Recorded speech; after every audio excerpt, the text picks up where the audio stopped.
Let's put it that way. Ooh, Okay, so we are on the air, sort of. This is Alex Johnson, aka Miss Candy Fontaine, and this is the Candy Fontaine Show. And our special guests today are two women who are extraordinary, talented, um, provocative, uh, not edgy in the sense that they sort of um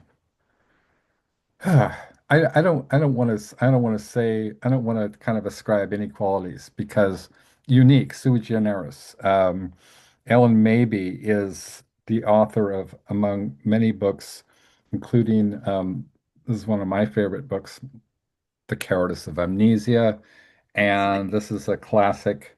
nice. Some of the things that have been said about this book, um, her work is raw and pretentious, pristine. LA Weekly. Eileen Mm, Miles said Ellen maybe is the best poet on her side of the country.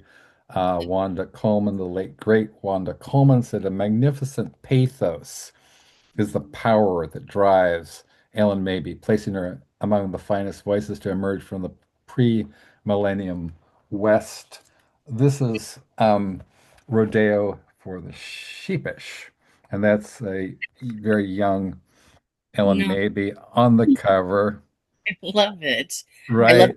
boy. Yeah, Yeah, that's what's not to love? It's beautiful. It's a wonderful. I've listened to it so many times. And I just want to, quote a little bit from the what's on the back. So, um, Ellen Mabey is an irresistible force. To read or listen to her poetry is to be gently and completely crushed, while simultaneously inspired and charmed. The honesty with which she so exquisitely reveals her vulnerabilities, desires, and pain is beautiful and rare. Um, Rodeo for the Sheepish has so many great moments. The first time I listened to it, I was reminded of when I first met her many years ago and how much I liked her and her poetry. Um, and Ellen has a great sense of humor, reads wonderfully. The musical accompaniment on the album is not mere background filler, but a true collaborative effort between Ellen and the musicians that truly really works. Ellen is a very gifted writer and a true gem, Henry Rollins. This is from Hen House Studios.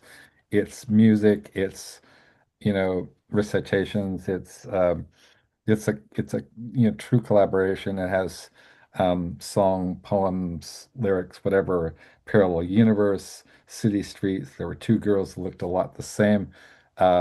Sylvia mm, Plath, Picasso being an artist, which is, kind of like her uh, you know, Warhorse. I mean that, being an artist is one of Ellen's most famous poems, which she's written just so much, so much. And mm. I also want to mention our mutual friend, the amazing Emily Frank. Frank, I guess I always say Franck because, Yeah. on Franck, but who was our dear mutual friend, uh, publisher of Sacred Beverage Press, works for one Billy Bob Thornton. She's basically, she wrote one of her books. I don't think it's in print anymore. It was called Doing Time on Planet Billy Bob. Yeah. And so, um, she published the Karma Bums book, which, Mm, is so we're going to talk about the Karma Bums a little bit too, which was this fantastic. It was sort of like basically like, Kerouac and Ginsberg and uh, the you know what I'm talking about. This it's like the Beat Generation meets further meets the Ken Kesey and the Merry Pranksters and but now contemporary, so a contemporary version of that. And Ellen was the femme fatale in the back of the bus. So mhm. so yes, dangerous, subversive, very, very cool, very wonderful, warm, intelligent, highly sensitive artist, Ellen Mabey.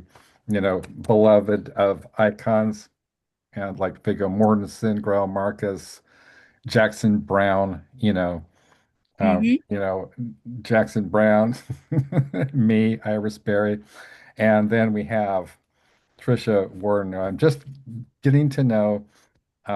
She was a child prodigy. She's a alum of NYU.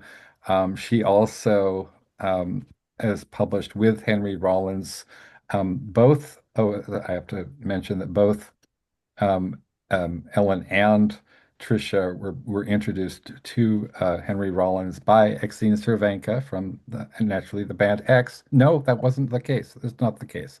The Okay. uh, um, Peter Kunis, who Oh, used to do Henry's okay. cover, Yeah. is an artist in the same town that I was living in, Yes. or basically couch surfing in, and I would perform, and he came and he saw me perform a bunch of times, and he said, "Oh, if you ever want, I can send some stuff to Henry." And I was Oh, like, okay. "Are you kidding? Yeah, that would be great. Thank you so much." And he sent the stuff to Henry, and he called me and said he wanted to print it, and that's what happened. And then Okay, now cool.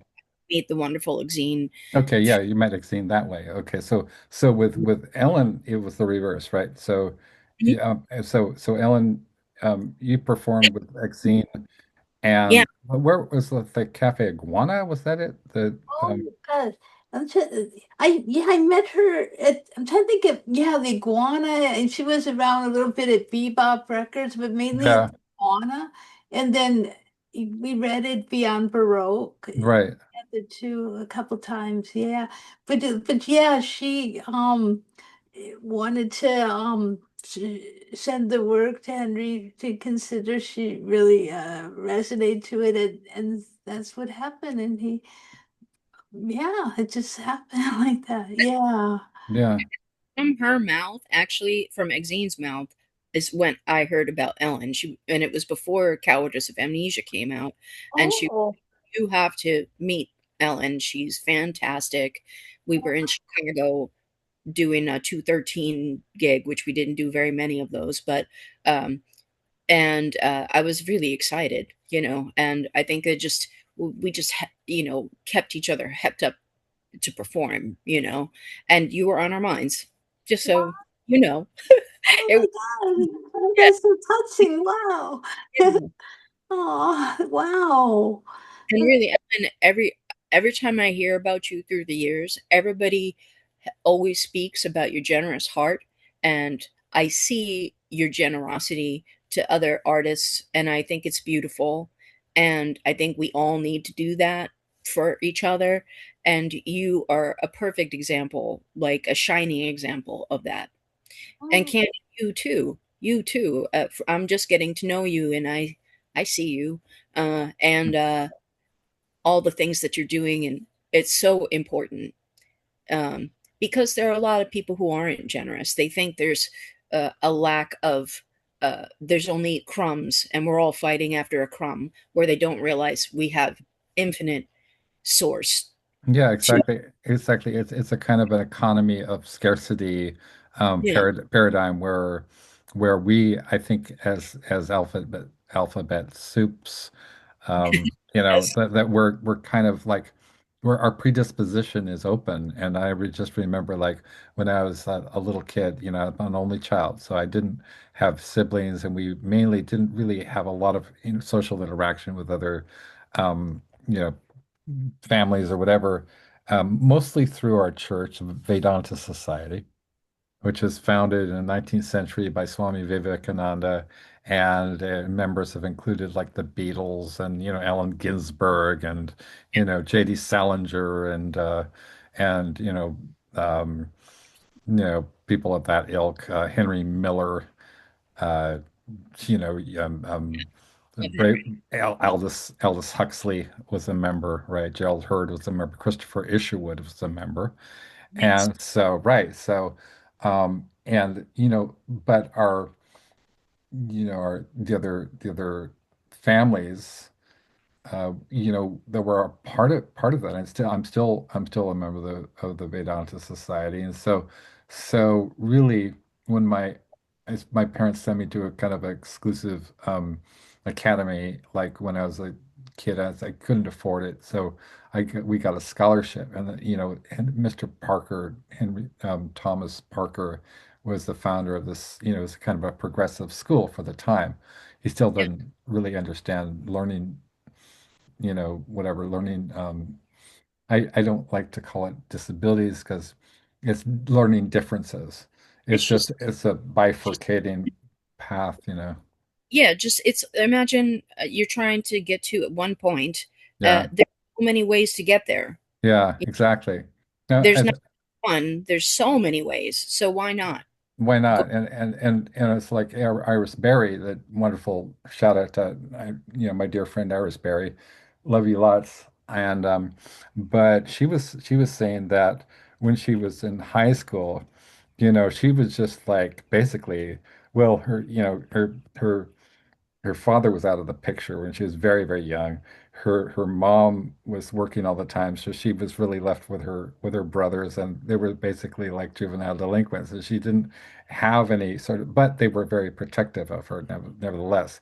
And It's, so when she was in high school, yeah, she just decided, I'm just going to take what she loves history, she loves, PE, she loves like English, and just she's a really very, kind of, I am an autodidact, but she's a wonderfully, she actually posted a link to my Amazon page, the other day. It was just like she put it on all of her socials. I mean, I couldn't believe it, that's so sweet. you know. Awesome. I'm happy for you. Yeah, thank you. And then she said that that she just like took she would sign herself up for any classes that she wanted to take. And they would say, "But you don't belong here." She's like, "Well, I'm already signed up." And then her guidance counselor said, you know, "Well, you haven't, you don't have the credits to graduate, so you're not going to be able to graduate." It's like, please, please, please, I have to be a high school so she's a high school graduate, but she's the founder of So of cool. of Punk Hostage Press. So Hmm. so she's a publisher, editor, performer, musician. um there's more than one way to cut the cake. Hmm. And so Parker, oh yeah, so I just remember when I was just a little kid, and I was like, who are these other kids? And so I just remember a feeling just sort of like, hey, and I am here, and they were just like so mean to me, and there was just like for years they were just like pick on me and just put me Yeah. down, and I was like, I got terribly sad and depressed for many years, and just internalized this really bad self-esteem because, there's like, they don't like me. Why don't they like me? What's wrong with me? I just remember one of the kids who was the part of the cool kids or the elite group or whatever. Yeah. Also, they were very rich. Mm. He said, "Oh, don't," like he was against using big words, like that was some sort of put down, like you are using words that are not in my vocabulary. And that was something that people who reviewed my book, Jason X Death Moon, which is official canon from New Line Cinema. They're like, Mhm.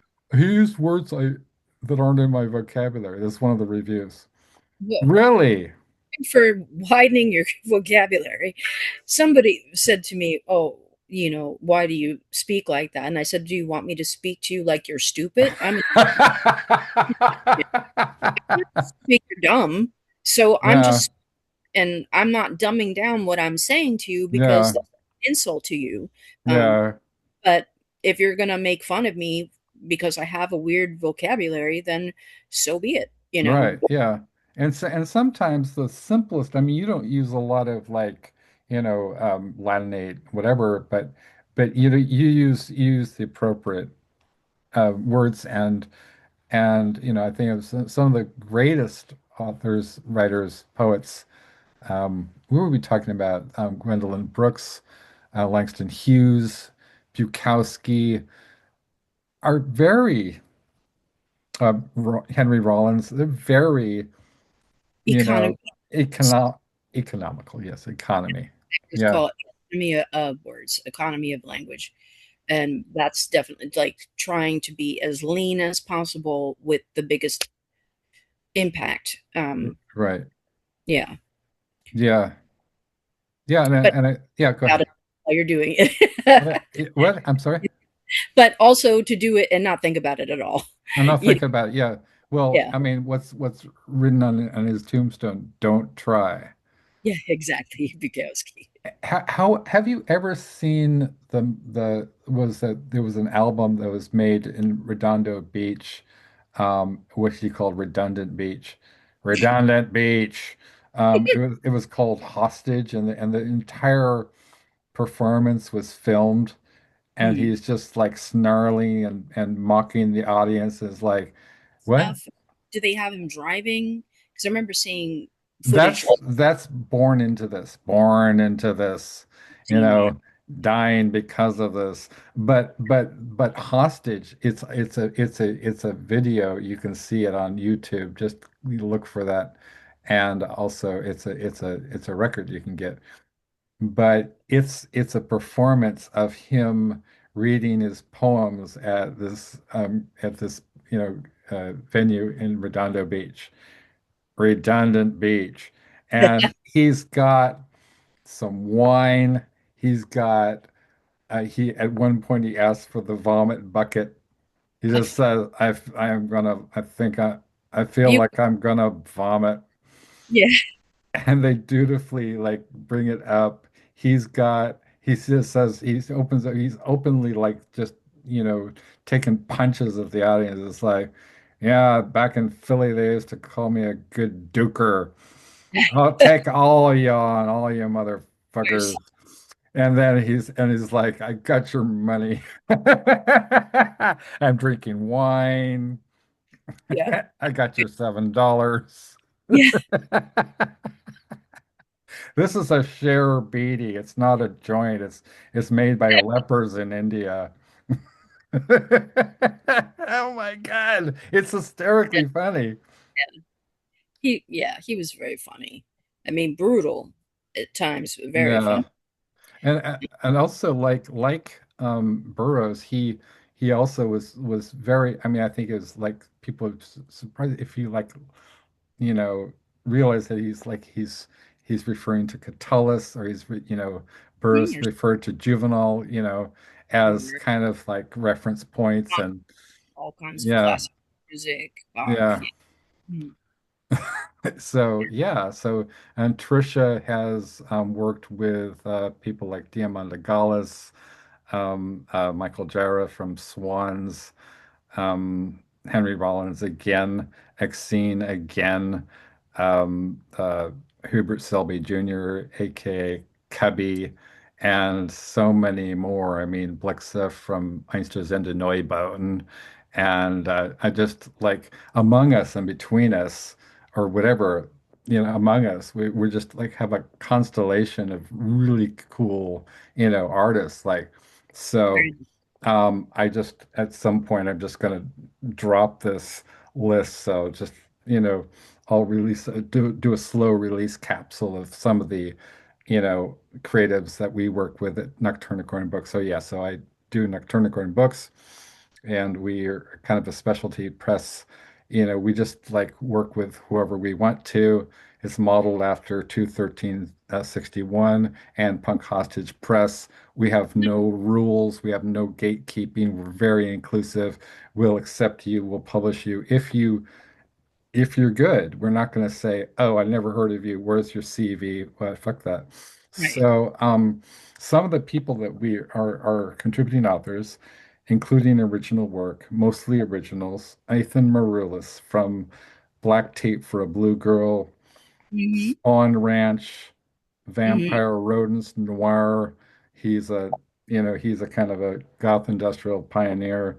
He's collaborated with Jerbo. He's collaborated with David J. He worked for Cleopatra Records. He, yeah, so he's written us some original stuff. Nice. David J. Haskins from Bauhaus, Mm. Love and Rockets. Yeah. has written us original stuff and endorsed our official Bauhaus tribute, which Ellyn is Yes. also contributed to, and you're going to contribute to the reboot, the funeral director's cut, White and White literary tribute to Bauhaus, the funeral director's cut, and some of our other friends and policy pals include Ron Whitehead as a Nobel Prize for Literature nominated author, a Oxford scholar, professor, wild man whose fans included Hunter S. Thompson, Yeah. collaborated with like the Dalai Lama and Jimmy Carter, right? And so David David J. Jarboe, Carrie Lee Crum, Mhm. best known as the founder of a little band called, the Runaways with Joan Jett, and basically was the is also a queer pioneer and Yes. was out before anybody and during a period when she was was like, a teenager and basically created, was one of the co-creators of rock and roll. Mhm. We have Pleasant Gaiman, who's like a cultural historian, which belly dancer, aka Princess Farina, Mhm. a poet, a musician, whose kind of orbit includes again, Mhm. Iris Berry, includes Ellen Maybe, includes Joan Jett, includes Iggy Pop, includes Lemmy, includes, Henry Rollins, includes you name it. So she is Mhm. a wonderful force of nature. And Iris Berry, we talked about Iris, and then and two more people that I'm really fond of, that who are, part of our orbit, and well, Nicole H. Six, actress, screenwriter, um, uh, artist, animal rights activist, dear friend of mine and collaborator with me, Mhm. Pickles, Aaliyah Celeste Williams, who's Mhm. I've collaborated with, and she's in all of my books, and uh, Caitlin R. Kiernan, a two-time World Fantasy and Bram Stoker award-winning author, called, one of our essential writers of dark fiction by the New York Times, also works as a vertebrate paleontologist, has discovered new dinosaurs. And Fantastic. so, yeah, so shout out to Caitlin R. Kiernan. Mhm. And so I'm really amazed and fortunate. And the reason I think that we,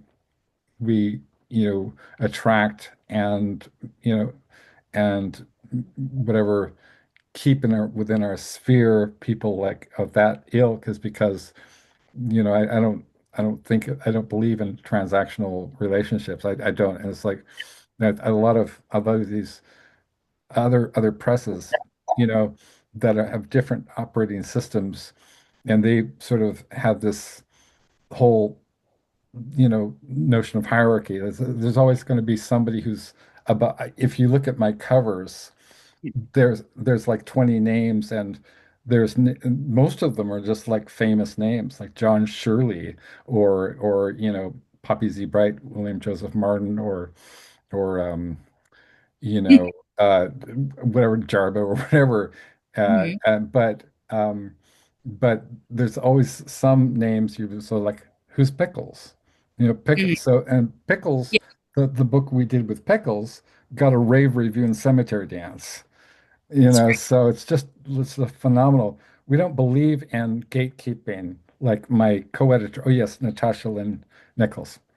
Mhm. Um, we were talking about that, and talking gatekeepers, and she said the only, you know, gatekeeping we do is do the cemetery.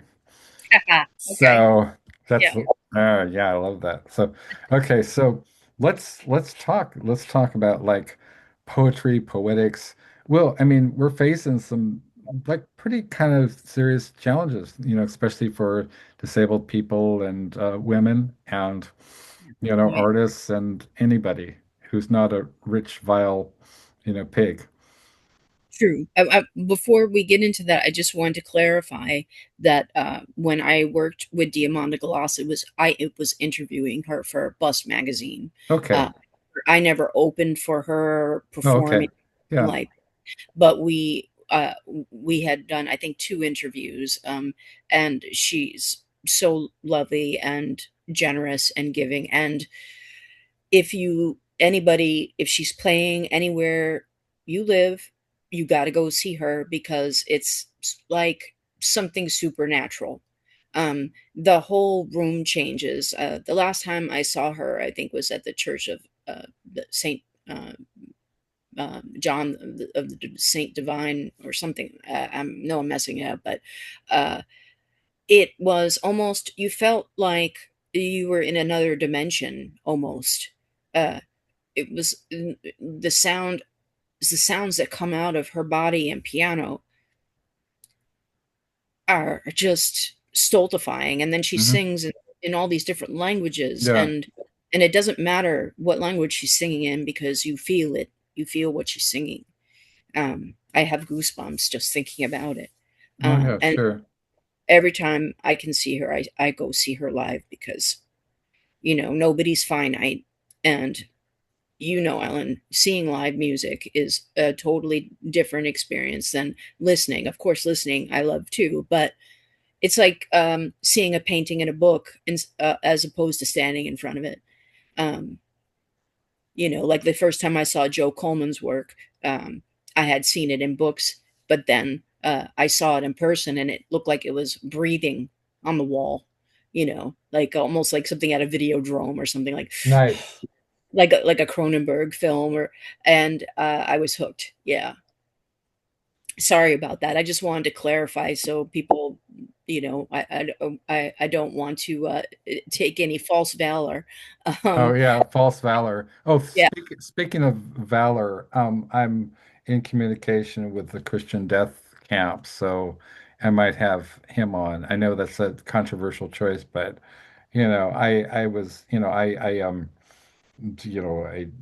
I just my stance is I'm a journalist, so I'm not a partisan. So I interviewed Roz Williams, I interviewed Chiton Damone. I actually had lunch with Jatan Damone and in Silver Lake, and afterwards she gave me a squeezins. It was just like a really warm, it was like I didn't expect it, right? It's like people don't, but so that's yeah. So yeah, thank you for clarifying that about Diamanda Gallas. Yeah, I mean, and to your point about, and I'd love to bring in Ellen maybe too, because we're talking about, I know Ellen is, loves artwork, and in fact, I mean, at some point I'll read, have to read Picasso, but yeah, so I just remember, the first time I was visiting, I was actually had a thing with the publicist for, Cradle of Filth and Dio and Celtic Frost and whatever. And so I was visiting them in New York, and they took me to the Museum of Modern Art. And it was the first time I was like, wait a minute, that's La Danse by Matisse, or there's um, Yeah, I holy remember Blades of holy shit. No, Christina's Dream by Wife. Yeah, right. Seeing that Right. is Yeah, nothing like it. There's nothing like it. You have to right. Yeah. to really get it. I mean, they Yeah. have like this little room almost by itself. I have stood in that little room, that little for a while, just staring at the all the wheat and the tiny leaves of grass and how far she is from the home, and that she's Nice. all there to Yeah. get on this beautiful day. Yeah, I love that painting too, and I love that, and I love like, and so I was like, have you ever, do you know the what Stendhal syndrome is? No, oh, Okay, Stendhal. Yeah, like Henri Briere, like aka Stendhal, who he was, right?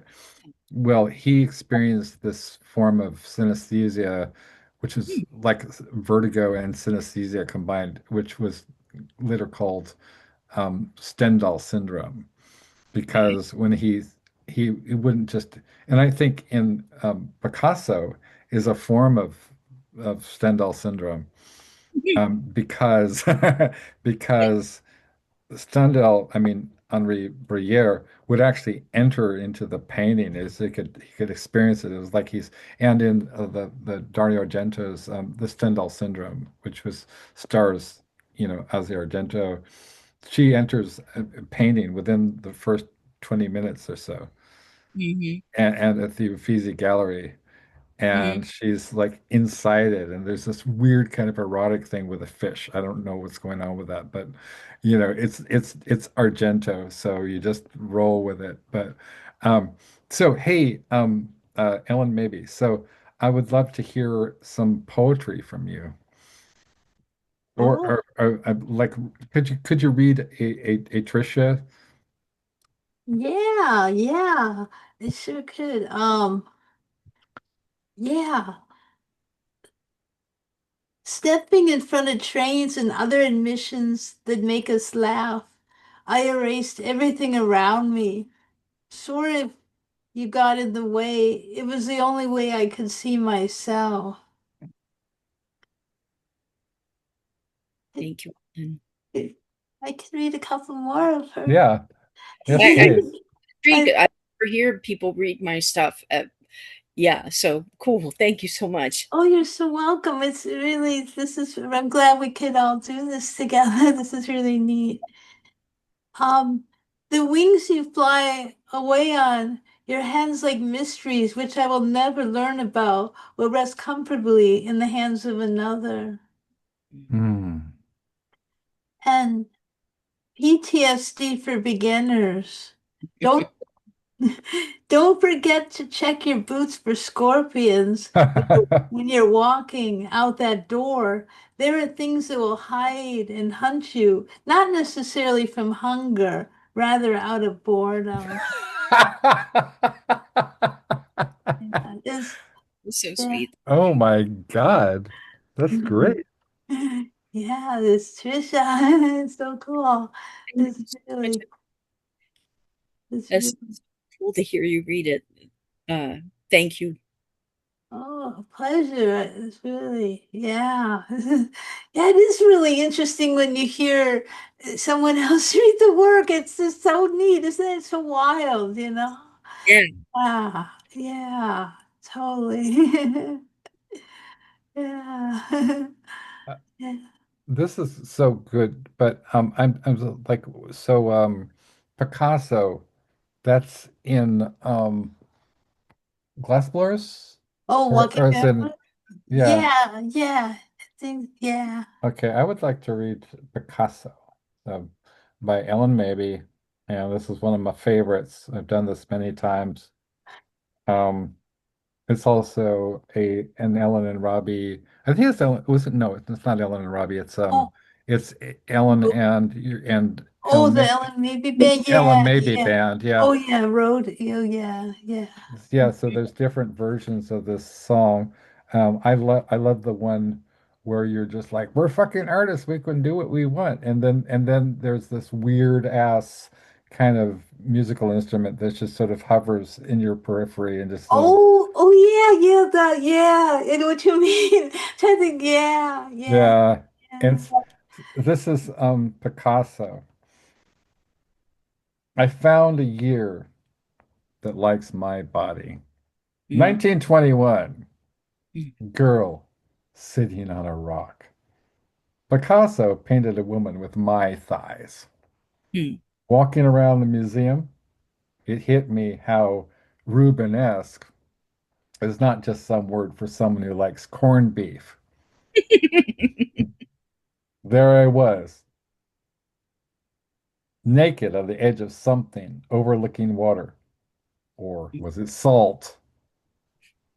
It was weird. Mhm, Nobody was screaming fat chick at the frame. Nobody was making grieving sounds. But the girl in the painting looked sad, as though she knew new eras were smudging a forced liposuction with rough acrylic.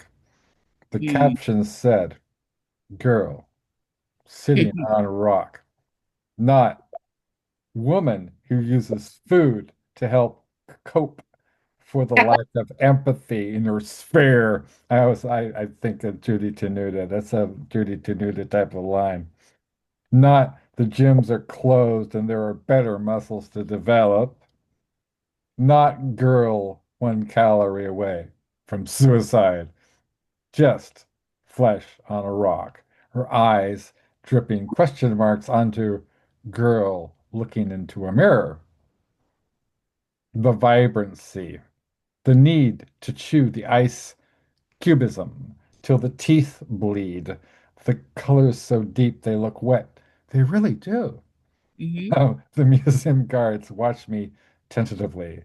I lean into the paintings. I veer to the outside to find out what Picasso called each work.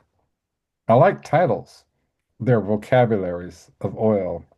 The girl on the rock whispered to me, "Go, girl." Hmm. I love museums.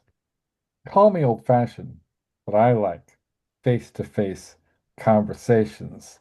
I just like face-to-face conversations.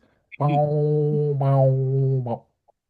Yeah, oh my gosh, that's so cool. You have such a, you're so fun to hear read. You have this like, you could be, like, I don't know, like a one-person show of reading and acting and I mean, it's Aw, really that's very, cool. very, very, very kind of you to It's say. really Like cool. I would love to do that actually. I would love to do the Candy Fontaine show. And I've been just like watching the Divine, the movie I Am Divine, Mm. Hmm. because it has like among other things. So one of the first guests I had on the it was formerly the Small Bear and Pickle Show, then it was the Small Bear Show, and then it sort of metamorphosed into the Candy Fontaine Show.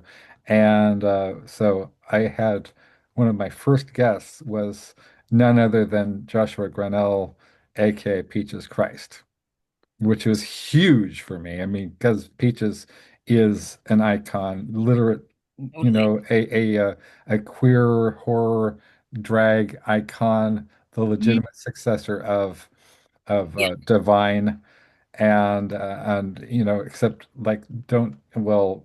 Holly Goodlawn said, nobody else can be called divine.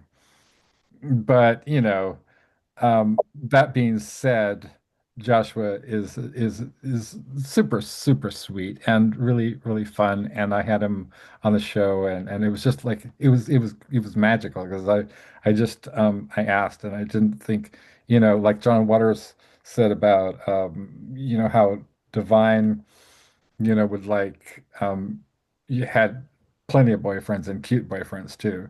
It said he was not wanting for boyfriends.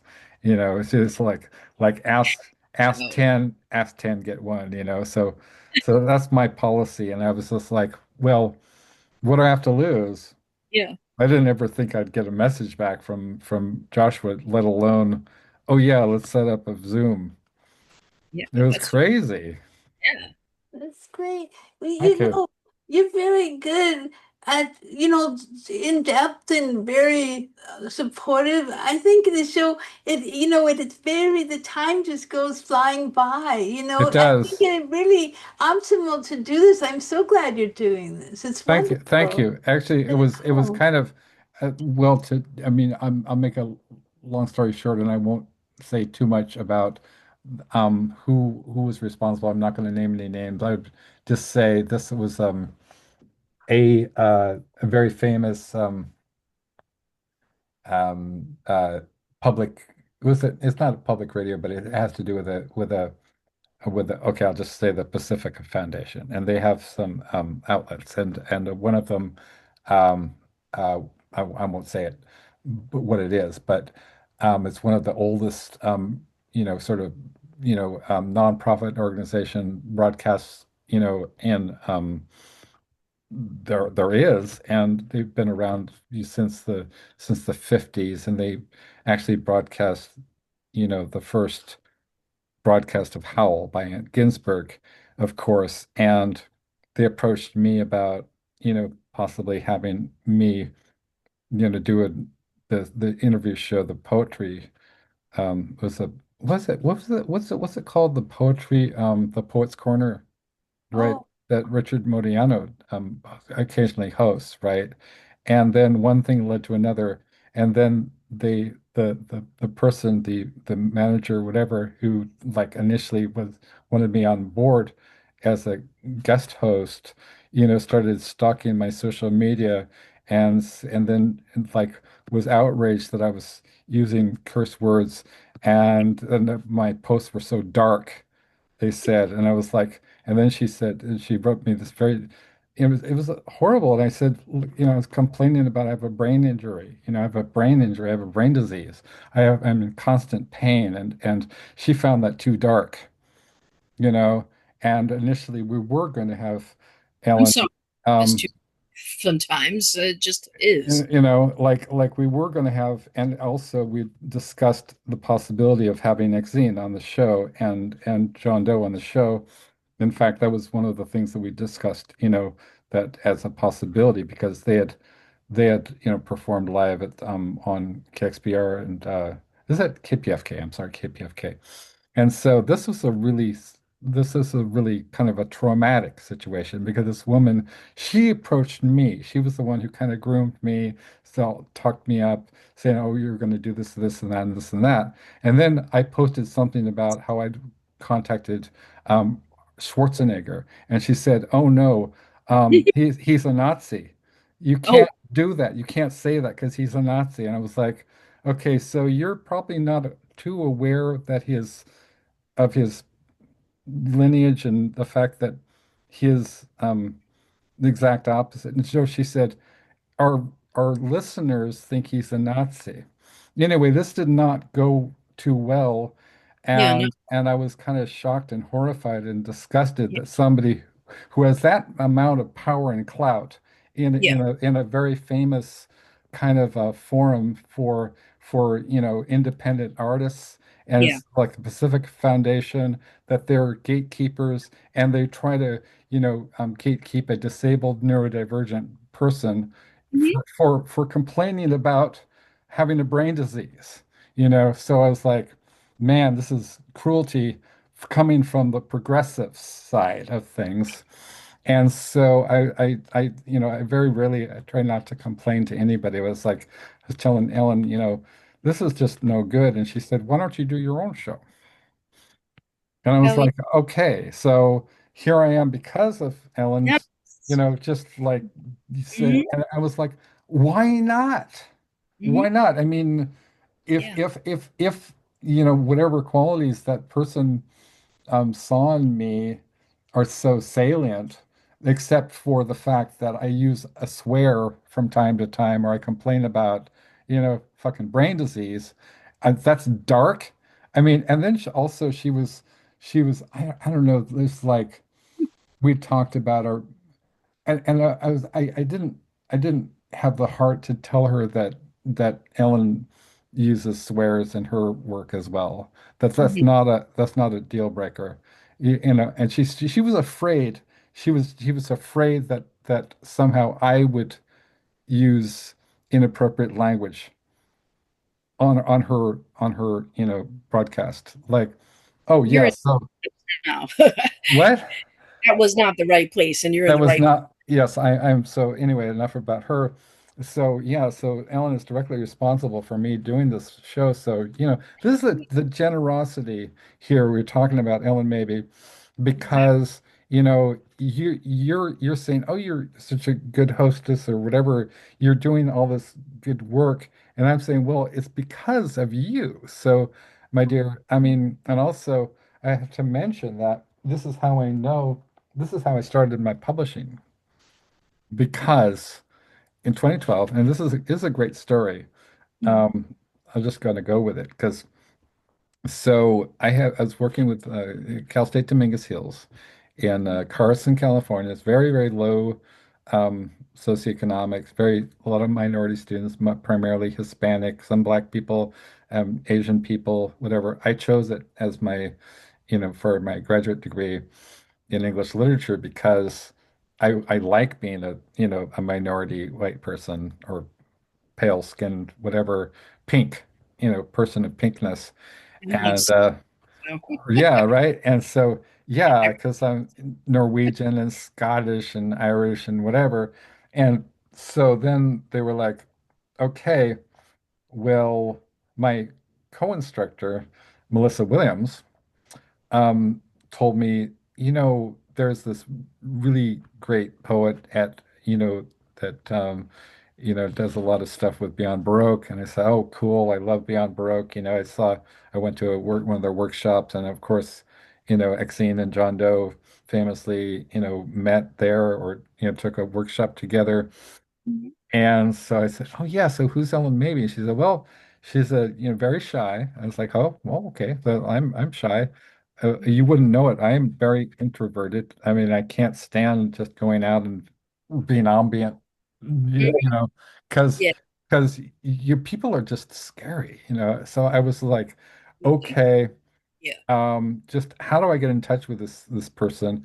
And she said, "Oh yeah, she giggles a lot." I said, "Well, I giggle inappropriately all the fucking time, man." So I was Yeah. like, "Yeah, just bring it on, bring it on. How do I get in touch with this giggling person?" Well, um, this is write to her on Facebook. I was like, "Okay." Within like we were just like buds within 5 minutes. I was just like, "Hi." It's like, "Hi. Oh wow. Thank you. Thank you." And so I was like, "Hey, Ellen Maybe, giggling goddess, S.A. Griffin. Um, we're, you've been highly recommended. I understand that you're very shy.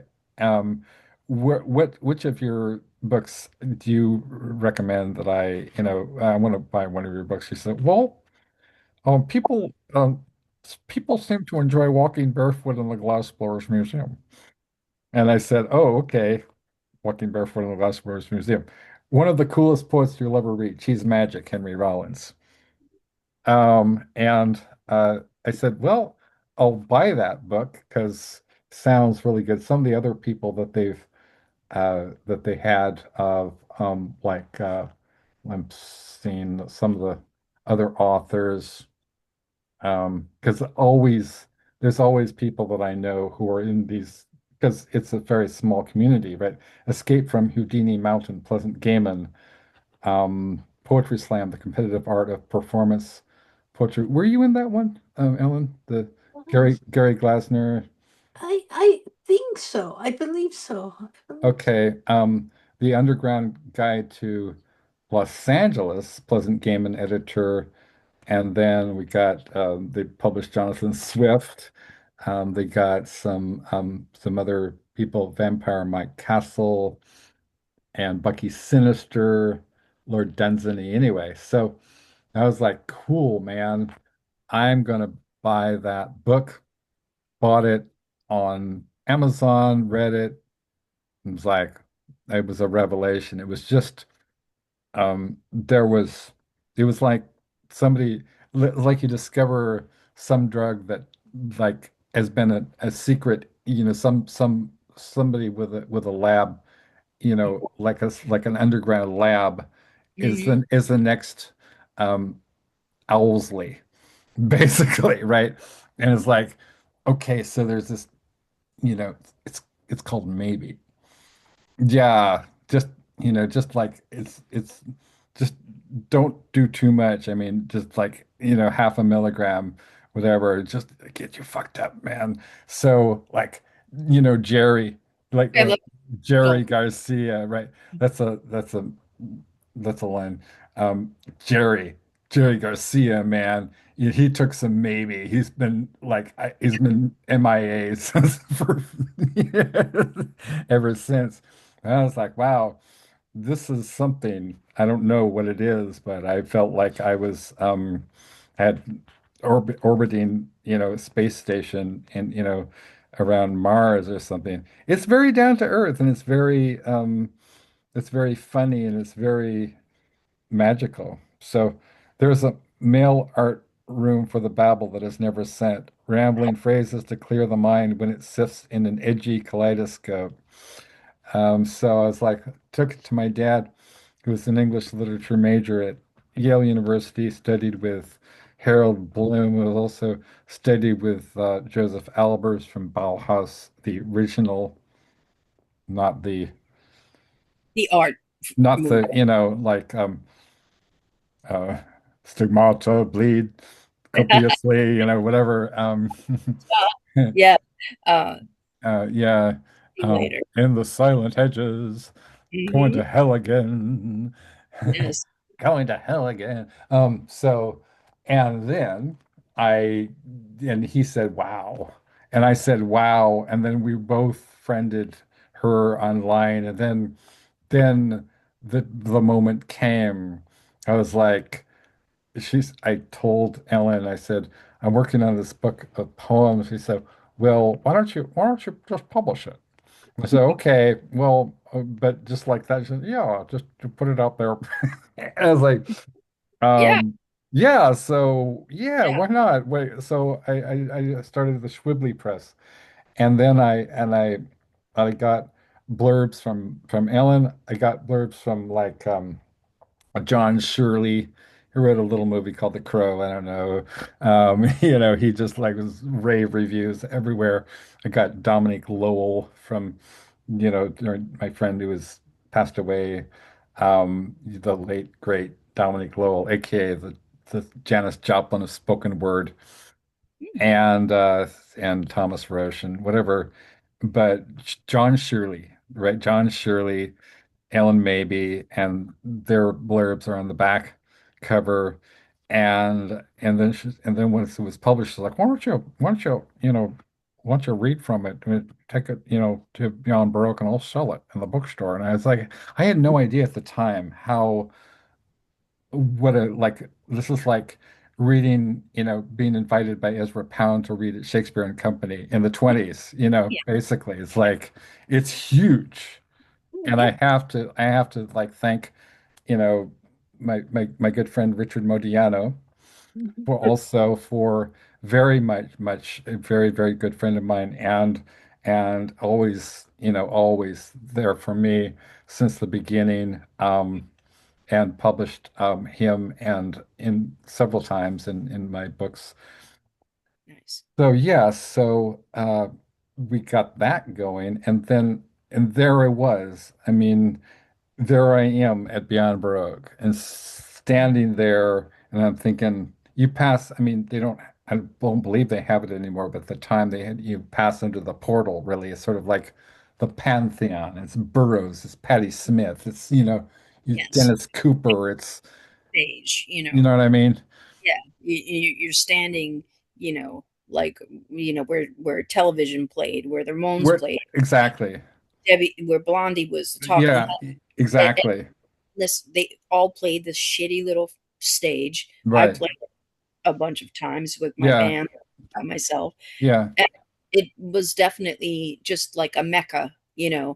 and and it was just no frills, no fucks. Uh, Right.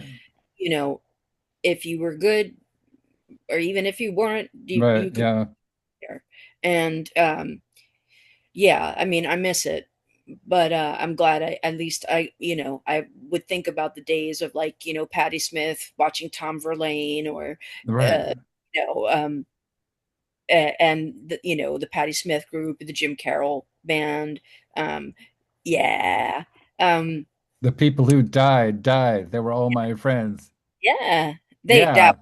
Then they Yeah, died. Yeah. um, it was a beautiful place. Yeah.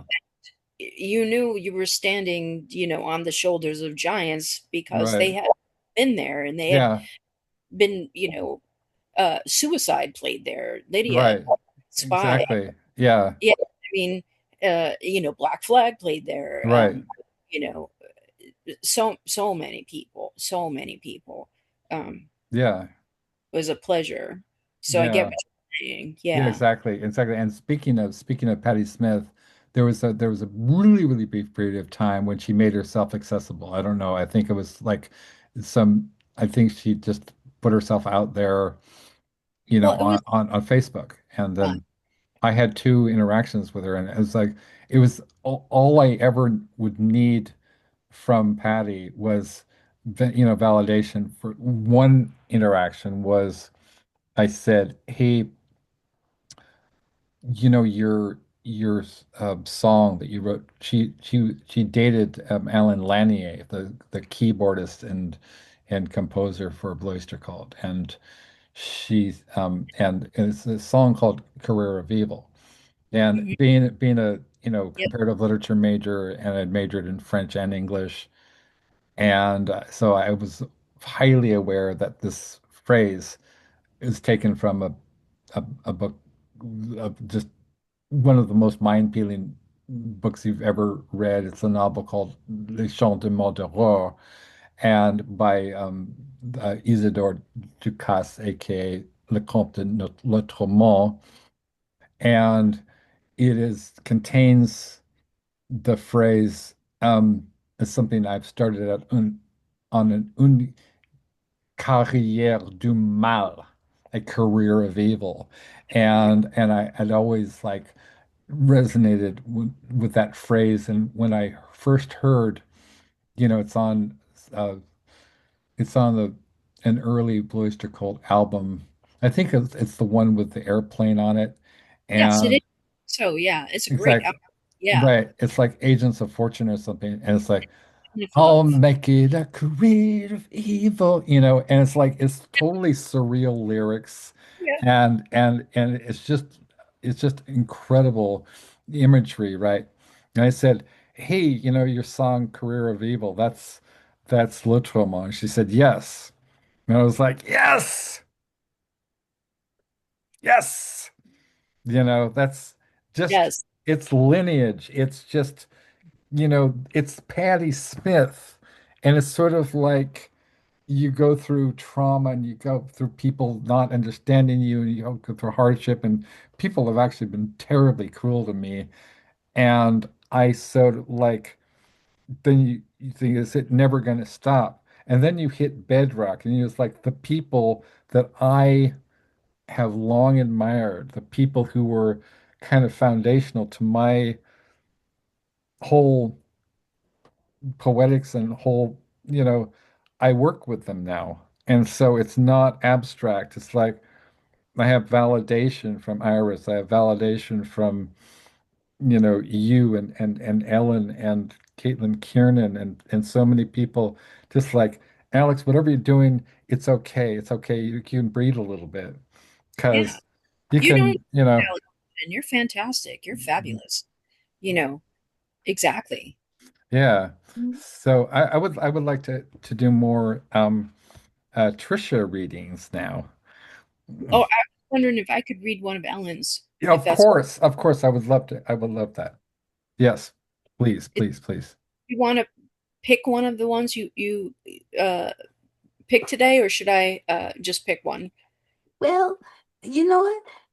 You can, but it's interesting because I was realizing that, when you mentioned what you said about the parallel universe, but it's George Harrison's birthday Oh, today. wait, wow. Maybe that wouldn't, maybe isn't parallel universe, I think, reference that? It references that, it That's references George Harrison, I think. Um, yeah. Oh, yeah. That's the one. About the I the was the, the I didn't, guy who walks out with have a cigarette or something, and then I think we lost something in that moment. Yeah, yeah. Yeah, But anyone you want to do, but I just kind of thought that had a serendipity to it. yeah. But whatever you like to pick, Yeah. I there was nothing. Everything was frozen for me, and I didn't hear the last few moments. So which Oh, one did you pick, Ellen? sorry. Oh, we were thinking, well, maybe parallel universe, because being George Harrison's birthday. Oh, I love George Harrison. Yes, So maybe is that, yeah, thank you. If that's cool. huge George Harrison fan. Um, I think he is the uh, a Beatle talent that didn't get as much love as he deserved either, and still doesn't. Um, I'm gonna open it up here on my phone. Um, I'm so excited. Yay. Yes. All right, here we go. It's parallel universe. That's the one you want me to read, correct? Parallel Universe by Ellyn Maybe. Sometimes I wonder if there are 1 million people listening at the same time to the same Leonard Cohen song, the one that keeps people from killing themselves. It's a long playing record. It's a long song. Where do people play each other's songs that will keep them standing? When one foot in front of the other is more myth than practice. I once tried to play Beware of Darkness by George Harrison for a friend, because its beauty and pain were singular, and at that moment I wanted to share. I wanted us to hear as close as we could the same thing and make of it what we would. He said he had heard that song when it first came out and ran out to smoke a cigarette. We lost something in that moment.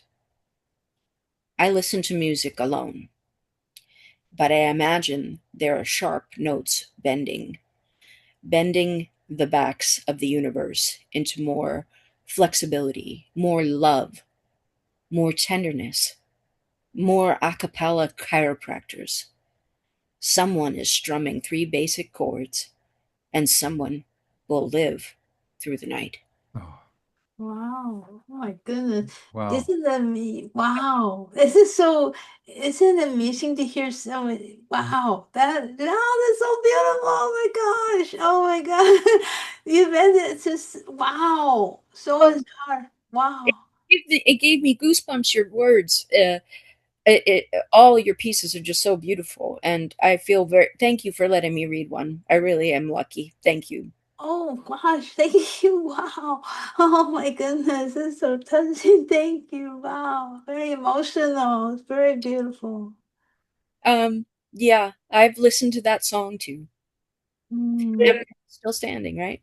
mm, It's a song that keeps on going mm, through the yeah. long. Mm. Yeah, I mean George Harrison was a beautiful cat, man. I mean he was like he was also, as I said, he was a member of the Vedanta Society, and Yeah. he and Ginsberg as well, and he actually was talking about as though one of the interviews. I think it was a really deep spiritually, advanced soul, and he was quoting from the Gita. It's talking about how after Lenin died, and how as Yeah. as Sri Krishna says in the Gita, about it's going from one room to another. I Mm. mean, right? Yeah. So Exactly. yeah. Mm. Also, so speaking of George Harrison, as we were, so one of the I'm writing a novel actually about um, John Lennon, and it's with my good friend Sandy DeLuca.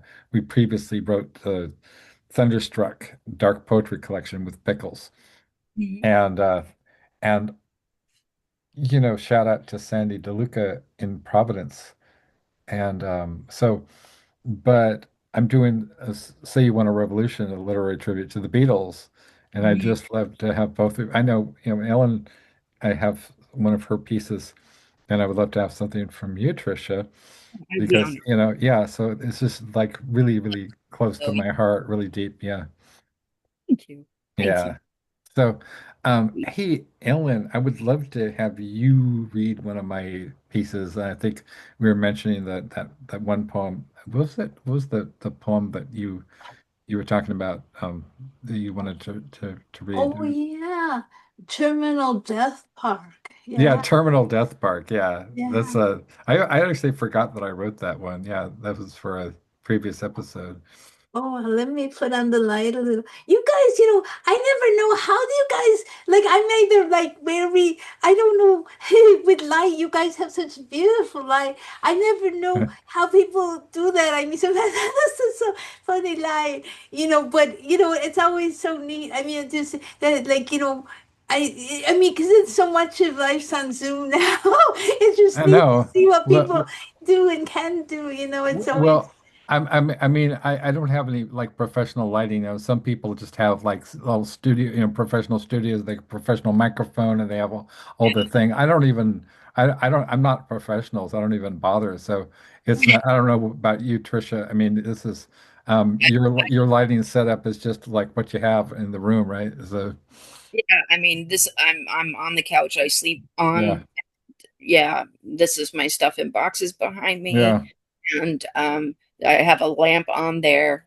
Oh, Pretty thank much it, you know. Oh, it looks all great. It looks wonderful. The light, you know what I mean? It's like, yeah, yeah. Oh, this is, wow. I'm so glad we can be doing this. Me This is too. so nice. It's so nice. So, I love yeah, this is pretty great. So here is he, Terminal Death Park. And we've all felt it, the torque, the feathery weave of insulations, laced up bright bone, brittle spectacle of crimson sunglasses, tied a blue caress of the octopoid vacation channel, lonely pomegranate spectacle, ticking the hours down, explosions in outer space, unregistered even by Fido. We've arrayed, oh, sorry. I'm very nearsighted. Even I make my words very big and still, or the words I read, and still it's amazing. My glasses are faded. I'm sorry. Is it okay? Should I start it? Is it okay to continue No, even if no, I just I'm sorry, I pick it went up. off No, color. no, I Ellen, your goal. Just pick it up wherever. Yeah, Okay, sorry. yeah. I just realized how much light and bigness I need to register. Yeah, since two glasses wearing. Oh my gosh. Thank you. Thank you. So lonely pomegranate spectacle, ticking the hours down, explosions in outer space, unregistered even by Fido, were erased by phantoms of the past, smoking their next dimensional hookahs in a funnel made of pure lark. The Lone Ranger finally biting it. Electric fence sizzles his last choking grasp, and the indigenous buffalo ranging free, ranging wild as a broad against sunset. it. Thank you, Alex. It's Thank always you. Thank you. That yeah, wonderful, it's wonderful. yeah, it's so natural. I'm really enjoying like all your works, both of your works and all this because it's very natural imagery. Just it's really cool, really nice. So Yeah, yeah.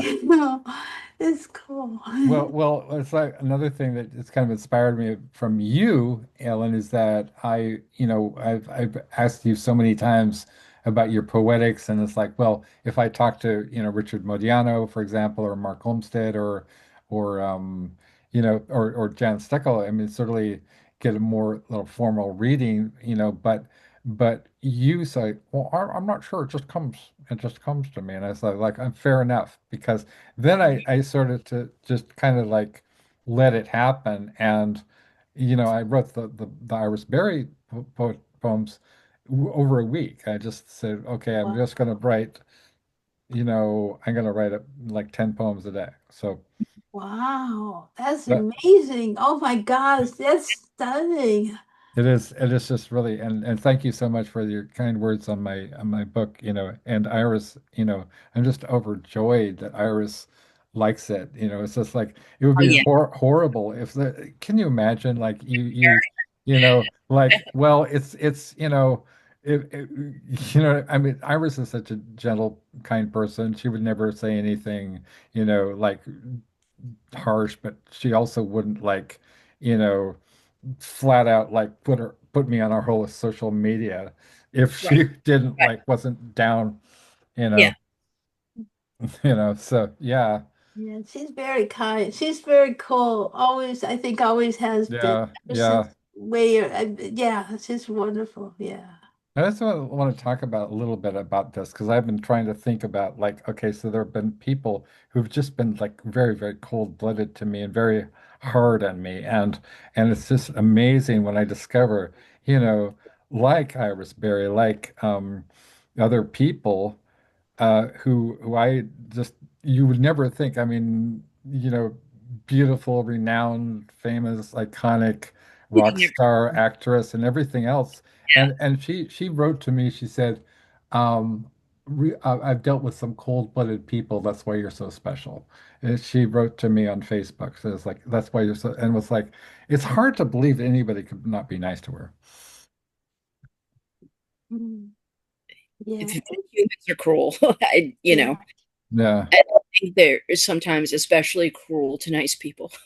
Right, Um, exactly. So and it always seems like, it shouldn't be this way, but like I'm almost like for somebody who has PTSD, complex PTSD, like I do, and I know you do, Tricia, that our nervous systems are wired for like we're hyper vigilant, waiting for the next shoe to drop or whatever, and then far from Newton's tree. And like, but I'm just like, what is it that why some people just seem like niceos, and there's it actually takes a lot of grit, a lot of strength to be nice, because I think you it's more energy to be mean. well, no, but what I mean is Yeah. Sorry. what I'm getting at is that you know there's a whole, like, my ex in-laws, my ex-father-in-law, who's now no longer with us, was very abusive as an alcoholic. He was just constantly like constant put downs. And it's like Harvard guy and advertising guy and Wilshire Boulevard guy and blah blah blah guy. And it was nothing was ever good enough for me, coming from me. And it was sort of like a dominance. It was like a zero-sum dominance, positionality. So one person has to, in order for his universe to function, one person had to be, at the bottom. Yeah, you're a scapegoat, basically. Yeah. Right. And it was all the things that I love about myself. Not being anti-violence, being anti-authoritarian, being anti-cruelty. And it's Yeah. sort of like, oh, that's naive, or, it's really how Yeah. business works. He told me this one anecdote. When I first met him, he was sort of like, wait till somebody throws you out of his office. And I was like, What? what? It was sort of like this, it was almost like one of those like hyperbolic real world, Yeah. kind of anecdotes. And it's sort of almost like a mythic, like wait till you get into the real world where people are just fuckers, and that somehow that's part of how it works. And to this date, and I'm 59 years old, to this date, I've never been thrown out of anybody's office. So I was doing it wrong, or I'm not a success because I've never been thrown out of, and far from being thrown out of offices, Fruit might help. I've been, well, being like an honest person is also important. Being careful is also important. And I've collaborated with people like, Tom Sullivan. Hmm. I mean, so I never been kicked out of anything. I've been Mm. fired from jobs that were really not appropriate for me, but I've never been kicked out of anybody's office. Well, that's good. You I wouldn't know, have an yeah, office. right. It's like so. I mean, it's almost like this kind of hyperbolic, surreal sort of film noir.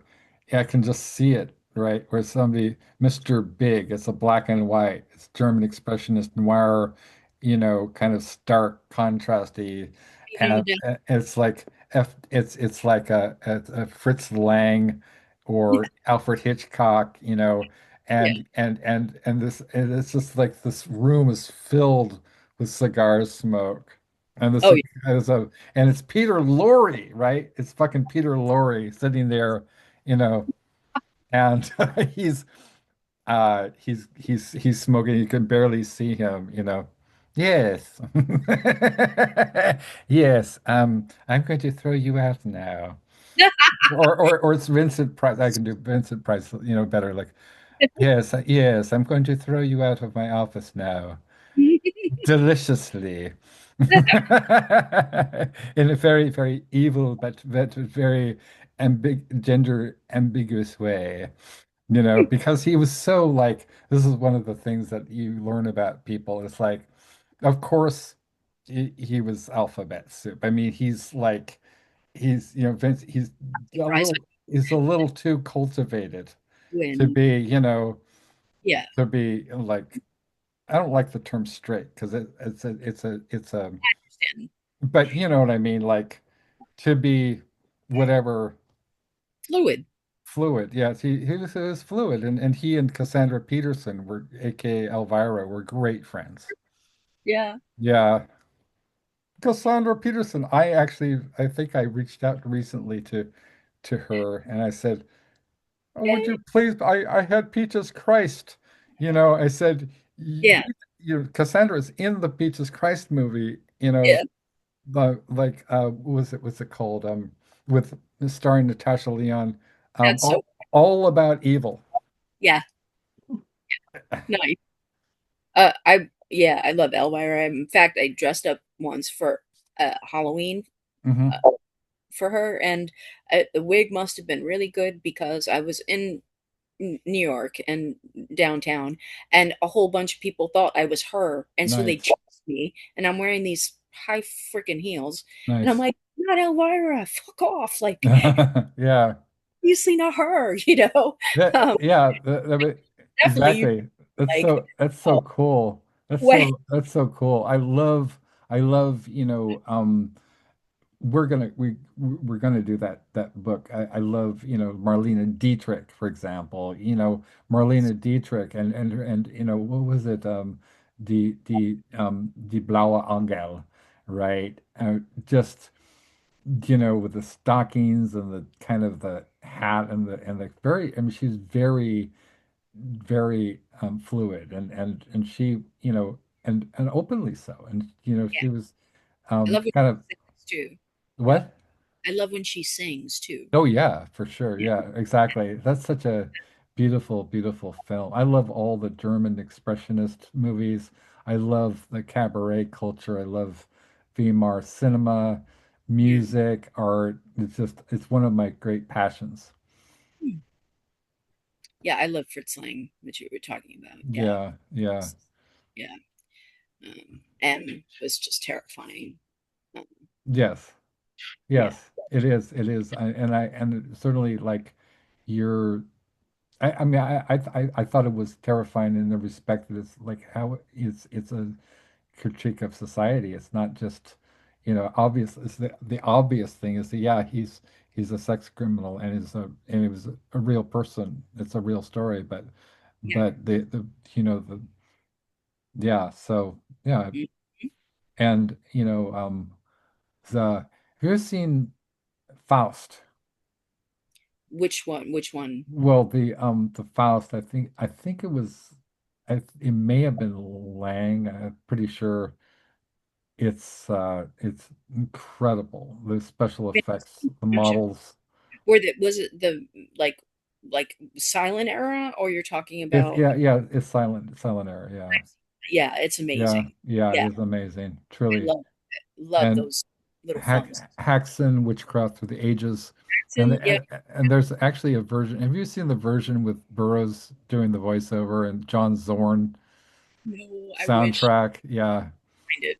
I yeah. mean, Burroughs and Zorn and Haxon, Yes, forget about it, right? Forget about it. Yeah, forget it. forget It's about it. it's a done deal. It's a done deal. Yeah, I'm there. And speaking of, it's on the Criterion Collection. And speaking of Criterion Collection, once again, Iris Berry. Okay, so she started her career out. I think she was dating Dave Alvin from the Blasters, and then she was living with Pleasant Gehman, and then one thing led to another, and she was invited to have a part in this movie called Border Radio, which also starred John Doe, and she plays this kind of this. It's almost like they just took the almost like she was already a legend. This is her debut, and they kind of wrote a part specifically for the legend. And she's kind of and she's it's just wonderful. It's a wonderful piece of acting because she's just you know s- just sort of talking about herself almost in the third person in a very detached way. Yes, Yeah. yes, I am an icon and blah blah blah. And it reminds me of Fellini or um yeah, it reminds me of definitely like how Fellini would have like Gore Vidal in Roma, for example, Mhm. right? Of actual people, and also Wim Wenders in Far Away So Close with Peter, you know, uh, I don't Columbo or not Columbo, is it Peter Falk. Peter Falk? Yeah, and Lou Reed is in that one too, and Mikhail, the former premier of Soviet Union, was in that movie too, and so you have like yeah, really using, actual people in sort of fictional roles. Hey, by the way, have you ever seen both of you, there's a movie called Adaptation, which is based on the Kaufman. you Oh, know what I'm talking about? Like Yeah. that the It's ghost orchid, yeah. and it's a yeah. completely fictitious version of real events, using having completely Mhm. fictitious versions of real people. Kaufman, right? Who What? wrote this?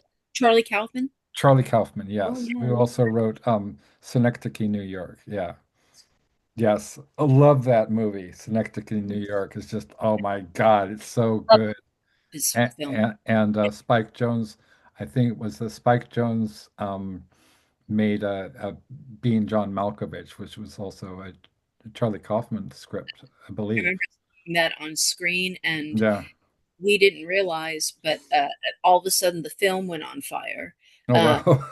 we all thought it was part of the film because it was just so Wow. weird, you know. Yeah. And then smoke started to seep in. We but we were able to get back in and see the rest of the film. But Yeah.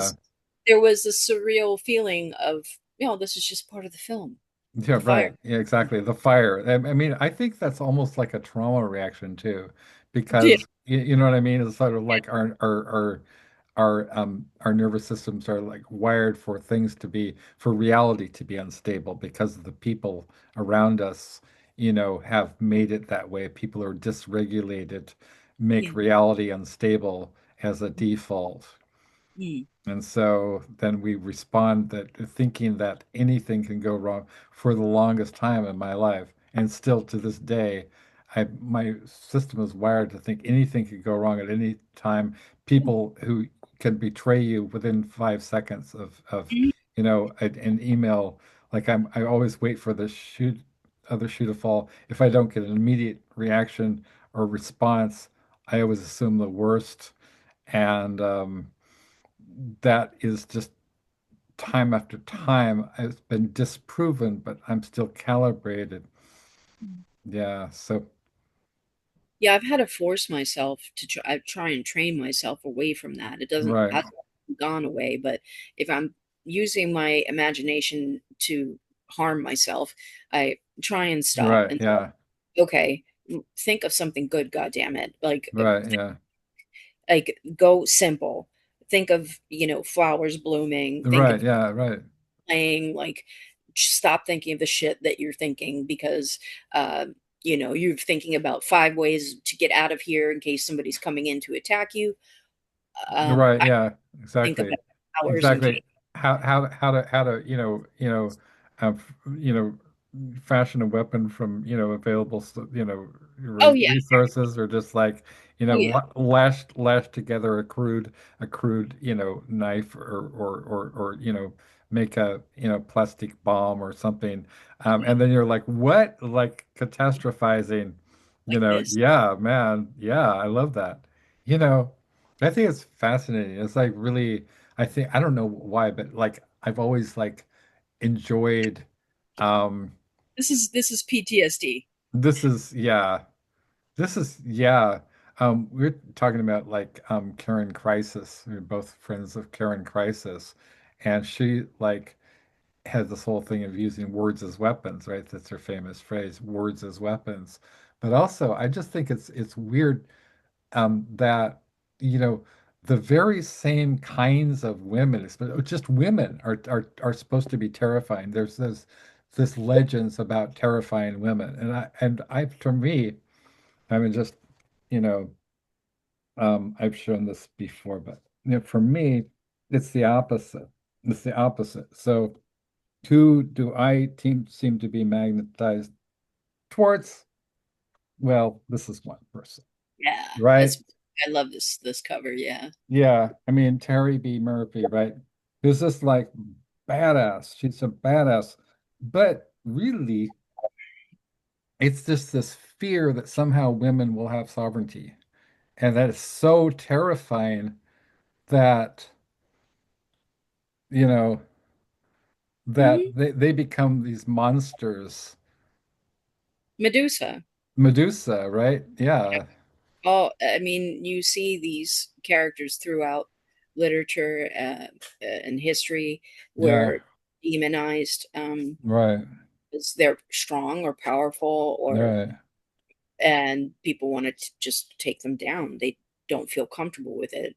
And sometimes even other women, mm, you know, will go against each other, Yeah. uh, which is sad.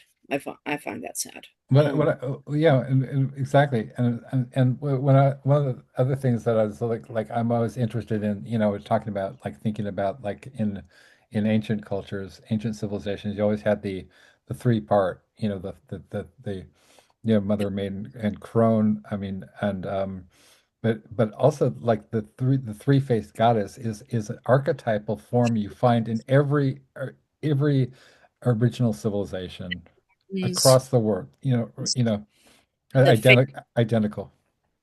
the Weird The Sisters, Weird Sisters, right? Yeah, many yeah, iterations. Even Morrigan is a triple goddess, right, yeah, and a war goddess, and even Kali Ma has yes, more.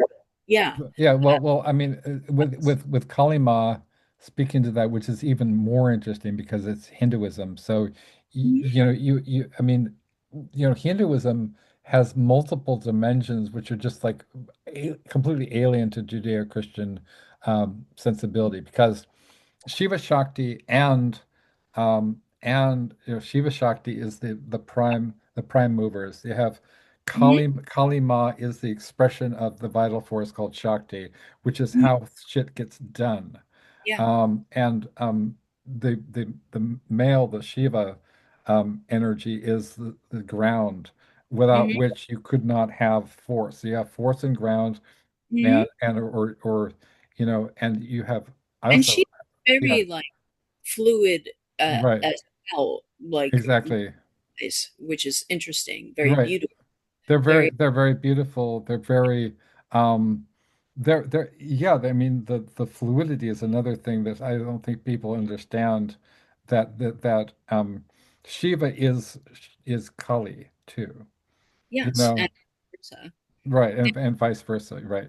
And They're one, hmm they're one thing, the other but you've part got and versa. exactly, you've got the wave and the particle, you've got the Yeah. whatever, and so I always just think it's incredible when you go from one paradigm, like the Judeo-Christian paradigm, which is very monolithic and very kind of oppressive for a lot of people, because especially women, like Mm, how do you can't even find yourself in the Father, Son, and the Holy Ghost. Where's the woman?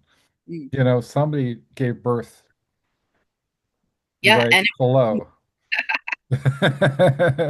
yeah, I like Yeah. to. I get annoyed when people say, we're born alone and we die alone. I'm like, well, there was a Well, woman actually, who the you know, womb you came out yes, of. actually, Weren't your body is literally an artifact of another person.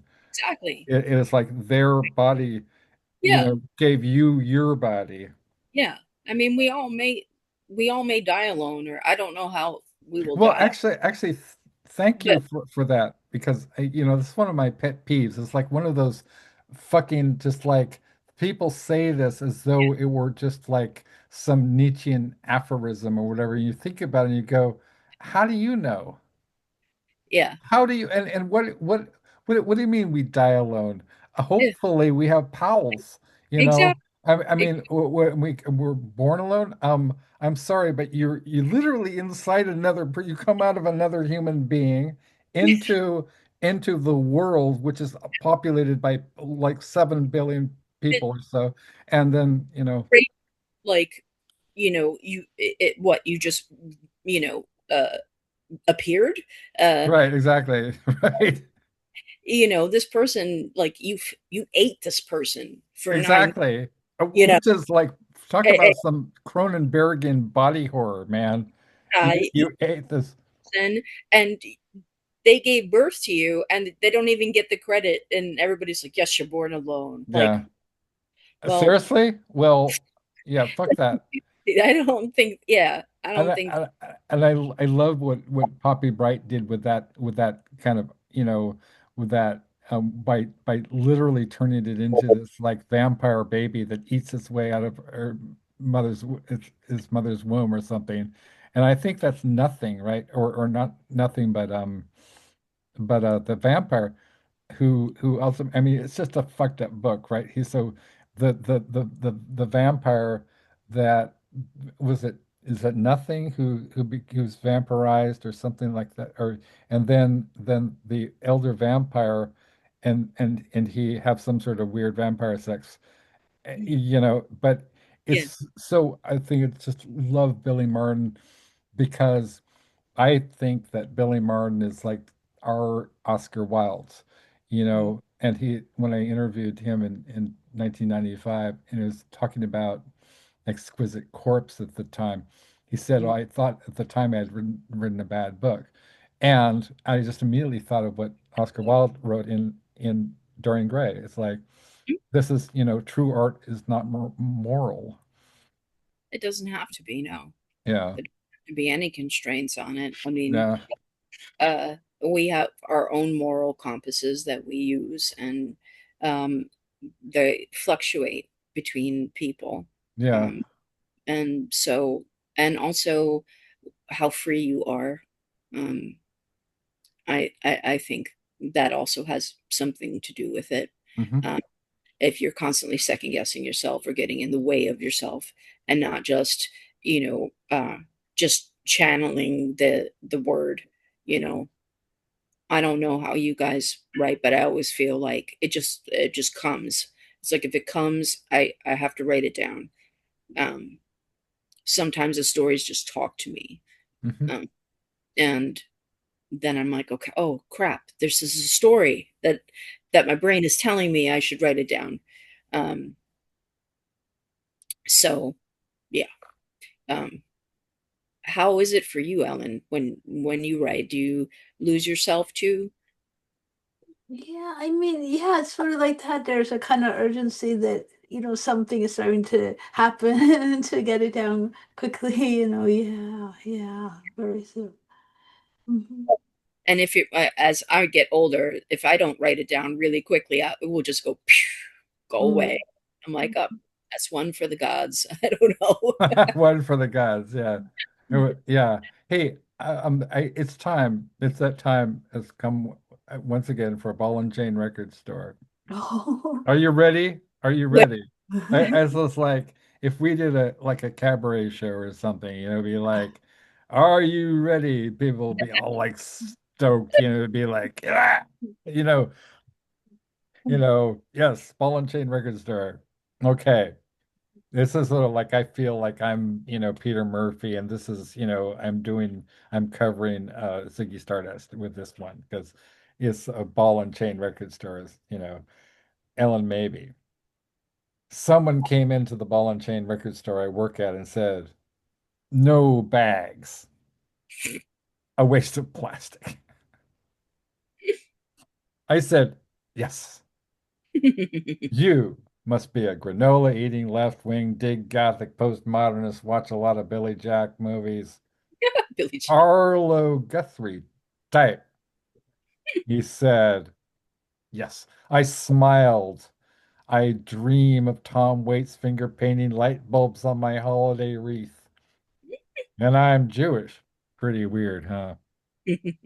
I celebrate Tiny Tim's birthday with a parade of dancing deadheads, some who never sleep and some who never go to the bathroom. His t-shirt said, "Have you hugged a rainforest lately?" Today, I'm sorry. Have you hugged a rainforest today? I said, "I love the planet, but it's unrequited love." He told me, "Babe, you're bringing me down." When I was born, my first word was, "Oh."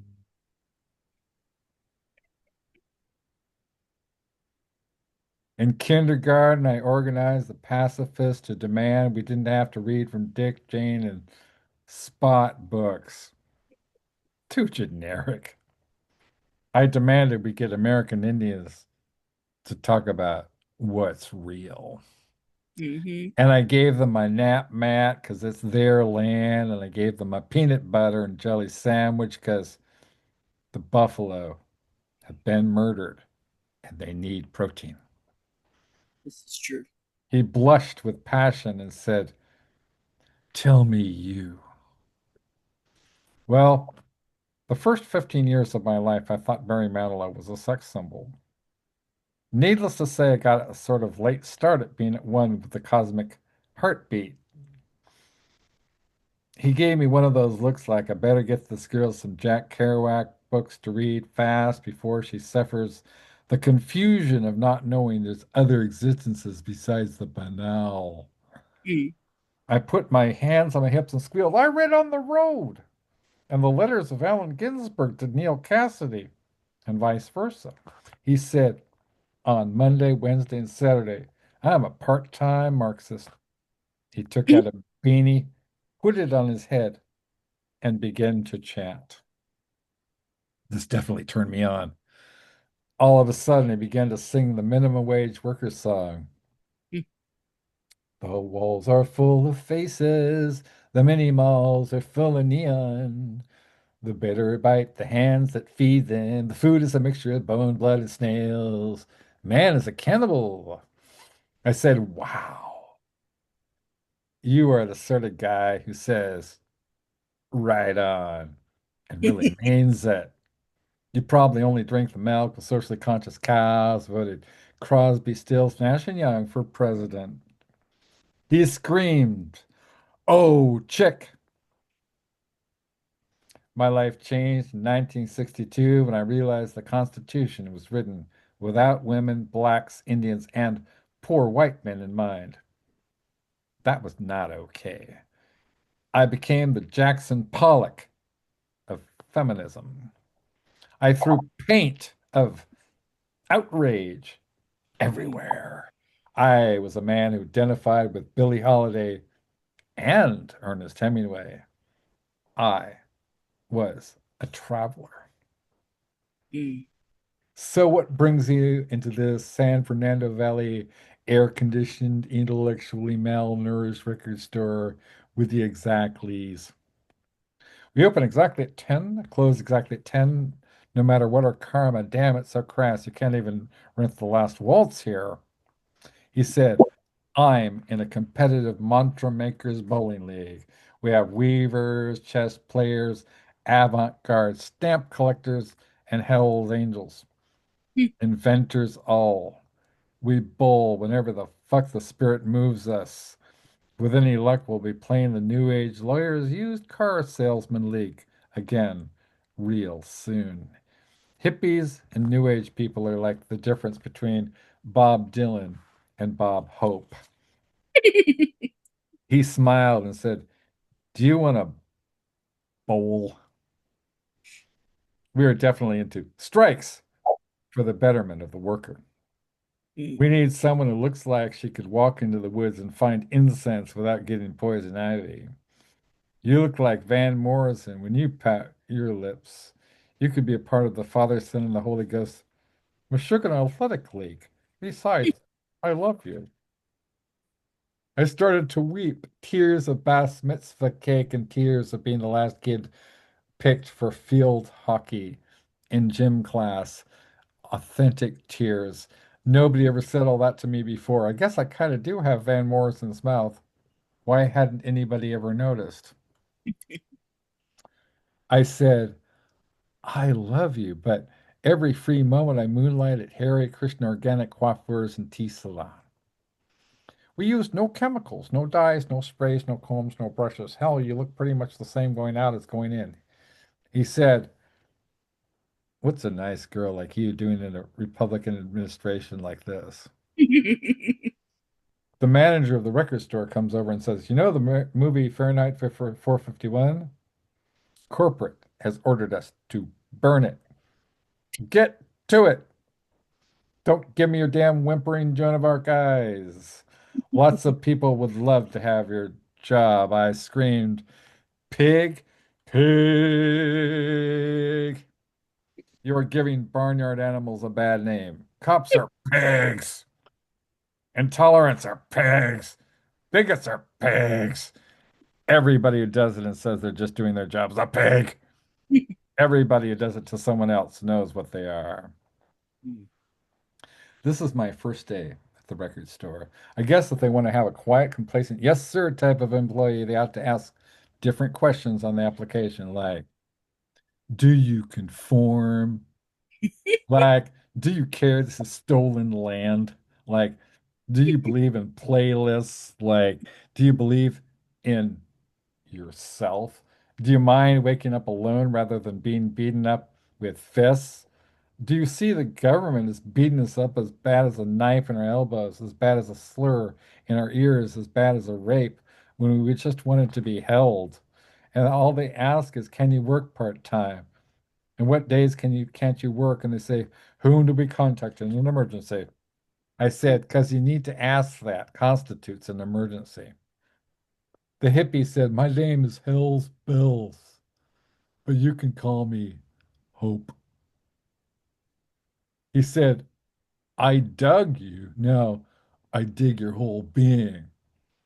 It's strange. No matter how many nights I wake up unhappy, there's still a possibility of rising into a change so easily.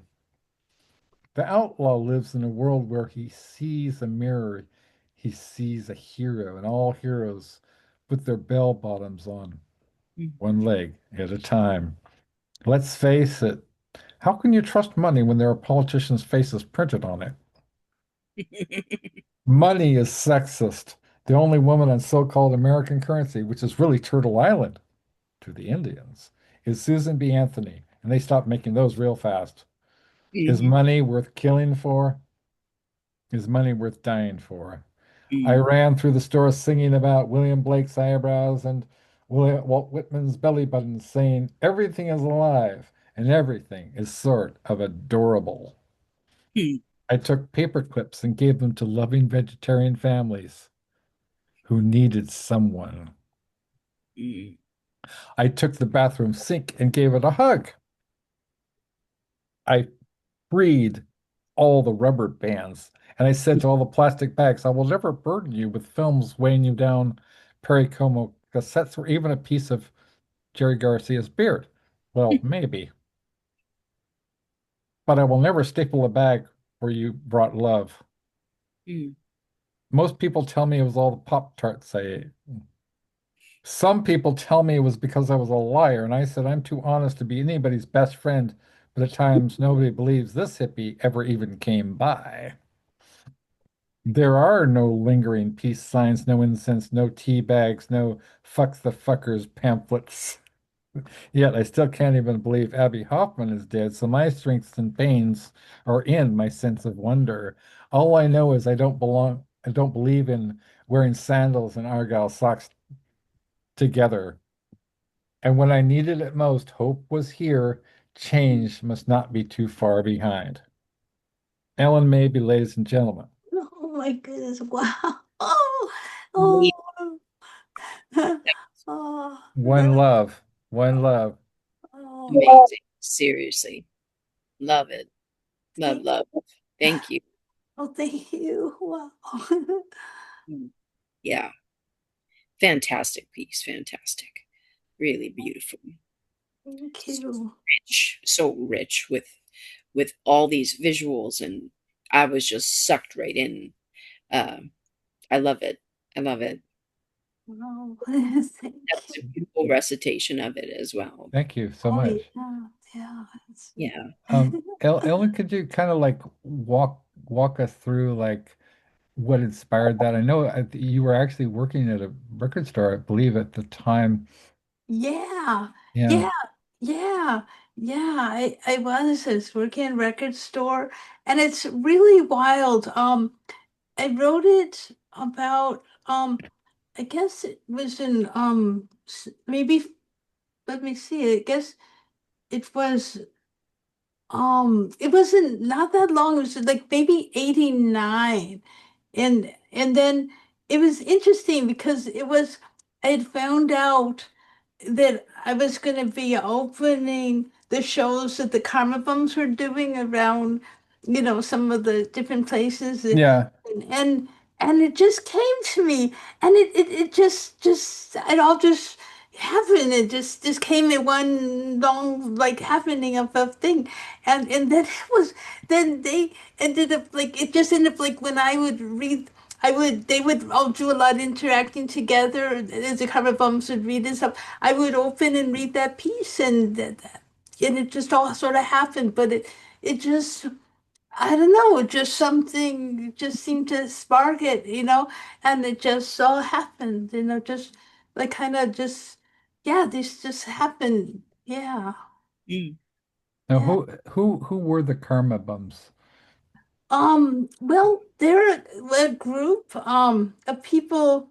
They some of them had been in a group called the Lost Tribe previous to Uh-huh. the Karma Bums, and a lot of like performances and improv and stuff. So some of the people like were S.A. Griffin and Uh-huh. Scott Wanberg and Doug Knott and Mike Millette and in the um we call the incarnation of in '89, Bob Sterren would perform on songs, like kind of like folk songs on guitar, really good, and all Hmm. kinds of that. And so yeah, and then Mike Millette also he was at a different time, like when they toured the next year. I mean, there's a little bit different, but yeah, so they had done a lot of different performances in a Cadillac, like on the road further. Right. Yeah.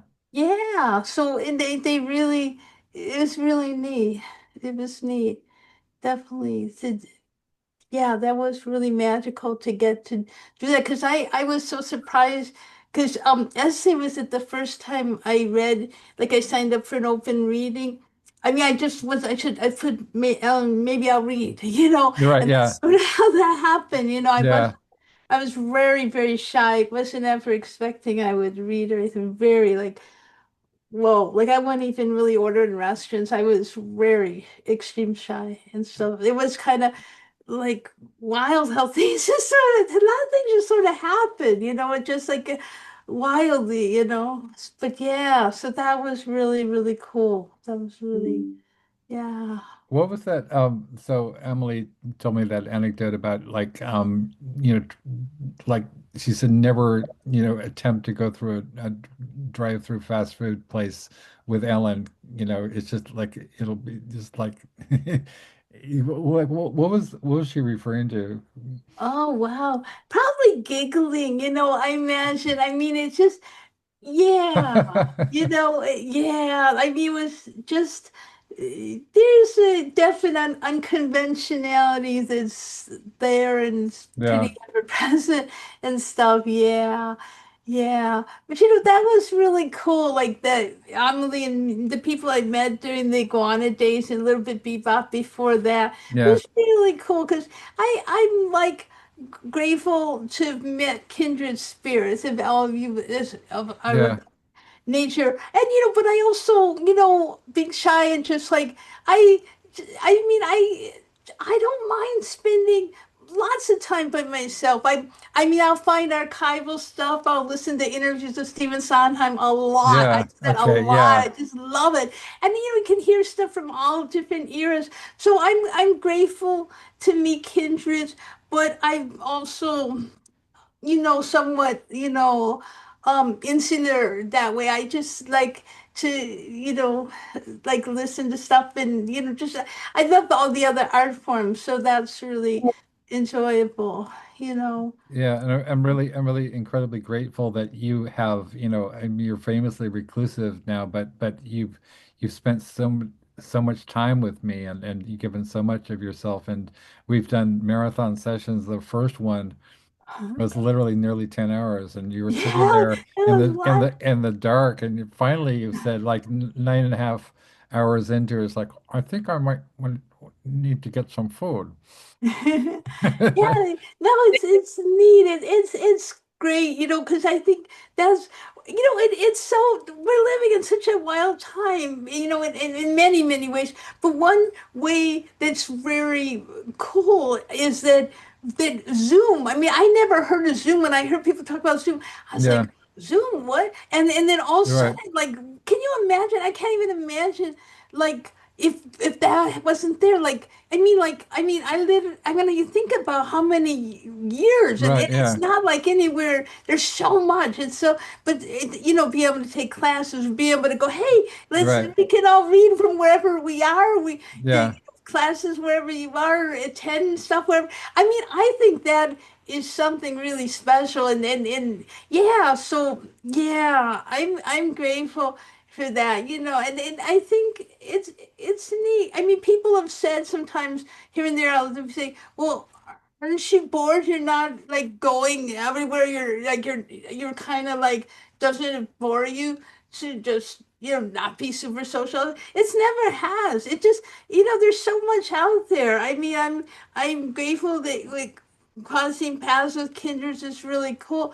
But I've never really I feel there's so much, and there's just things are archived in such a way. I mean, you never know what you're going to come across. Like, you can see just neat documentaries, or you can see, and there's beautiful stuff to see, and it's that's really neat. I think it's good to have, like, time where you can just spend time and kind of see different things. I mean, it's just really, yeah, and there's kindreds, of course, too. Yeah. But I think that, maybe people. I mean, some people are super social. Just that's just, but Yeah. it's just neat to have this time, and to feel like, to enjoy, because the other arts are just fantabulous, Yeah.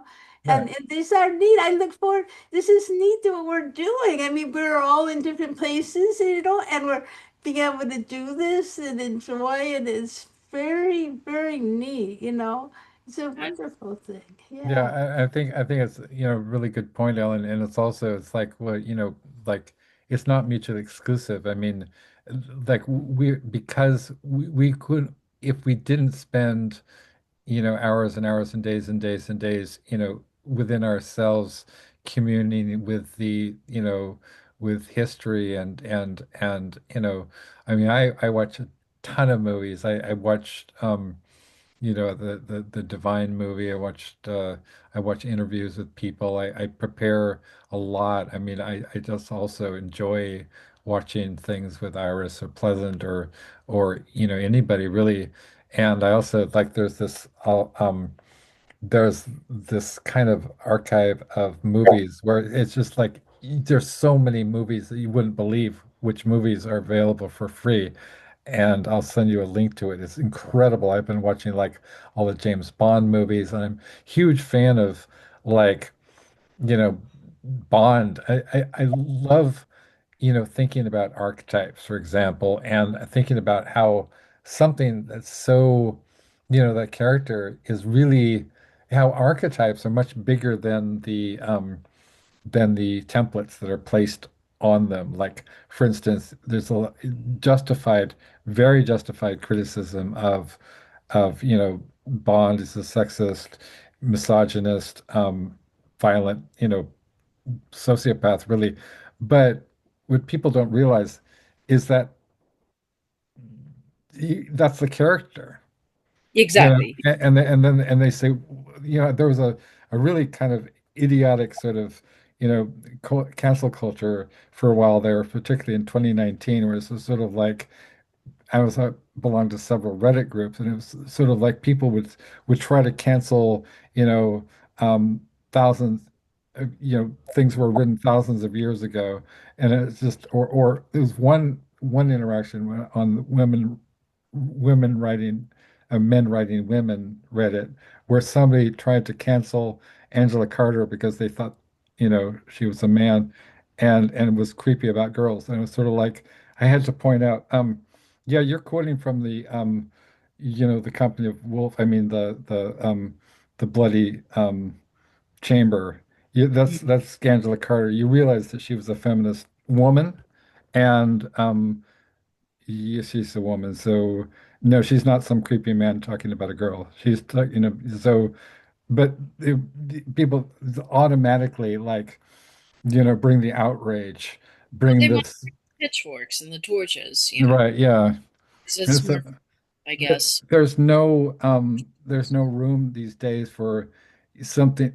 I mean, many of the like I never felt that I was supposed to, it's almost like they're trying to be, you know, um, guardians or gatekeepers of like, what of art in general, what is permissible in art. And I'm sort of like, well, can you imagine if every book that you read was like the protagonist was like a do-gooder progressive whatever, you'd be less like, what the fuck? I mean, Yeah, Lolita is one of the greatest novels ever written ever in any language, and it's about a pedophile, it's about a monster, and it's written from the perspective of a monster. And it's like it's one of the most beautiful things ever written. And American Psycho, Bret Easton Ellis, forget about his politics. Just read the book. It's Dostoevsky, And so I just don't get how, this whole idea that it's like the protagonists need to be likable. They need to be, whatever they need to be. I mean, look at J.D. Salinger, Okay, so it's the person is a troubled kid, and mhm, he's whatever. It's not. I don't find him annoying. I find him. I think it's a deeply moral book, and it was written from the Holocaust. absolutely. It was based on, he was a soldier in World War II, and it's a sort of it's his talking about the Holocaust and sort of in other, whatever other terms. It's a yeah, Well, if you don't like something, you don't have to read it or watch it. right, exactly. Like for me, I find James Bond, like as growing up as a little girl Yeah, watching, my stepfather would watch the James Bond movies. yeah, And at first I was like, oh, those women are so beautiful and oh, that's a cool car. right, It's just kind of two-dimensional. yeah, There's and I'm like, God, he just leaves all these women. Like right, yeah, like what God, what a jerk. Like exactly. I don't want to be his friend, but if he wants to be a spy, I'm all Right. for, Right, exactly. but yeah, you know, it wasn't for me, but if somebody else enjoys it, by all means, Exactly. Exactly. you, Exactly. Yeah, yeah, exactly. I mean, and I also like, the kind of archetypal power, yeah, is a pure scorpion energy, is pure, just like I am a scorpion. I'm not only a scorpion, I was born on Halloween Day, so I'm like, just I'm just ridiculously like, and I always like, with my friend Natasha Lynn Nichols, who's the co-editor of mhm. Electronic Books. Shout out to Natasha Squeezins. That rewrite it, Dawn, bitches. That that that I always say shaken, not stirred, because that's Yes, I'm also Scottish, right? I'm also a Scots, Scots Irish, so and Sean Connery was terrible, and that character was terrible. But like, I I just love his pure scorpion energy. there It's is. I mean, even when he was in Highlander, he's yeah, supposed to be a Spaniard, and he's yeah, his brogue is just so yeah, even bother to try to Didn't speak. even try. Yeah. Didn't even try. She's just full Scottish, you know. It's so, he's You just so, make him, yeah. a Highlander Scot, you know, warrior, but instead, he's dressed up like a Spaniard. But Yeah, yeah, right. Exactly. Yeah. there's certain camp elements you just, There is okay. I think it's another thing where, in many ways, so I mean, this is a really good, really exciting topic. So, like a lot of the, have you ever noticed that, like, oh, I just discovered, uh, I don't know where I was, but Basic Instinct, Sharon Stone, oh yeah. and actually, this Basic Instinct 2 Mm. is a really good movie, and it's much better than the Joe Esterhaas one. But I was just it was like I watched that with fascination when I watched Basic Instinct 2 and I was like, oh my God, I am her. You know what I am her. And that is me. And it's like it's weird because it's like talking about gender when people people should feel free to just, you know, follow where their instincts are leading them. You know, if you see a character, and for a longest time I didn't really understand, I would watch movies like All About Eve, and I wanted to be Betty Davis, and I was like, I didn't even understand really what I was, but it's like, then I read, I think, and, you know, a few years later, I read Notes on Camp by Susan Mm. Sontag, and I'm like, oh, I see. I see what's going on. It's the femme who is it's camp is really interesting Yes. because it's serious. It's a serious art form. Hmm. And it's also, I A lot of mean, carte yeah, blanche to be allowed in, the exactly. alphabet, to be Right. allowed in. You Right. know, Yeah. it gave us an environment to Right. thrive. You know, Exactly. Yeah. we could wear feathers in our cap, and we could put Exactly. lipstick on and glitter. Right. Exactly. Uh, Yeah. um, yeah, I agree with you. It's Yeah. it's serious. It, Hmm. and it's so beautiful, and I think like Susan Sontag herself. So like she and I read this thing about I'm a huge fan of like Edward Said as well. You know, Edward Said, the late great Edward Said, and but he and I think his seat at Columbia is occupied by the great Gayatri Spivak, right? But Said and Sontag were. Can you imagine going to Columbia at the same time that they were teaching?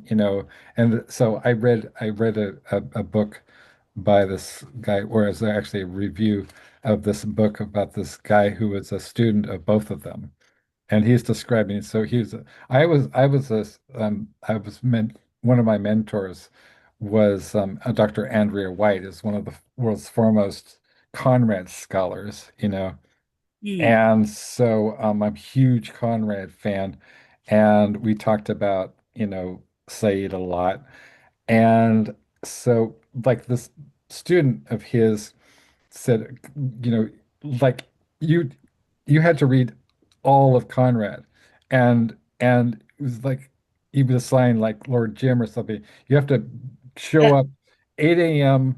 Mm. sharp in his office. Yeah. The door shuts. Just no fooling around. You got No. to be prepared. You Yeah. can't hide. You're just like, okay, we're talking Lord Jim. And he was the real deal. And then there's Professor Sontag. Professor Sontag, she smokes. She's fabulous. She's Mm. late. She's totally unorganized. She's all over the place. Mm. And then she's just like, she arrives, she's sort of like, whatever. And she's brilliant. She's Sontag.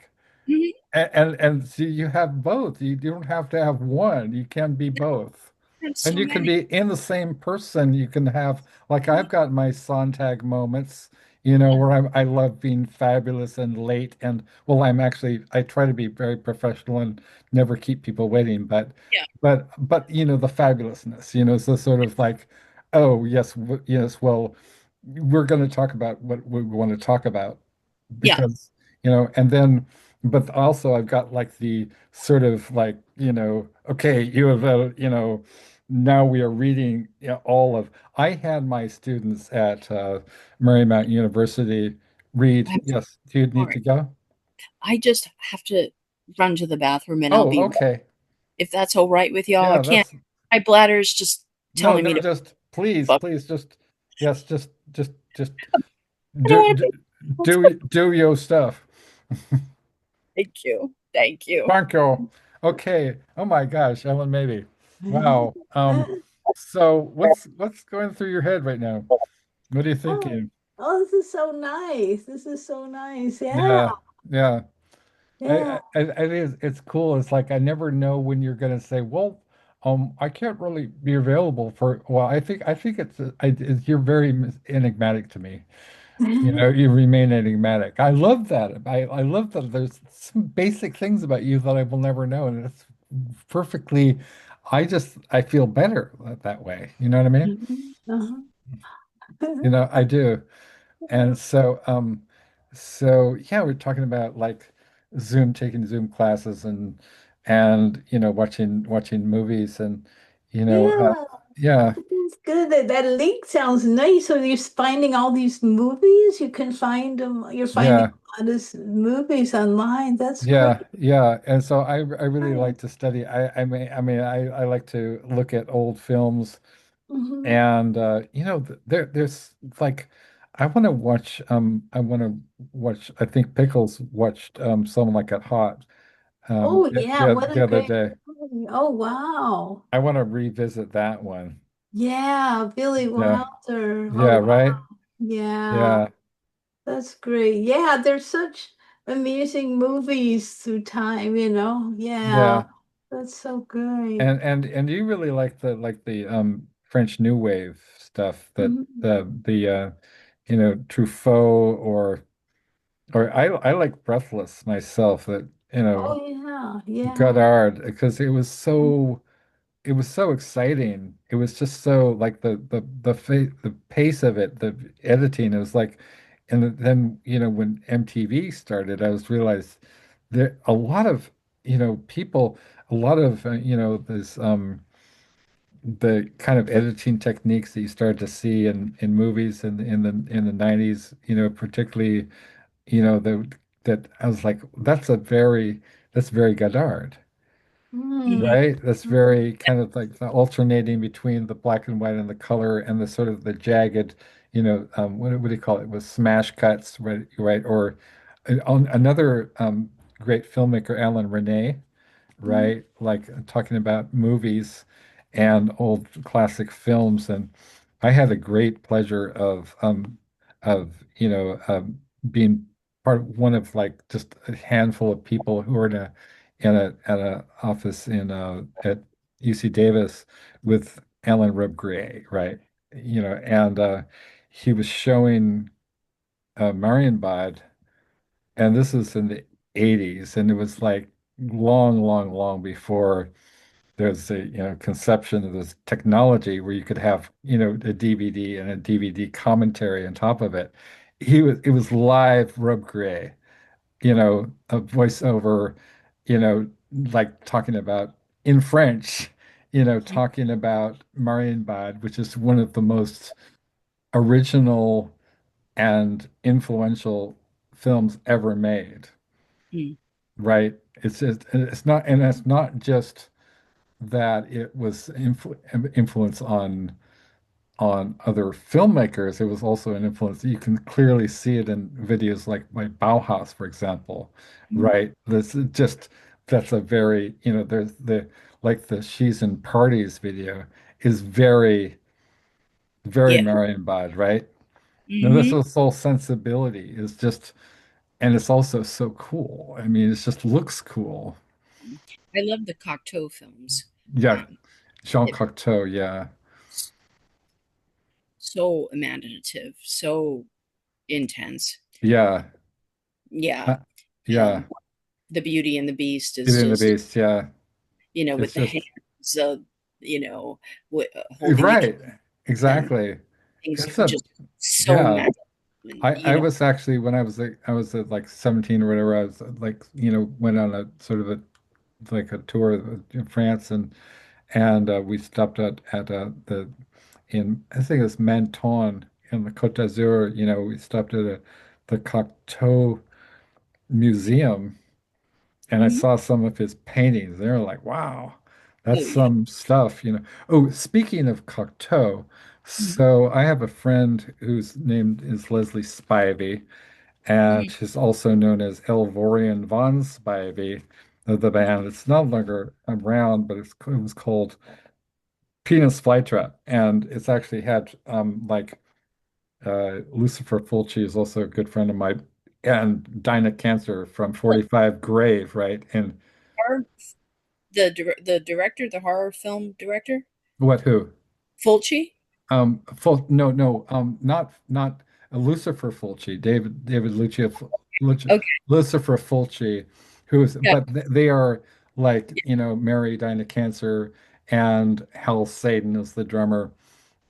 Lucifer Fulci, and his cat was named Lamberto Pava. Right. So I visited him like they were all there. I met the band and the director of the film, The Dead Hate the Living, which they did the theme song for. The Dead hate the living tonight, and it's China Cancer, right? She's so fabulous. It's And just, yeah. right. And it's like what Dave something and they actually signed, I had them sign my copy of City of the Living Dead. So it's like Dinah Cancer and Lucifer Fulci and Hal Satan and Elvorian von Spivey. Anyway, long story short, so um Leslie has been a friend of mine since that time, early Hmm. 2000s.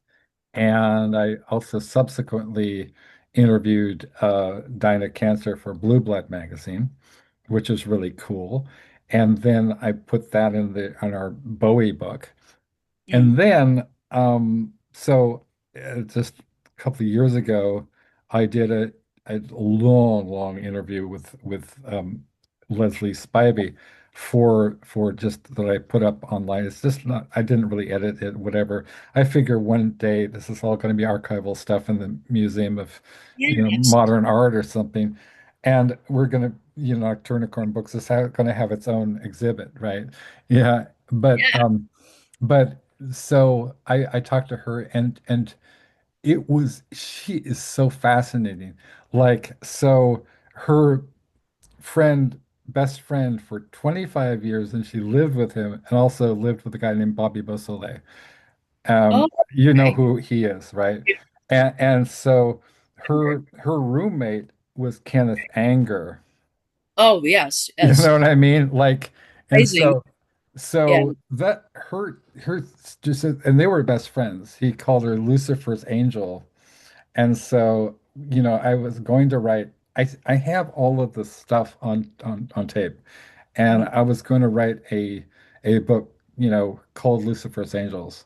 Lucifer's Angel, because this story is wild and it has to do with, I mean, it has to do with like Aleister Crowley and it has to do with like, Jimmy Page from Led Zeppelin and Ozzy and all these people. And it's just an incredible story. Bobby Beausoleil,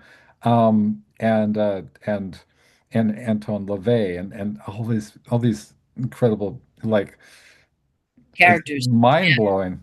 And Hmm. and so, it's one of those projects where I just have limited resources, but I have it all. I have it on YouTube for people to watch if you want to look up, Lorraine von Spivey Sure. and Alex S. Johnson, and it's all there. But it's just talking about how this confluence. I mean, it's just think about like I think I could do something sort of like Joan Didion with the Mhm. White Album, with talking about punk rock and talking about all these incredible, like my primary sources, like Pleasant Gehman, Iris Berry, Carrie Lee Chrome, you know, uh, Alvorian, Dinah Cancer, it goes on and on and on, and Jarbo and the people that I haven't like directly, Jitan Damone, the people who I haven't directly or Karen Crisis, and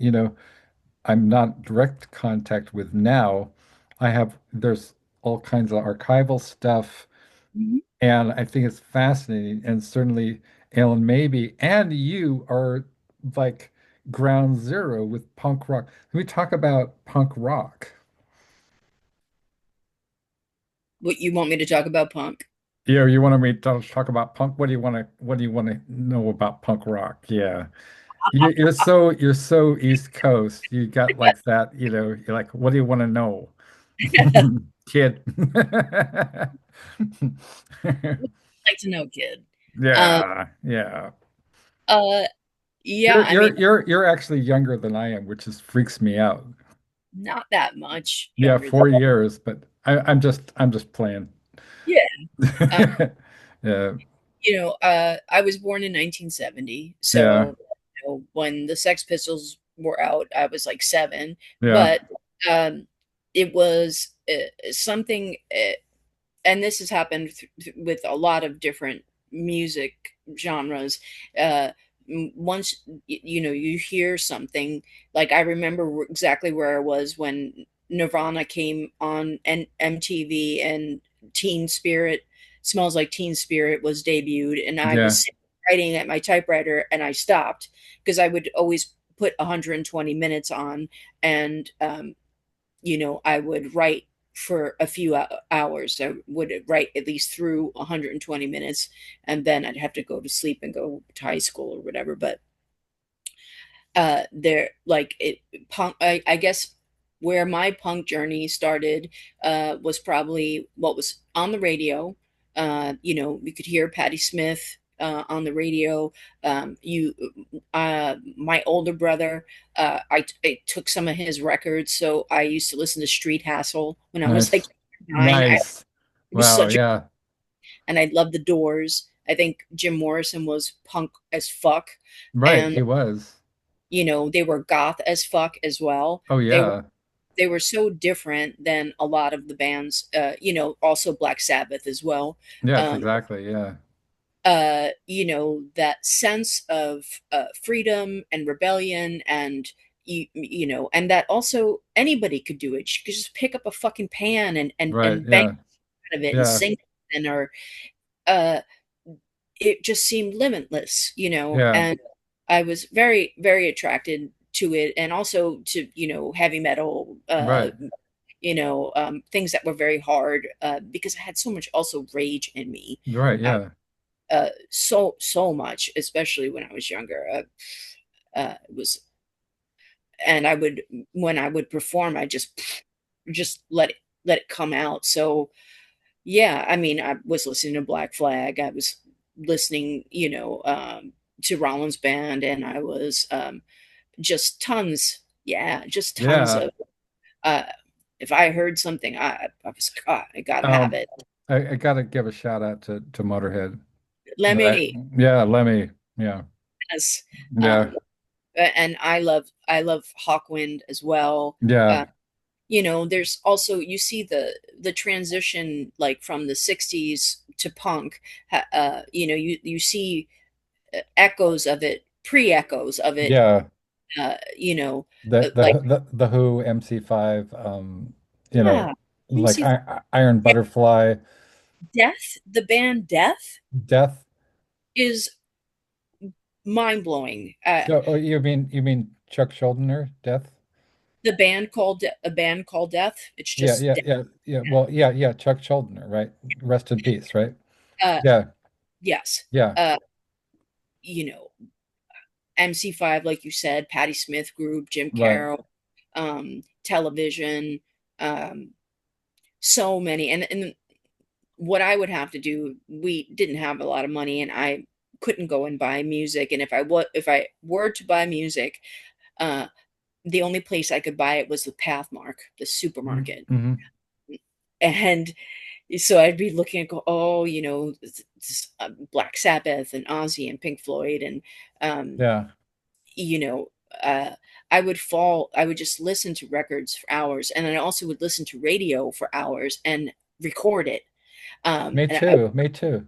came in Right. Yeah. Yeah. Yeah. to get the full, you know, you know, um, walk on the wild side. I need, that Oh I can my hear. God. Yeah. Right. You know, um, yeah. I mean, I think Jim Morrison and Lou Reed, and then we listened to tons of funk too, like Sly and the Family Stone, like my family.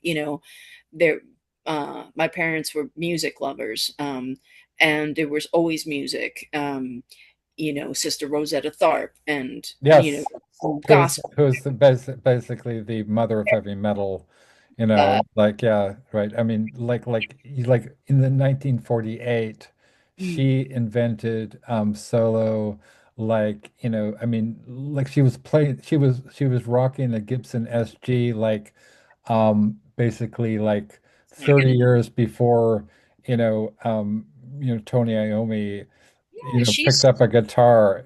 the mother of rock and roll. She really is. Like, Yeah. And she was gay as fuck too. So, right? yeah, Yeah. Yeah. didn't give a fuck about it. Yeah. Uh, yeah.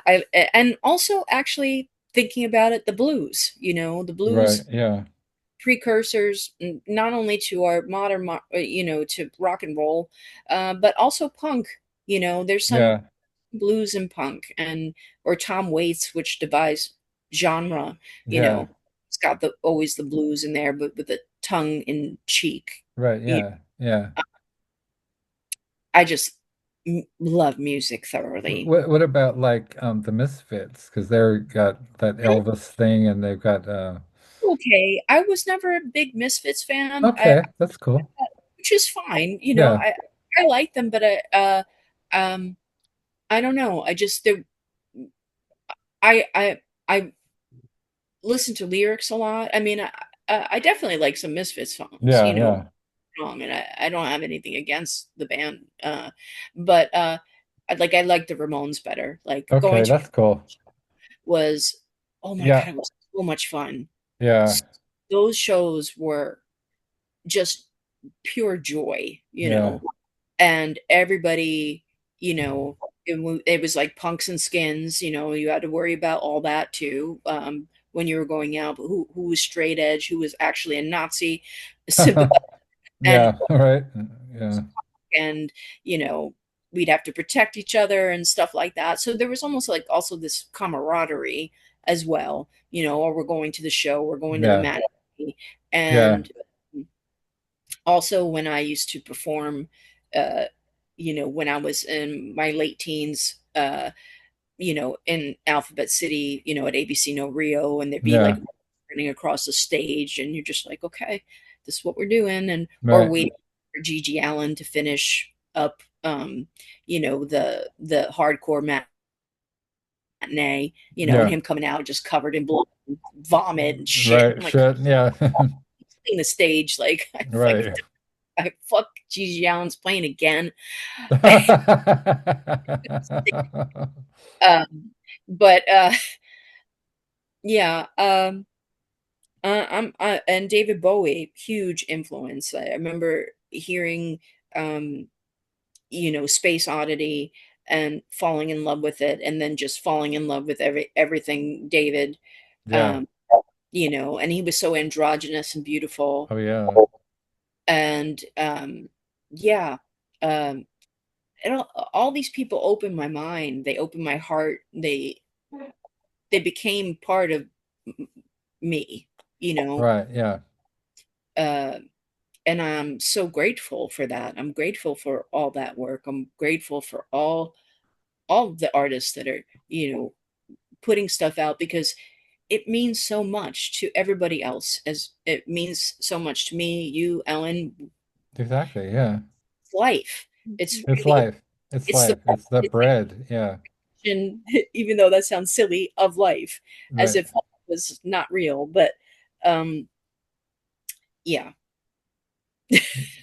That's yeah. I mean, as a, what about you, Ellen, with Oh. punk rock? I mean, you certainly were all in the orbit of these people, within, Henry Rollins and Exene and Pleasant Gehman and Iris Berry, certainly the architects, right? The architects of punk rock. Mhm. Yeah, yeah. I mean, yeah, I remember thinking, you know what song I really loved the song, that X did, that I must not think bad Me thoughts. too. Yeah. I just remember, and it had, and I think because there was also BETS, like the when he, like there, yeah, yeah, Yeah, like that connection to folk, right. like, Well, like what he got through saying about, B E BEETS, not BETS, EATS. I must yeah, not think bad yeah. thoughts. Yeah, yeah. And I remember thinking, yeah, like I'm that and I remember there was a song, there was that, I guess it was an MTV or something. It's called Liar, Yeah. Oh and then, yeah. what I mean? It was, wow. And he could be so soft spoken, but wow, look at him now. You Right, know what I mean? exactly. He Yeah. can, I I'm a mean, liar. you Yeah. know, I remember when I lived in New York for a couple of years. I am so shy, but I ended up wanting to move there. And I remember seeing Stop Making Sense at the Waverly Theater like every week. I Uh-huh. love that one and has so much energy and so wonderful, huh? And so that was neat. So yeah. And yeah, I'm trying to think, of course, Leonard Cohen, and I mean, and of course, tons of show tunes. The show tunes galore. Yeah. Okay. So Yeah. yeah. So I mean, yeah. I mean, a lot of times, I mean, like with your anthologies, a lot of times I'm learning some of the stuff. Like I don't know, like like Motorhead or a lot of things that are very well known in other genres, but I'm open to, hearing and learning, but I don't, I'm not so familiar, it's just, it's not really what I've really heard. I mean, generally it just hasn't been. But it's interesting to see. And, there's just so much music out there. As if I remember, like, hearing Frank Sinatra, Tony Bennett, Chandler and Young, just stuff. So I guess, I mean, and Phil Oakes, I love. I guess I sort of have this, like, a lot of stuff is like yeah, I mean, I'm still getting familiar, so much stuff, so much different things out there, but yeah, this very, very, yeah, very Yeah. interesting. I love how I can come to you and I can say no matter what it is, no matter what the subject is, I'll present something. I'll say, Ellen, would you like to? Well, I mean, you just wrote a new one for the Revenge anthology, which is just out now. And you wrote an original piece. Janice Steckle wrote an original piece, which I was quite surprised and honored. But also, you wrote something for the Black Sabbath book, you wrote something for the Motorhead book, and also for the Metallica book. And absolutely, I love the way that you find your way into these. Although it's not in the case of the Motorhead, you like that song that was based on the book and the movie Johnny Got His Gun by Dalton Trumbo, right? And one, and that was about the soldier, and also the fact that Dalton Trumbo was on the blacklist for the McCarthy era. So there's multiple resonances, right, with that, with World War One and Hmm. the horrors and atrocities. And it's a very heavy song. And I just like the fact that, you know, the reason I pick these, they're the tribute subjects are because they're cultural watersheds. Lemmy was foundational for Oh, yeah. punk rock. He invented heavy metal. He and Ozzy Yeah. invented metal, and Hmm. Dio, of course. But then and punk rock as well, because And Mhm. then also you have all of the what? I'm sorry? Blackmore, you know, Richie Blackmore. Yeah, exactly. And yeah, and the fact that you have all these connections between, somebody like Henry Rollins was a friend of a friend of Lemmy, a friend of Ozzy. And then also you have, I mean, it's really all part of one ecosystem. Nicole Six is the daughter of Nikki Six from Motley Crue, yes, who and Nikki was a huge, huge, huge Lemmy devotee who isn't. So, but then you got all the like you've got Iris Berry and you've got uh like Pleasant and Joan Jett and Sherry Curry and Lita Ford, and they were yes, all part of that, yeah, that the Sunset Boulevard metal documentary that VH1 did, which I've watched compulsively, rewatch it because I love that. I love the fact that this is a few years before cancel culture. So it was sort of like the decadence was a selling point.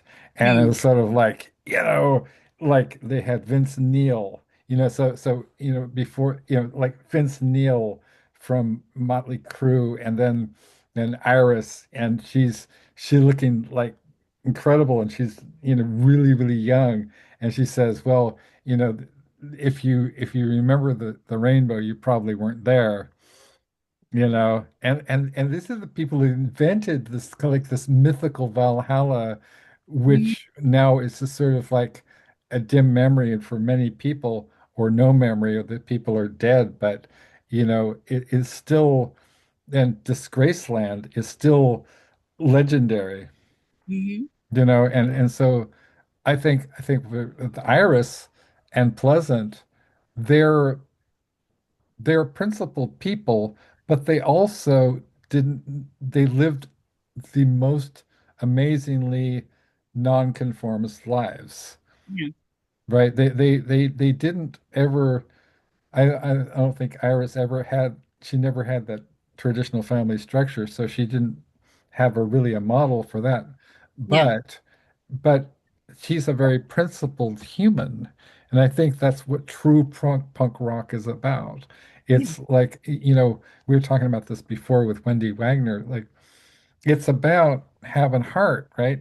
And then, I was having some problems, and when I was friends with Carrie Chrome, and she suggested I go to, like talk to the punk rock psychologist, mhm, you okay, know. And so the punk rock psychologist, I was sort of like, I don't know. But they shared a meme that said that, that, love is or compassion is the true punk rock, is the mhm, true punk rock, or empathy, whatever. And Ellyn has a wonderful poem that is that you read for the TED. Can you talk about a little bit about the Great Pacific Garbage Patch poem that you did? And I think you and Jackson Brown um, talked after that or something. There was beautiful reading that you gave at the TED Talk. Can you talk about that, Ellen? Oh, thank you. The one of the co-founders, Deanna Cohn, with this the TEDx Plastic Pollution Conference, she's from the Plastic Pollution Coalition, asked if I could write a piece for about, and I wrote Ocean Song for that. And so I read that there. Um, yeah, I mean, yeah, that was really, really, very interesting, beautiful, event. But yeah, I mean, yeah, it's sort of different, you know, all these different things kind of how things sort of swirl that you end up all different places. I remember there was this thing they had, like they wanted the Los Angeles representative for the MTV Spoken Word Tour. Right. And so they were having it at the Viper Room, but it can be kind of, they wouldn't let me in. I said, but please let me in. I'm supposed to read. Please let Wow. me in. You know what I mean? Because so, Yeah. being very unconventional, it's kind of, it's a little strange, but they eventually, but I mean, yeah, I mean, it is pretty surreal how things can happen. But that was a neat thing. And then Jackson Jam with the band at they had like a event, a part of it and stuff. But yeah, there's just the things are so wild. I mean, the band played at Glastonbury, and it was so weird. We ended up on this. We recommended to the acoustic stage, but we didn't get accepted to the poetry stage. So we were in the stage. We could have been like almost a mile from each other, Oh my and God. but you know what I mean? It's so big. But I would hopefully we could play the poetry stage so people, but they didn't accept us there. Isn't that wild? The, I mean, it's so and weird. and Where and this yeah, and didn't you two play at the same like festival like the Glastonbury like the same same year? was that crazy? Like Yeah, it's you and so like wild. Ellen Maybe band and you too. Like no big deal, Yeah. right? Yeah. Yeah, it's so intense. It's Yeah. very, I guess it's known for a lot of mud, but it was really walking Wow. around, you're like Yeah. sloshing And and around. and, Yeah. and druids, right? The Yeah, Hmm. I mean, druids. Yeah. yeah, I mean, it is really well, but it was just so weird because I mean, just things like are so, there's such like unusual things that occur. Yeah. It's just like, it's kind of unbelievable. The things that happen are just so wild. It seems even like a million lifetimes ago almost because it feels like it's weird when you think of like I remember like I watched the musical Smash, Yeah. it was a TV show. I watched the TV show and I'm like, oh my gosh, I remember watching that or when they had the thing for Sondheim's 90th birthday and you're Right. like, it's so weird to lose track of time now. I'm like, Yeah. oh, okay, we watched that. That was what? That was like about 6 years ago. Okay, I ate in a restaurant once in March, just right before everything, just like that. So I haven't really been in a restaurant since what? So 2020. Okay, that's like 6 years. I mean, like you go like, what? You know what I mean? Like, isn't Right. it? Yeah. Time is so weird now. So like something that was even like in 2011 or 2009 or whatever it is, it's like we're being on a plane like a million years. Like it's so weird, and yet we do like we go to school online, we do this stuff, but it is so weird when you think of stuff like a Facebook memory from like such and such a time or whatever. You go like, wow, like I mean, like time is so because it's almost like this era, and it's a lot more complicated. But it is a lot, but it is like extremely lengthy. I know a lot of people. I know I feel like I could be maybe more reclusive, and not everybody, but I do. I feel, and I mean, I think it's its own thing. It's its own thing. I mean, there's no way I could take classes from different Right. places, Yeah. or anybody could. I mean, in the sense where, but Right. it is kind of it is a while. Like it's strange, like like it's so funny. You're in your 20s, Right. Yeah. you're in your Exactly. 60s. It's like, where's it going? You know what I mean? It's like, you know Exactly. what I mean? Like the car bumps, and yet it can be so vivid. You can think, oh yeah, the iguana. Oh my gosh, that's such an emotional time. Yeah. And that's 89, till 95. And then, oh my God, it's 2026. Yeah. Isn't time weird? And it's like, It so is. we're living in Prague for film school. Yeah. That's like what? That's like 21 years now or Yeah. 23 to go. Like what? But it's all incorporated or everything. Yeah. But you can remember. It's like, isn't it kind of collage? So you're sort of like, oh yeah, I totally remember. Like I said, like had the energy of seeing Stop Making Sense or being an apprentice at the Village Voice or any type of thing, the actor studio, what that felt like. But it's funny how it's just this whole tapestry of stuff. It's It is. really It is. interesting how that it can be. Yeah. I was going to say first of all I'm going to write a poem with the epithet time is so weird, Ellen Maybe, and also I was just thinking about how oh my God and then he chokes to death. But it was kind of anticlimactic, you know.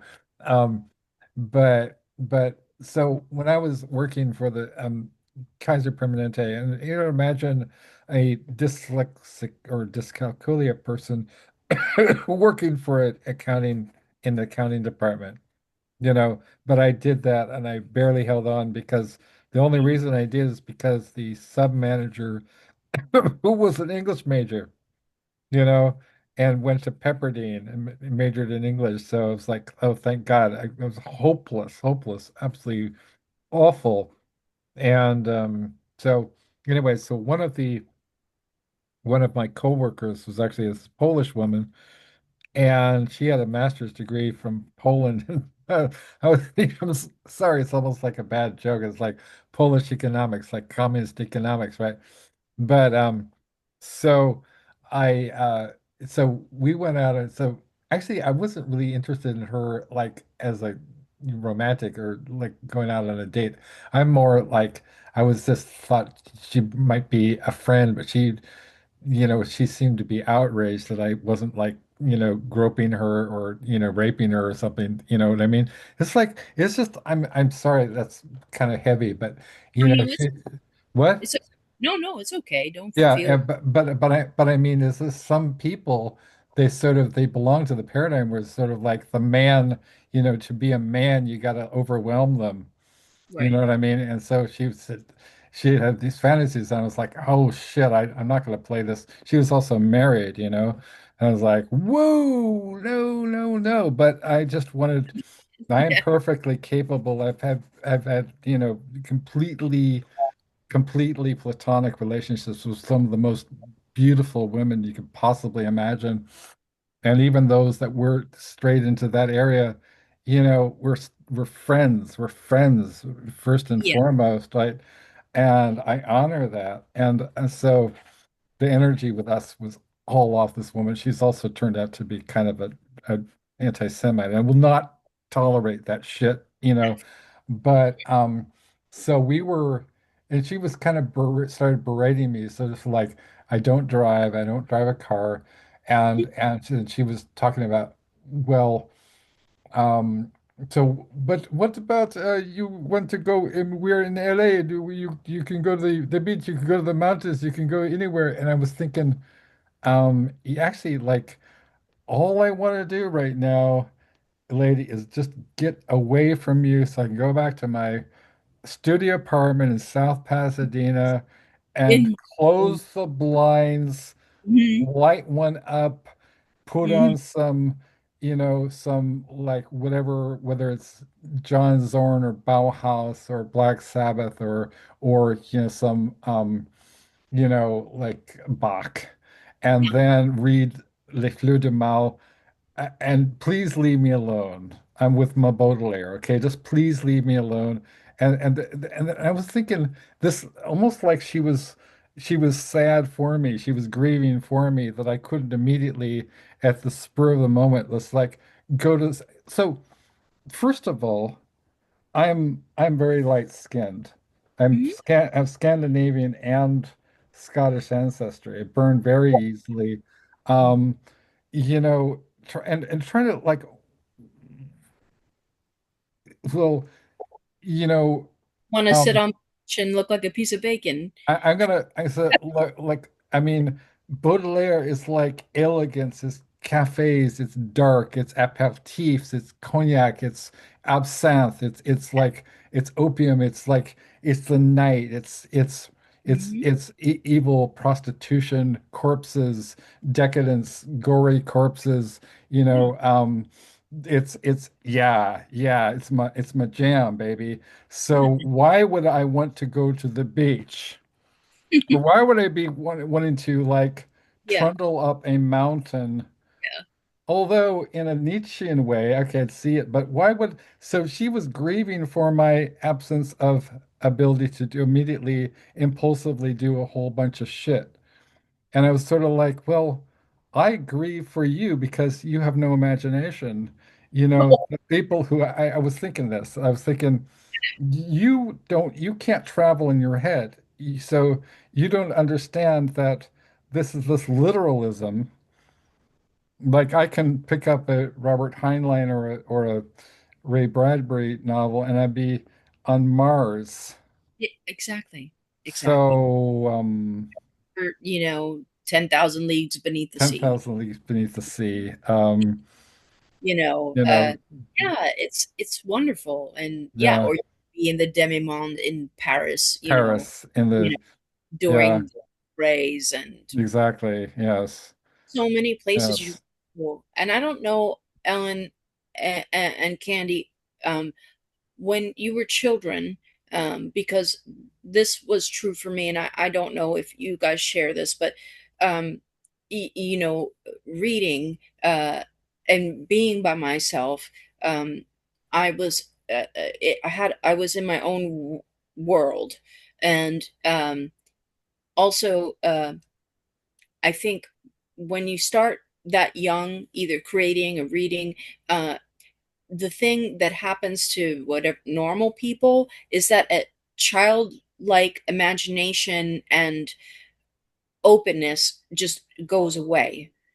Some people can't even remember their childhood. uh, they're surprised that I know my I can tell you all my teachers from kindergarten all the way, uh, uh, that you are in these worlds, these fantastic worlds. Uh, so it's like, yeah, why would I want to be in traffic, in congestion, with all these people around? It's so hot. There's sand, up your and it's so annoying. Uh, yeah, but if there's like I had a friend who had a house in the Hamptons, and I was able to go out and see how the other 1% live. I see what you did there, Tricia. That makes no mathematical sense. Yeah. It would be empty, and I would sit with my friend, and we'd smoke a joint, we'd fall asleep, we watch the birds. One time Right. there was a cormorant just sitting there, and it Oh, looked like a nice. statue until it turned its head at us. It had felt like almost Alice in Wonderland like. Nice. Yeah. That was the few times where I actually enjoyed the beach, with no one except my You, friend. you almost, tilted into a little Judy there. Oh yeah, That's right. It was a few times I enjoyed the beach. the beach. Pig. Yeah, people don't understand it either. I mean, and it's not because I'm pale. Right. Yeah. Um, uh, for some reason, I don't burn. I don't Yeah. anything. Uh, I was out in Palm Springs, and my friend we both put on the same sunblock. She got tan, and I just looked the same. You just look the same. Yeah. So which is fine. Um, but I do think I have some sort of skin problem, and Yeah. that's, yeah, like just loss of melatonin, melanin, basically. Well, I had one of my former collaborators who's no longer with us, and I mean not like well, she nearly died. That's another story. But some of these opportunists who kind of like try to parasite us, and she's no longer we no longer work with them, but she's has Romanian heritage and she has porphyria, which is wild. So it's just like it's the vampire skin disease. Yeah, Oh, okay. That's the vampire skin disease. Okay, yeah. because I you said progeria, I thought you were talking about the aging disease. No, Uh, that's the hunger. Yeah, no, this is like the it is one of the kind of folkloric origins of the vampire mythos that that their skin is so also they crave I don't know I think they get nutrients from blood literally so they might have a craving for to actually drink blood but yeah their skin is so pale that it's like it's just they instantly burn. Yeah, yeah. that's that's got to be a hard life to live. Um, No, yeah, everything's got to be, I mean, you have to worry about going outside and going getting on fire, basically. Exactly. Yeah, yeah. I mean that I'm gonna probably write that story. But yeah, so with Ellen, I think a lot of people I talk to people, and they'll say, what's Ellen do these days? We'll talk about in the 90s or something. It's just like, for a lot of people, you seem to have disappeared entirely. And I'm like, well, she contributes to all of my books. You know, we if you just look at our videos, I mean, she's like so has another weird kind of cognitive dissonance thing. So people have this structure where the only legitimate form of socializing is like in reality, whatever that means, and like update your browser, people, like update your paradigms, because this Yes. is, this is real life, Yeah. and it's far more comfortable. We're in our own dwelling, wherever we are, but we're, inside.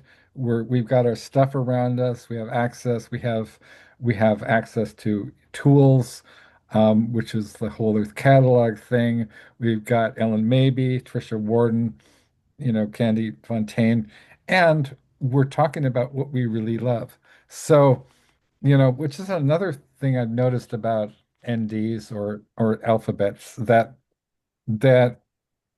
we don't really talk about things that we don't love, and sort of I Why think I was got things we accused of not talking. It was like around certain people, hate? their energy is so just turns me off. I mean, shuts me down Yeah. entirely. I just can't talk around them. Mm, yeah. No, I understand that. A lot of times I'm just quiet, or I because I don't feel that whatever I'm going to say is going to penetrate the brain of the person next to me, and Yeah. with an understanding of the words that are coming out of my mouth. Because a lot of times I just speak the way I think, and that turns people off too. Uh, I mean, how so? Can you give an example of like when this has happened or well, well, I think it doesn't happen that much because oh I don't allow it. I yeah. don't, because I'm like, my words are just being wasted, so I'd rather just keep them in my head. Yeah, Uh, right. Um, but yeah, no, it would happen, like at family parties where there's just a variety of people.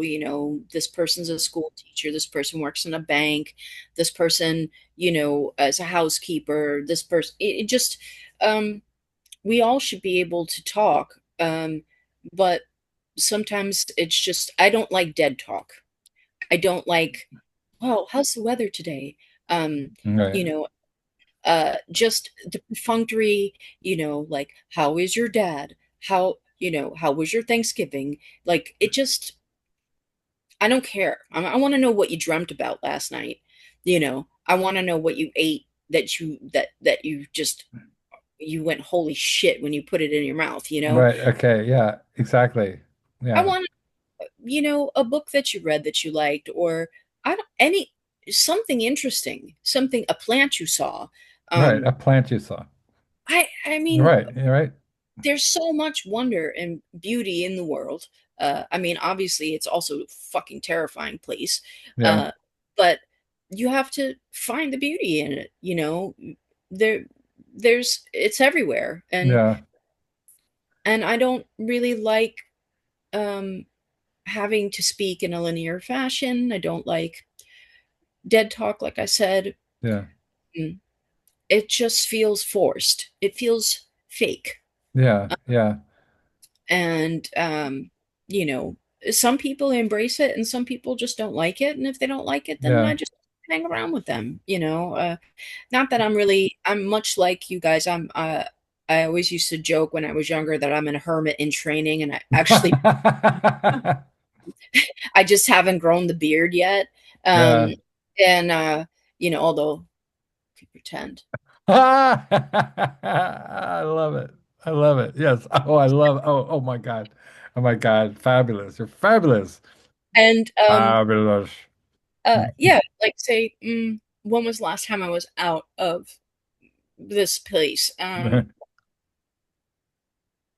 don't know, like 5 days ago, Yeah, 7. I don't know. I lose track.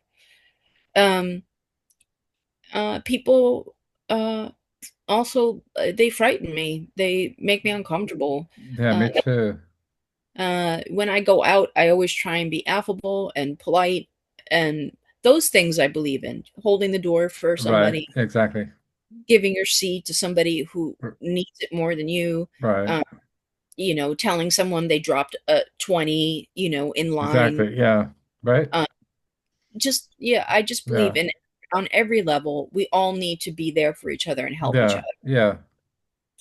So when I do go out, I try to be, the best I can be. Right.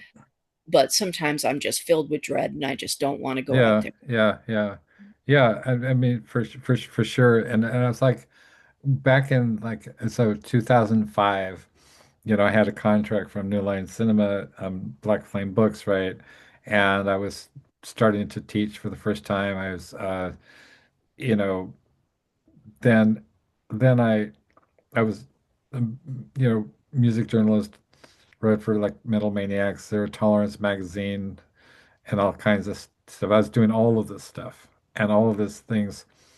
And I thought, oh, well, you know, I should, it's a, this is one of the those kind of like shoulds that really makes no sense, but people have this idea that you need to go out and be social or you have to have life experiences. Now, what counts as a life experience? You don't Mhm. have to be Hemingway getting injured as a driver in World War I and having an affair with a nurse who, at the hospital in Italy, whatever.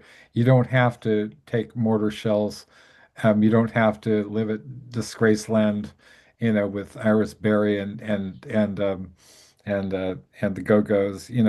You can you it doesn't matter. I mean, Marcel Proust was in a, cork line studio for 11 years, writing, À la recherche du temps perdu.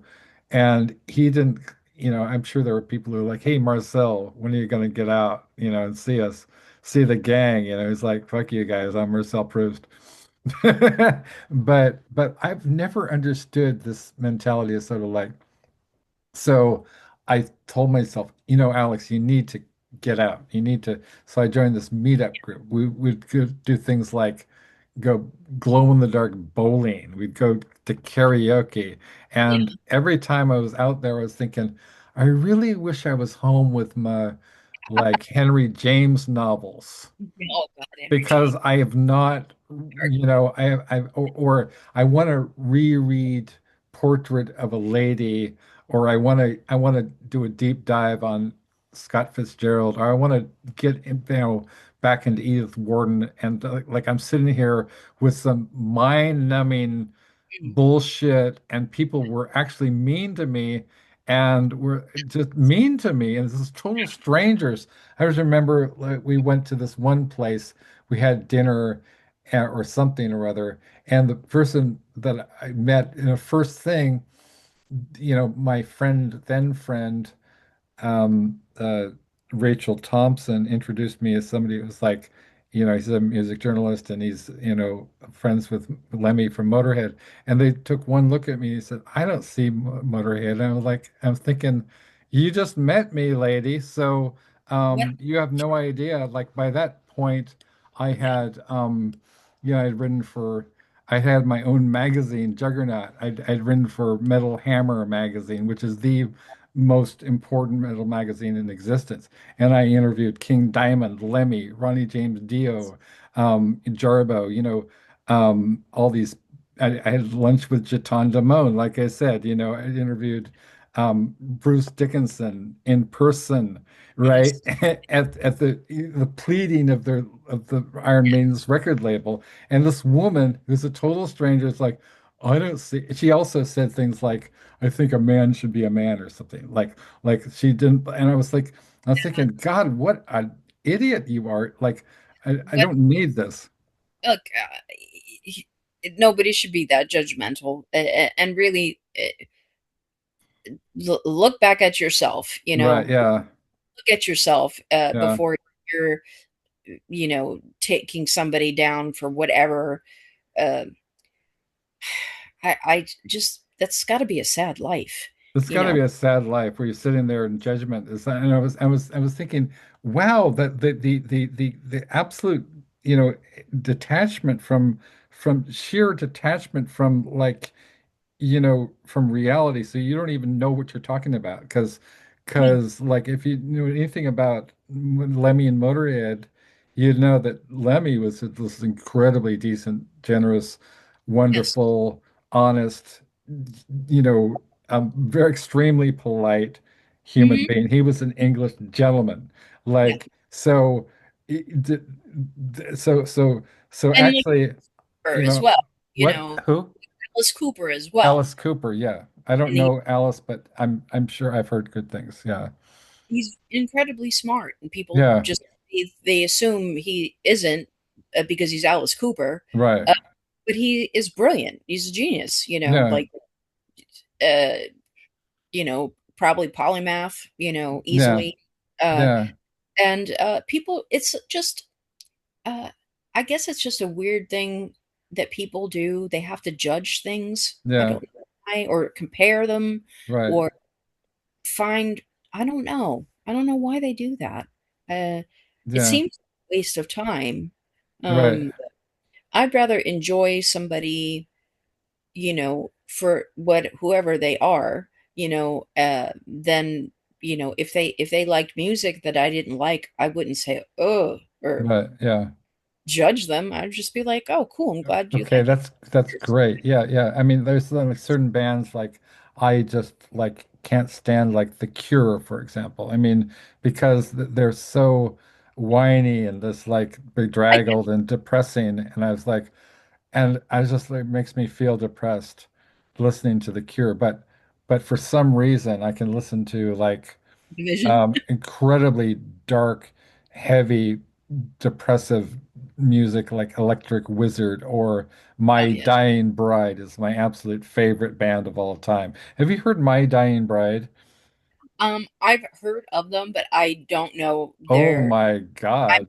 check it out. I'm gonna write it down and Oh check it out. my God. They've got Excited. they're it's like okay, and Cathedral is another band. Cathedral actually wrote a song which was called Alchemist of Sorrows, which is based on on a poem by Baudelaire.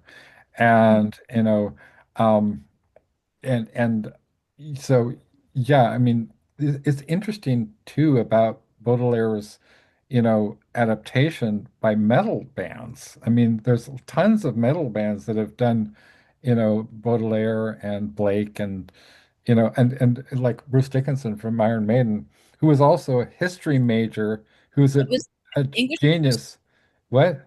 Wasn't he an English professor as well? Um, he's a novelist. He was a historian. I mean, he's a historian. He's a screenwriter, novelist, fencer, pilot, whatever. He's a polymath entrepreneur. Yeah, the guy's incredible. Bruce, he's a very smart guy, and I was just really fortunate to meet him and talk to him. He told me about his screenplay, which is based on Crowley, and some of the the and as people like there's another thing about this kind of simplistic stereotypes about metal people coming from people who were fans of bands like like new wave bands that were flash in the pan groups that you don't hear anymore, and the metal kids in my high school really looked down upon. It was like you're losers or stoners, whatever. I was thinking, you guys,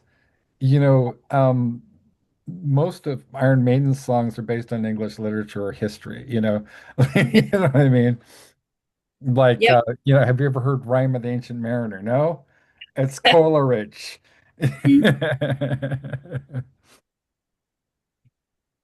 But I mean, I guess they don't have to know the origins to enjoy No, it. no, Um, but it's fun to know them. It's fun It to is. it's It is. It like is. Yeah. Easter eggs for the rest of us, you know. Yeah. Easter eggs for the rest of us. That would be a good name of something or other. Easter eggs for the rest of us. So who are the rest of us?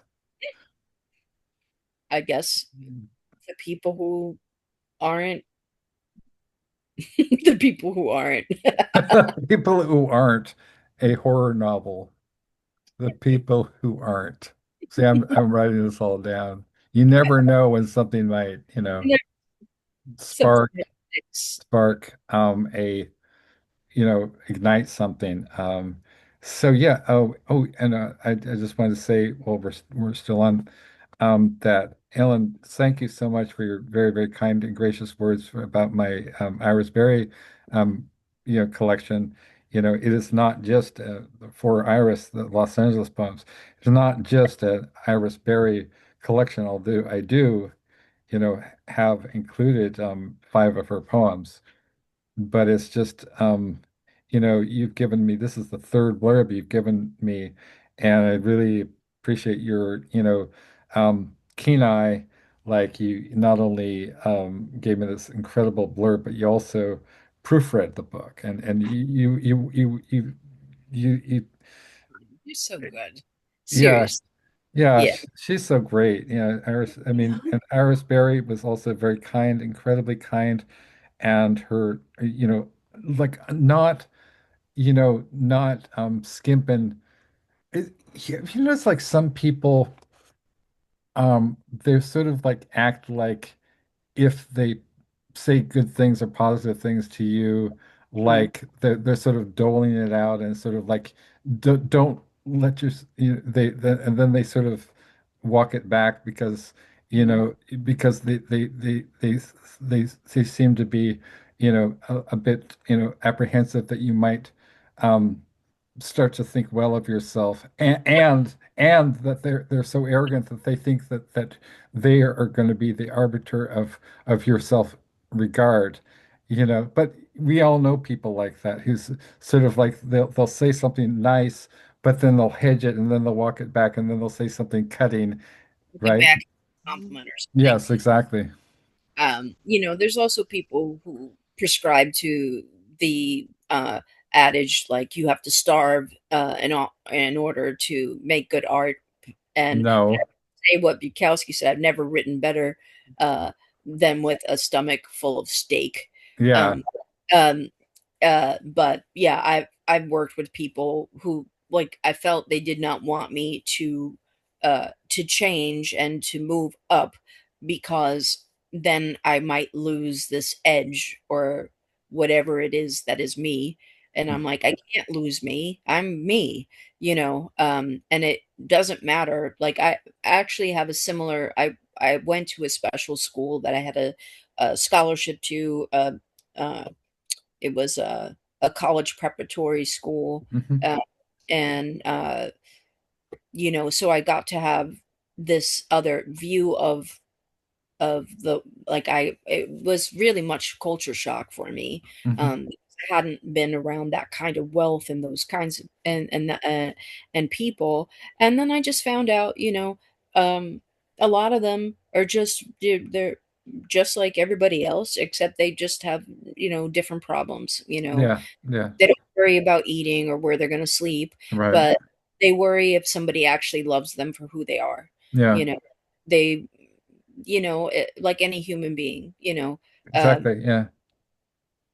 you know, uh, having a like right now, uh, um, uh, I'm I'm homeless and destitute, and the amount of apathy that I've received is terrible, and it has really opened my eyes, and I realized like, you know, I have to be my number one soldier. I have to be Yeah. my icon. I have to be the one, um, and I can't count on these people. And I wrote actually a very short poem the other day, which is like I'm sleeping on the doors that have been closed to me. I never realized I would be this tall. Yeah. Right, you know. exactly. Yeah. Um, yeah. It is at analogous, and I'm sorry you're in this situation. I give you good energy, and like the universe will place You you in a entirely see, different place, much better place. this is a bright light. This Yeah, this you know being with you three. I mean, I'm like actually speaking of myself like a third person. It's like an out of body experience, but yeah, being with you, yeah. with all of you and Wendy the other day, and it's such a treat. It's such a gift.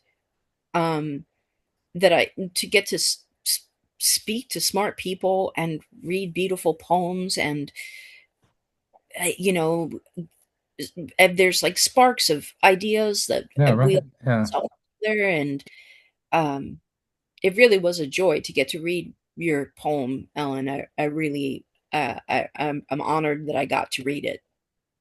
Oh, And thank you. Wow. This is, no, wow. Yeah, yeah, this is, yeah, it's a very emotional time. I understand. Yeah, yeah, this is very, very intense. The things, and it's illuminating in lots of different ways. But yeah, but these moments and this time, I mean, it's kind of, that is so amazing, you know. I mean, that we can do this and we can yeah, meet and all this like this, and yeah, but no, it's as important as it's so vital, because yeah, it's highly daunting. I mean, on so many levels. So I mean, yeah, What do you mean by daunting? What do you mean specifically, Ellen? well, I mean, it's, I was in a class, my one of my classes, and they were talking about, you know, 100 years ago was, in like 1919, yeah, 1919 was like the Spanish flu, and then fascism in a bunch of Right. countries, and they were talking, and then like here we are, and it's sort of like yeah, mirroring, and yep, it's so intense. I mean, it's almost to grasp, even to try to grasp where we're at, it's like, it's almost like you have got to like watch some musicals, you have got to, or it's Yeah. so, and then on top of that, it's such a struggle, like so many things, like there's people that don't, like I would say, like that, it's so hard to figure out, like I've always, I mean, I literally never have figured out how you even approach making any kind of a living. So you were, and now everyone that can do that, they're like, AI's here. I'm like, oh my gosh, so Right. that, but Yeah. it's just like, so even it's highly stressful, it's highly scary, and we're fortunate within it to have like moments in like, but it's, yeah, it's constantly, it isn't very, and it's in, what, it's weird, it's like being in a, I guess you say, like a really horrific thing, and you don't really know. I mean, there's actually, I have a Facebook friend that's 94, and he feels, he's been through a lot, and and has been in, so, but there's this feeling like it is such a, I mean, it's traumatic. It's like a constant, and it's just, and it's so weird. I mean, it's like, but I remember reading an article years ago, and they were talking about billionaires, that it's just that they're not regular, and they're like what we call like psychopath or something, in the sense that, like, I mean, like I mean, the average person I know on Facebook, because they're mostly poets, if they just had enough to get by, they would be just so thrilled. But there's like this endless, like, no matter what, it's just more and more and more and more, and it's like freaky. And then have my friends that are like on the cusp of just so much as, just giving plasma here, doing this here, trying to figure Right. out and they're so, I mean, and people like friends or young people. I wrote one poem like this, I said, but it's like so many people are young, and they're passing away, and there's so much health issues, and it's like, oh my gosh, I feel like, oh, you just can hardly, it's hard to manage functioning, but Yes. it's so important that we need the art. We need to see art and like all Yeah, kinds of stuff, but it's like, and I think sometimes there's people that are just not, they're in almost another world. They're maybe they feel like it's not happening to them directly, or they can't empathize to how much is happening to right. most Yeah, people. So yeah, so I think it's really important that we have these avenues to talk and to just the kindrednesses of it all, and it's still really hard because it's like being in something we don't exactly know what's going to happen. There, we there's so much that's it's like almost Yes. it's really intense. Like it's always intense. Like it just is it is completely daunting, really, of what's going to be. And yet we can't completely live like that every second, or we will. I don't know how we can do it. We have to like it's like, oh wow, hey look, there's this on time from like 40 years ago or what. Oh my God! Or there's this thing that the art is going to be so. It's yeah, always important, but it's hugely important because I remember.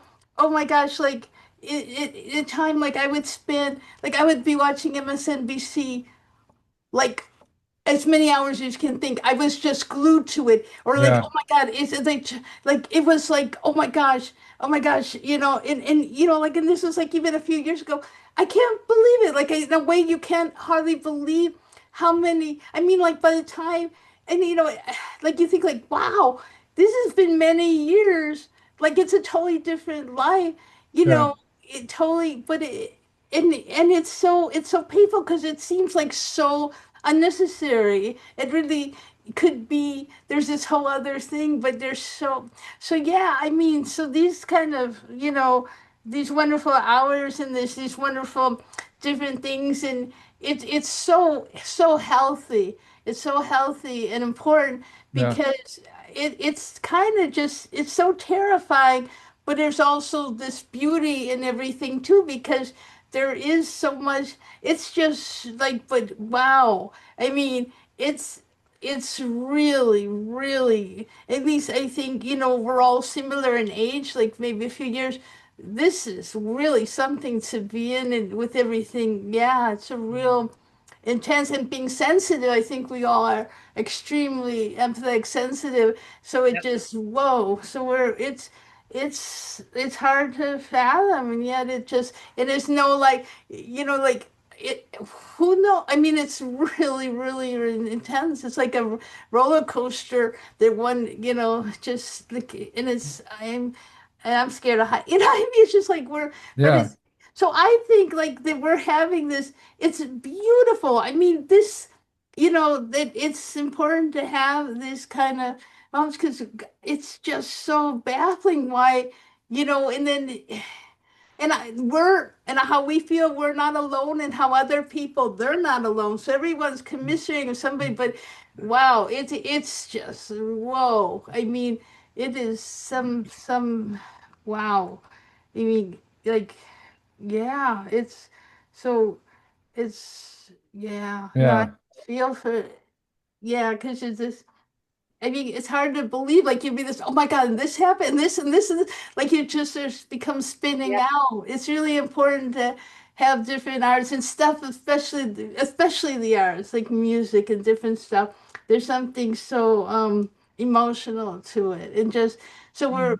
I'm grateful for things that were invented that we could, exactly. like Yeah, see, hear stuff, like right. like Yeah, you can go, oh, here's Sondheim, oh, here's his exactly, birthday, or here's exactly. Yeah, this is a right. beautiful thing, or Yeah, just books or all these different things and film. No, thank goodness for that, because it is, and to have that, like, it's just like to, spend time, like, because it would be, I don't know, it was just, I just remember, and it wasn't that long ago, years ago, but it's, wow, oh my God, you just felt like you couldn't stop watching what was happening. It was so yeah, traumatic, but you couldn't stop because it was just yeah, it's such a it's so weird. I mean, like Yeah. But it was interesting to hear when they talked about the 100-year thing, like people have to be here. I mean, like people's memories, like it's so wow. And then think about the future. Can you imagine, even imagine, like, I don't know, like way long in the future, how like they'll write about this whole era, like, oh my gosh, Right. Yeah. oh Yeah, my gosh. Like, I mean, I can't even imagine they'll be like, oh my God. I mean, it's unbelievable. Yeah. Well, Yeah, yeah. it's such What what intensity. one thing is like we constantly need to remind ourselves that the media is a drug. The media is a drug. The media is hijacking our attention and our valuable time, and which we will never get back. And it's important to just like, you know, step away from the third rail and say, okay, the news cycle is artificially also it's bolstered by an insidious kind of worm Ouroboros of algorithms Mhm. and content, of nothing, like content that is literally nothing.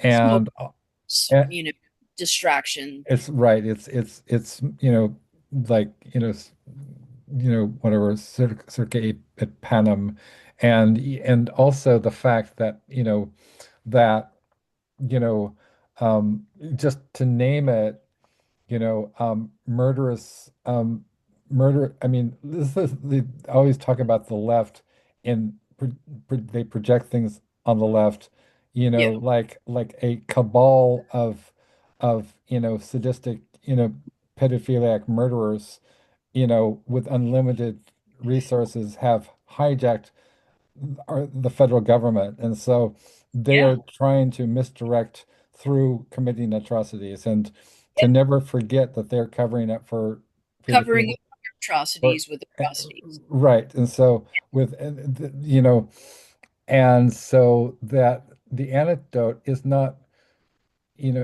only to, push back. But I get tired of even the Midas touch, or I'll watch these things, or Brian, whatever, Tyler, whatever, Green, or not, he was on 90210, but it was with that I like some of these Pacman, David Pacman or whatever. But the important thing is to realize they too are just they're creatures of they're creatures, and it's content creation, and it's using, essentially forcing back our it's trauma bonding with history in a way that we don't need, because Mm, we know about the Holocaust, and we know about, I mean, there was not one Holocaust, there was many Holocausts through history. absolutely And Armenian genocide, for example, true. and Myanmar, the whole pot, Cambodia, certainly the Jewish, but not only Jews, but disabled people, black people, Oh, oh, other like they're- Germans, get you it? know, They're putting a pink triangle on you. Um, exactly, yeah. They try to create some sort of master race, and the rest of right, us were effects. yeah, We were to be just, yeah, chucked and forgotten. Um, right, and that is like, but some things, I think also there's a weird binary thinking that's like. I've always like been baffled by why people seem to think that's like, if you're concerned about, like you can't be serious if you're not completely glued to like the 24-hour news cycle for every single new atrocity and horror and drama. It's like you don't need to know that, Greta Thunberg was dragged by her hair and abused by the Israeli soldiers. Like you don't need to know that, but it's traumatic to even to hear that. yeah. But it is a gray area. Yeah, It's also a balance. It's like you need to know, vaguely at least, right, exactly. Yeah, you know, um, because if you don't, you're going to be surprised. But you can't be consumed by it. You Yeah. can't have that take over your life and be your life. Mm, Uh, that would be a tragedy. Um, you yeah. know, you got to live. Mhm. Even like I would say, this isn't the first time that I've been homeless. I was homeless when I was younger as well, and um, you know, I was going to say something about eating again. Oh, it was sometimes people will go, oh, I'm going to fast because so and so is starving, and I What? when I was hungry, uh, I wouldn't want somebody not to eat because I'm hungry. Right. It's just ridiculous. In Yeah. fact, please fucking eat Right. cake, with me, okay? Right, exactly. Yeah. Have candy, have whatever you like, but Right. yeah, Yeah. and think of me, uh, Exactly. that I would like better than Yeah, pity. because then it essentially kind of like makes you complicit in an act of like of self-abuse. Right? It makes you like Yeah, the abuser, yeah, right? yeah. And so and it's like they're like the bad faith of it too, because it's virtue signaling. It's not authentic. It's just like have a steak, smoke a bowl if you can. Mhm. Um, Yeah, have some champas, darling, and just like yeah, yes. yeah, Oh, I yeah. wish I could do all champagne.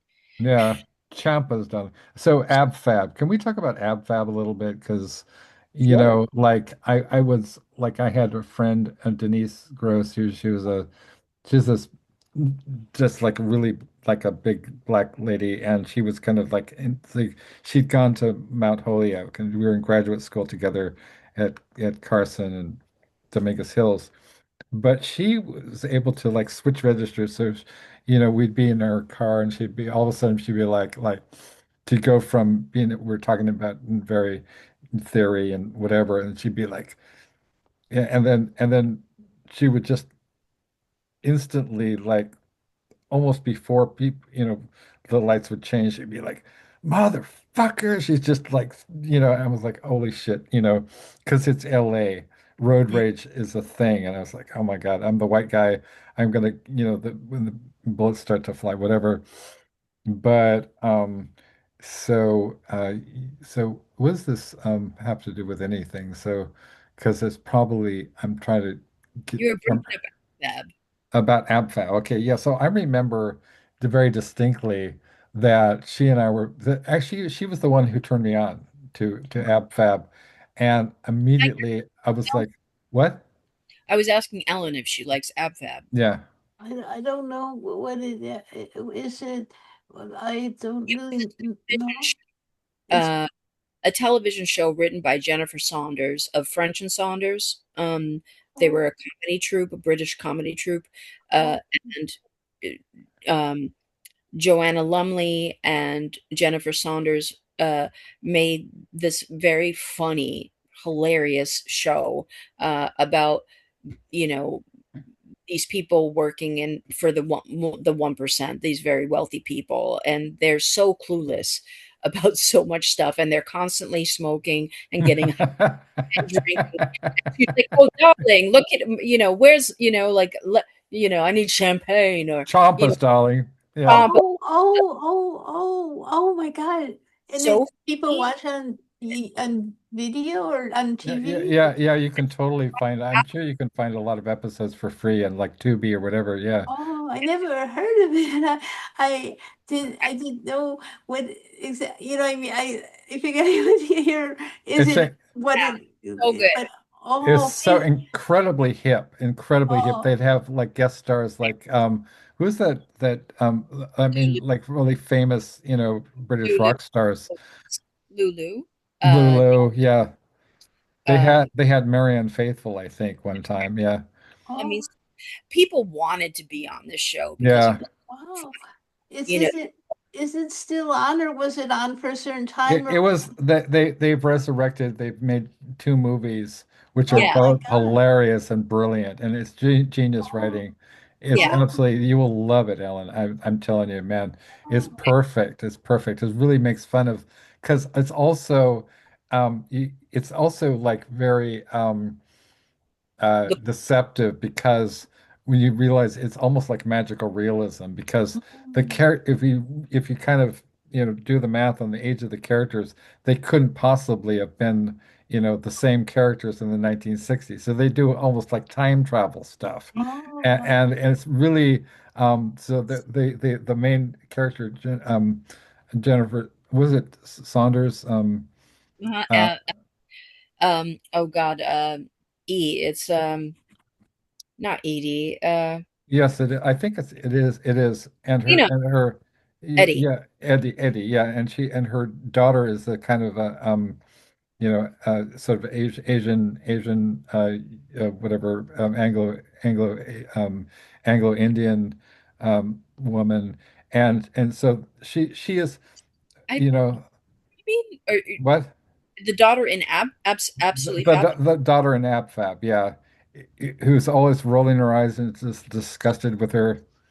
I didn't think she had. She was Indian at all. Oh, I thought she was, but okay, so The dad would come with, yeah, you know, she was, he- yeah, young ones. He was Mike on the young ones, yeah, and he slept with Jennifer Saunders. So yeah, they're basically two British white people. yeah, but their daughter was Asian. I mean, yeah, in the on the show. Asian. She had a What? best friend that was Asian. Well, okay, so I'm this is just my recollection. Anyway, so basically it doesn't really it's not really that relevant because so the daughter, as is with so many um families where the mother is completely out of control, and she and her best friend Joanna Lumley, Mhm. who's familiar from like the Bond movies, and she's like iconic British actress, right? um you know sort of playing herself really, and, And and modeled off of Ivanka Trump. exactly too, right, and so And they and had started it. She had been this rich icon, yeah, and Anna Lumley just made her hilarious. exactly. Yeah, And so sweet. they'll do all kinds of slapstick, and basically there's that sort of, like I say, magical realism. Like the Joanna Lumley character is basically like was it Pats, so like, Pats, she's constantly chain Yeah, smoking, yeah. Pats, Pats, and she's Drink. just like there's a joke that she's basically like, you know, so like rigid and like it's just tap her and she falls over. They have Yeah, this running tag about like you need know food. need Yeah, food, darling. yeah, Yes. food. And Yeah, so the running sort of mantra in the show is like, so they're always like getting high, and a lot of the plot devices are basically like what happens because they got high and then they were paranoid or whatever. And the one time that they sort of were hiding under the kitchen cabinet or something, and they're just like, like that, and it's sort of like Champa's darling, and they're ridiculous, and everybody, and oh, Bubbles, the secretary Bubbles, love her. I Oh, gotta love Bubbles, right? yeah. Uh, so fun, so fun. Yeah, Well, you well, yeah, really excited for you, Ellen, for you to watch this because you were. I almost envy the right. feeling of the first laugh, and I'm really happy that you're gonna be able to see it. It's so funny. Oh my god. And so, oh, so like for cool.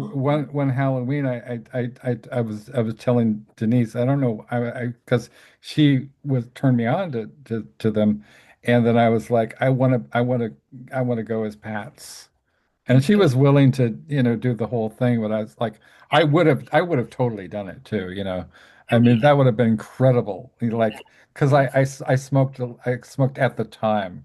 Okay. And I'd be like sort of, I would love to have been, oh, like, whatever. Just that character is supremely, that's, camp Oh yeah, majesty, right? That's she camp majesty. really like see a baby in a carriage and go, Ugh. and then Right. take their candy away and like leave. She But just she, remember when Edie like had a was like using her half Indian sort of grandchild as clout, and she was with a baby carriage. She was like strolling around as like as bl married. kind of bling. Yeah, the daughter married an Indian man. Yeah, exactly. Yeah. Yeah, that I mean, crazy stuff they wanted to give the baby was just nuts. Yeah. Yeah, yeah. It was just so funny and very and cutting and kind of but surreal too. This humor was surreal. And then Mhm. but I forget what Bubbles was like insane. Their secretary is just completely loony. Mhm. And she played a dual part, I She believe. yeah, she's two people, right, too. They were So separate characters, yeah. and Bubbles is hilarious. She's their, basically, you know, their assistant, and she doesn't really know. She's like, I don't know, and she's wonderful, crazy outfits. That are fantastic. And, she just, when she hears something, she has this special bubble translation that nobody else would Yeah. what she So does. You know, the running joke is that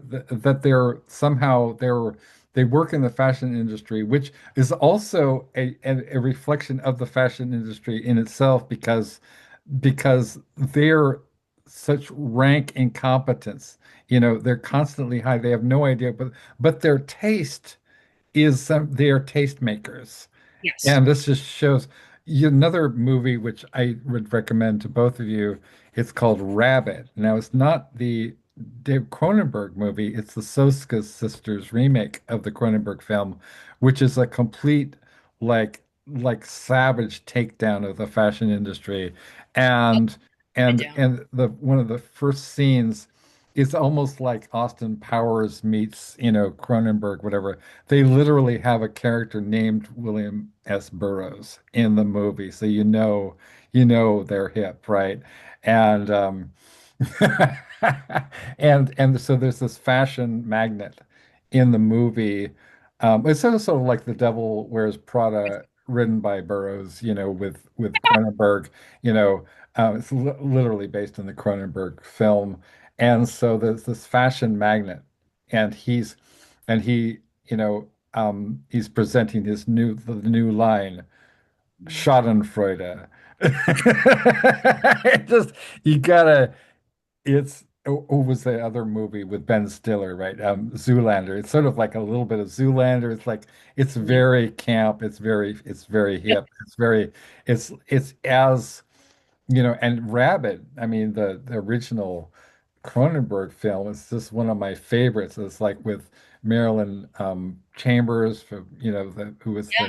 the the Throat. the soap baby, and also the porn star, and then and Yep. also it's like makes me think of like how John Waters took you know Bangs. Bangs, yeah, Tracy Lords. Bangs. Yes, Tracy. Yes, right. Yes. And made her and Yeah. also took like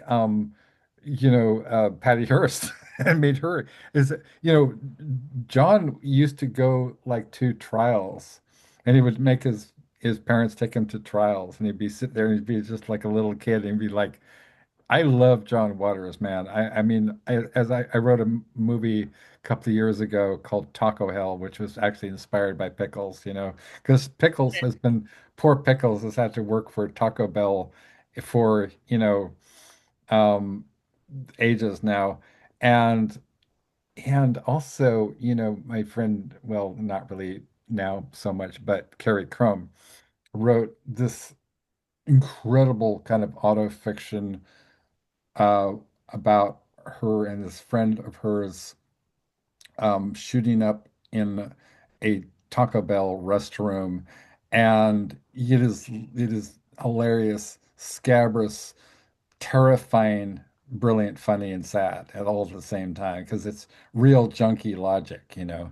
And she was told me one story, which I don't mind, and it's not like there's gonna be any repercussions because this is, she's a public figure, but she told me one story, which is I think very revealing, that she and Nico, were shooting up with the guy who wrote "No One Here Gets Out Alive," and Yeah. Danny Sugarman, and then And Carrie. Nick was totally in love with Jim Morrison. You're right, exactly, Nico, They're right.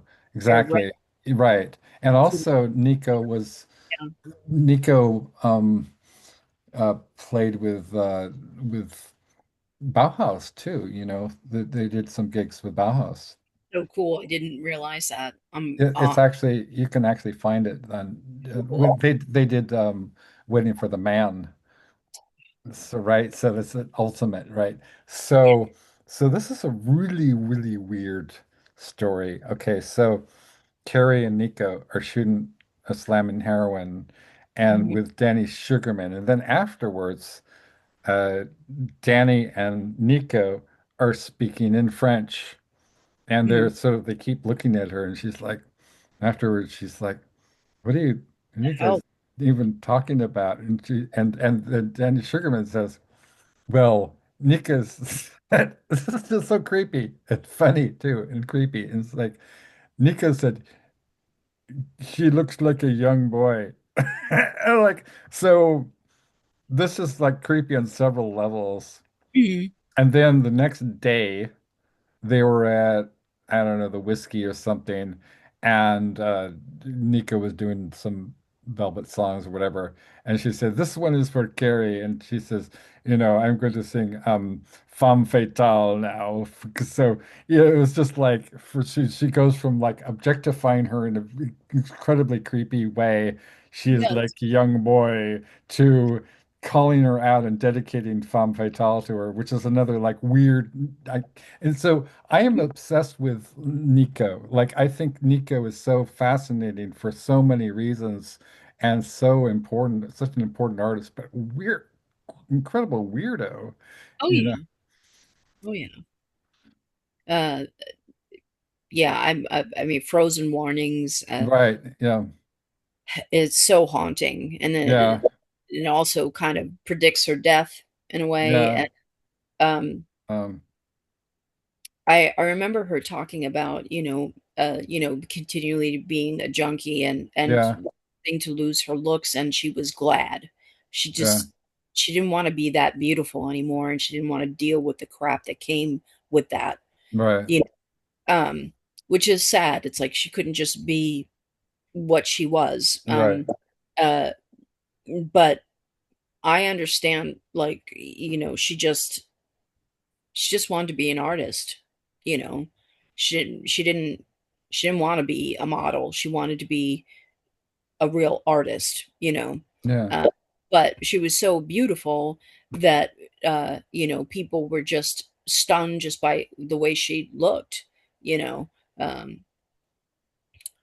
she was just that iconic, beautiful, blonde, 60s straight hair, blue eyes, chanteuse is air of mystery about her. Um, always lean, always thin, um, uh, mysterious, like a Right. Yeah. femme fatale. I believe it was written Yeah. for, I think, Yeah, Lou. that was Lou Reed, right? Yeah, because I was friends with Betty Kronstadt, and I just mm, better left unsaid what I was not going to say, but she was important in the respect that she was married to Louis and she also was inspired Perfect Day, right? Yeah, Yeah. so it's really incredible that I had written a poem for, I mean, it was about Lewis, and she liked it. And it was like you can't get much more validation, right? Yeah. You know, so that was really powerful. But she also said that that Laurie Anderson was not interested in any period, Lewis Reed period before the Laurie That's Anderson period, which I don't believe. I don't think that's I could find that possibly be true. I find that hard to believe too, but I don't Yeah. know. So I don't know. My friend Paul Salmon, who also I think he worked with Jack Womack too, on his The King is Dead anthology. So I'm gonna double check with Paul. I'm pretty sure because he had Lou Reed in his book. He had Harlan Ellison. He had Clive Barker. The King is Dead. Yeah. So it's actually is a really interesting and cool story. So the original story that he wrote for this book, he had Lou Reed. Oh my God, Lou Reed wrote an original piece for him. yeah, And he said that the publishers didn't want him, like, thought his story was too horror. So he's in LA now. He's going to his whatever his wherever he's keeps stuff in storage, and he's going to retrieve the original manuscript of his story that he wrote for The King is Dead, which now I recalled, yeah, was Jack Womack is in the book, yeah, and that he's going to give me the original manuscript, which is not altered by whatever the Simon and Schuster or whatever who put it out. Yeah, so I'm like, okay, I'm not going to argue with you, Paul M. Salmon, you know, author of Future Noir, The Making of Blade Runner. Right? kind. Yeah, he It, is really, really, really kind. And so are, David Niall Wilson. I want to thank David Niall Wilson because David Wilson is a past president of Horror Writers Association. He Anna Bram Stoker Award winner, Anna USA Today, best-selling author, and he came to me and he said he wanted to be part of Nocturnicorn Books, and I was like, yeah, okay, okay, because we're doing something beautiful and different, and we're author-centered, we're artist-centered, we're not transactional.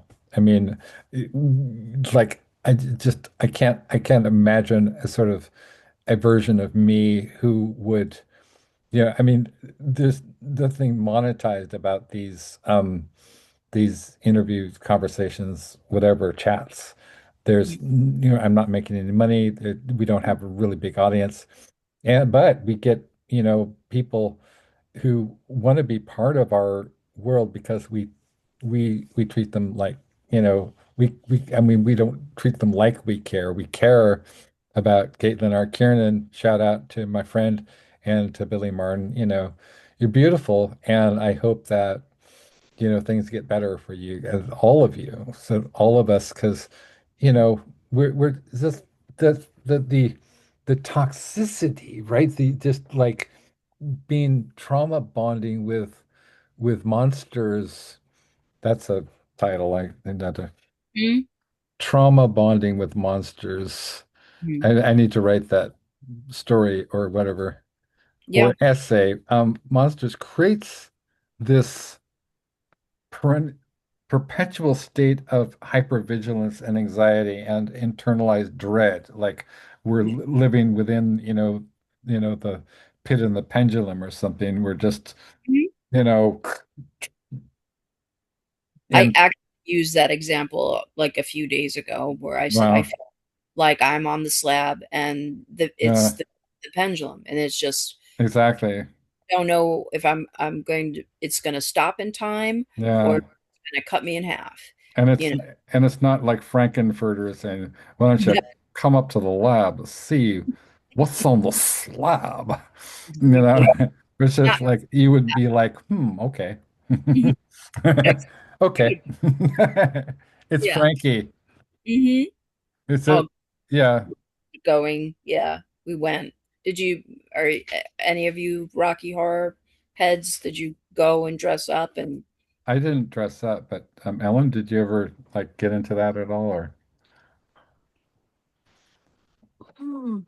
Well, I not I wasn't too familiar with it. Not Okay.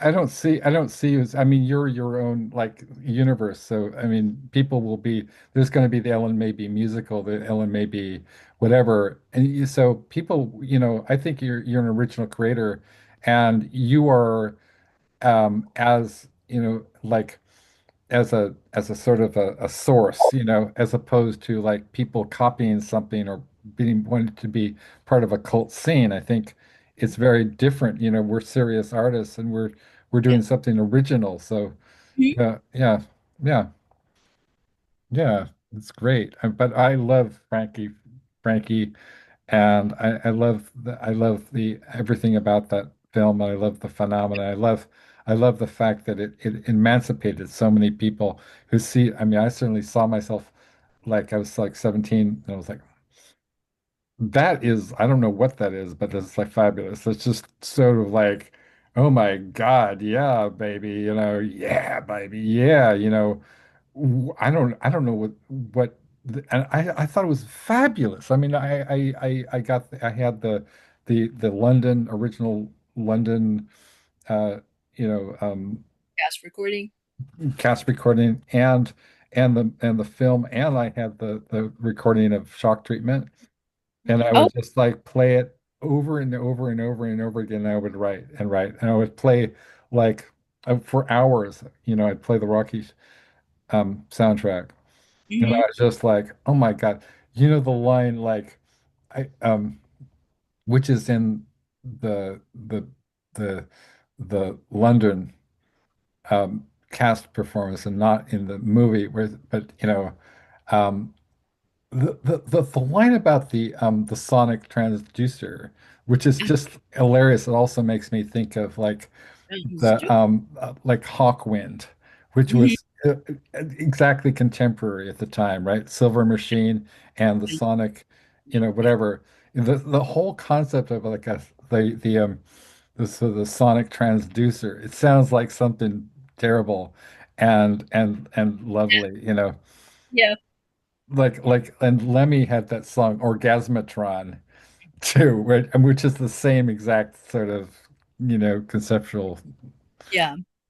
I didn't. Yeah, I don't think I ever saw. I mean, yeah, I didn't really see that. I mean, sorry, wow. I know I've seen clips, but I did not see that. It is essentially a very, very loving, very extremely well crafted and beautifully. I mean, you love musicals, you'll love it. Yeah. It's a loving homage to 1950s and 1960s camp B movie horror and science fiction films, essentially, Wow. with Bowie. Sort of feel like you thread the DNA of David Bowie into and you know T-Rex and Marvel. whatever, you Yeah. know, yeah, and you've got this and the character is sort of like a little bit of you know Queen Elizabeth is a little bit, you know, it's just it's a little it's just a little brought down because when you knocked, you thought it was the Wow. Candyman, you know, And and so it was written by Richard O'Brien, who is base. also in the sequel to Elvira, Mistress of the Dark. He's hilarious. He plays it's essentially sort of like the old Dark House with the Black Cat with you know It's like, Bela Lugosi yeah. and Boris Karloff, which is Mhm. extremely transgressive, extremely dark movie. It you know it has takes a little bit from you know movies like the Forbidden Planet or you know and Frankenfurter is kind of like a drag Dracula. Yeah. Who knows what he is? I mean, is the fact that he's not Right. he, From Pennsylvania. classifiable. He's from transsexual Transylvania, and he's just fabulous. And so you know, and is really revolutionary, you Oh, know, totally. for any time. I mean, he was just decked out in heels and Yeah, garters, yeah, leather, and it was so funny. I mean, yeah, I was glad to see you. Right, Even exactly, exactly. He's they just a little brought down. um, Is there? Yeah. Oh my gosh, I saw a cat. I said, okay, a Yeah, yeah, cat. right. Yeah. It's a Maggie. cat. I think it's It's a good cat. luck, right? Yeah, it's beautiful. Oh, yeah. Oh my God. Oh wow, we're gonna get to meet the cat. Oh Oh, my God. Hey, oh hey, my oh, gosh. oh, I need to take a screenshot. Okay. You want to see Oh, oh, oh, it's so beautiful. It's a beautiful kitty. It's a Oh, kitty. It's a kitty. It's a kitty cat. It's a kitty oh, cat. wow. So, well, hey, speaking of of kitties. it. So, one of the projects I'm working on, oh, it's such beautiful. It's like a Renaissance painting there, woman with cat, right? So, you know, my dear friend Nicole Six, she is the one who came up with actually the collective paw based on Ellen's poem, Whiff of Wonder, and the line, "There's something in the collective paw." Mhm. And so Nicole messaged me. This is many, many, many months ago. She said, "Hey, what's going on with the collective paw anthology?" I was like, "No, it's just a line in an Ellen Maybe poem." She said, "Well, I really like that. I think it could be a great, book." And I said, "Okay, so let's talk about that, right?" And she had two cats, one of whom which died, Buddy, and so sorry about that. But the other So, one is Trouble, and Trouble has renal failure, so Trouble needs injections and needs a lot of care, right? Oh, But she works with strays in LA, and she's just a beautiful, beautiful, beautiful human being, very compassionate, very caring, neurodivergent, queer, kind of just she's worked with James Wan from, who made The Conjuring, and she's friends with people like Mick Garris, for the director of The Shining, or The Stand rather, and Sleepwalkers, which is maybe not coincidentally about cat people, right? mhm. Yeah, and so yeah, McGarris. So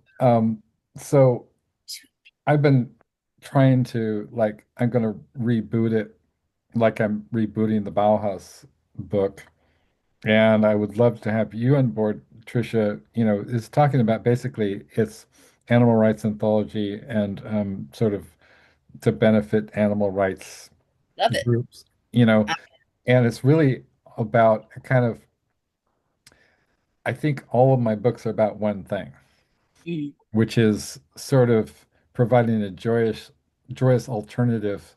So in every era, I mean, the Elizabethan era certainly is like we went up against, you never knew which party was going to be in charge of what, or who was going to be executed, or if you're out of favor with the queen, forget about it. Talk about off with your head, right? And mhm. so that was very scary times. And I think we're in a period where, you could be murdered. Anybody could be murdered. I mean, it's just like there's no, Nothing. yeah, there's nothing. So, and people are being, and Yeah, celebrities are being murdered. So it's just terrifying. it is.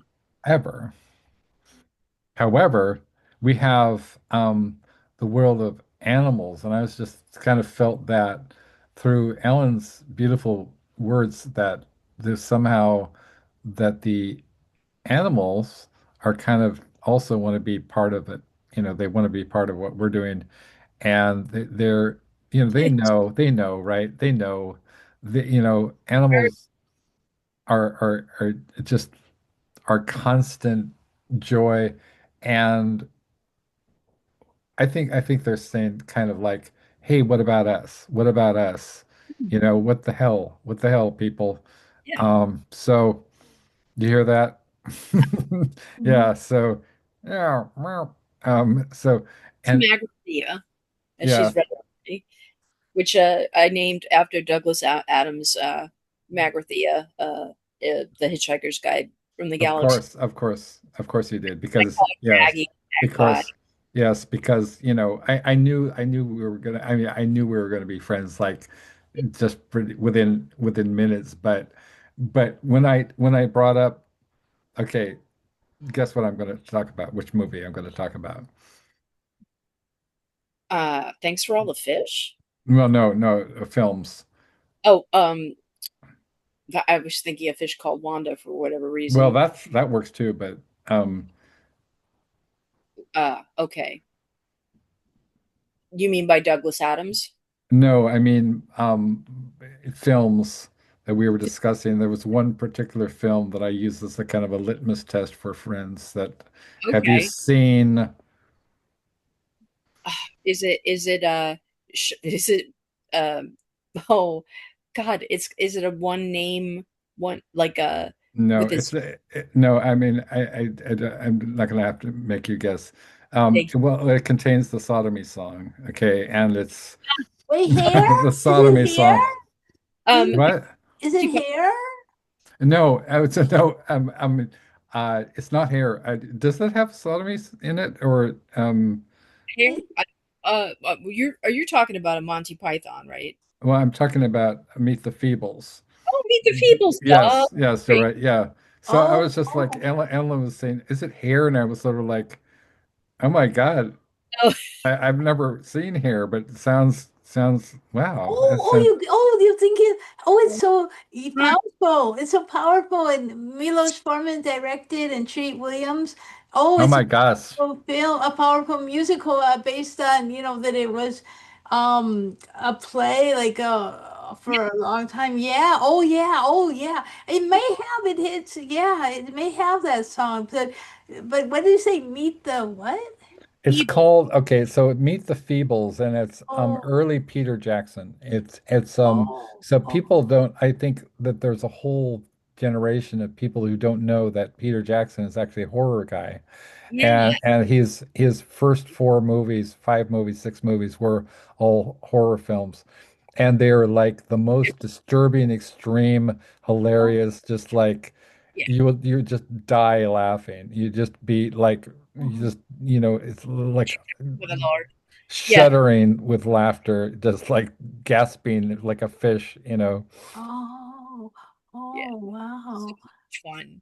Uh, Oh, Meet the Feebles is like the Muppets on acid. Yeah. Exactly, oh, basically, yeah. It's just oh, it's just like you won't believe your eyes. I mean, there's a whole riff they do on the Deer Hunter, which is like is oh my God, you oh, know, God, yeah. Squeal like a pig. Yes, yes.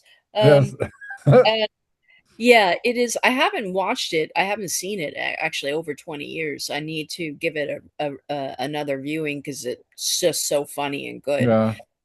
But I remember going to the theater and not knowing what to expect, but just going blindly because I loved Peter Jackson's stuff. Yeah. And it was playing at Film Forum in Manhattan, and me and my friend Corey went, and oh my God, we were dying. We were just practically peeing our pants like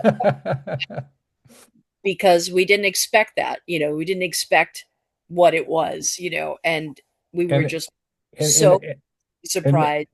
in many respects, it's sort of like Dickens, it's sort of like the naive, like, the hedgehog and he with a speech impediment who shows up at this repertory theater filled with like these decadent perverts who are like hippos and fleas and kind of these just depraved, the most depraved characters. They're very naive, very open-minded and kind of and then there's like Screaming the heroin. Like, shooting oh, heroin and just like yeah. perhaps we could make it a snuff film and there's like oh my God and then they have the sodomy song which just like if you Ellen if you just like YouTube the sodomy song and you'll get a little taste maybe if this turns you on baby the sodomy song I feel like some hipster like yeah man you got to get hip to meet the Feebles,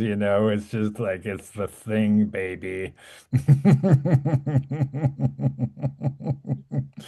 Yeah, I love you guys. I think you're great. I think we can, and like another thing is like with a lot of even people I love, I sort of, you spend this much time and there's a part of you is like, well, I haven't read, I haven't reread, Faustus for a while now, or I haven't like, watched the 4 hour version of Apocalypse Now. But see, I feel like this is spending quality time. This is like, Oh yeah. this is like, this is like having a banquet of ideas Oh yeah. and Oh yeah. friendship.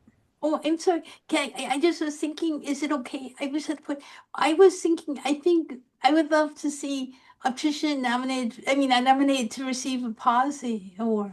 Oh yeah, yeah, yeah, yeah. So, oh I don't my know when God, they'll oh be. my Are they God. coming out? I mean, are we gonna know? We'll know pretty. It's really cool. It's really cool. Okay, so the pauses, okay, so I want to explain a little about the pauses. Thank you for bringing this up because this is very significant, it's very deep, and it's huge. I mean, so this is another thing about our little troop, our little band, that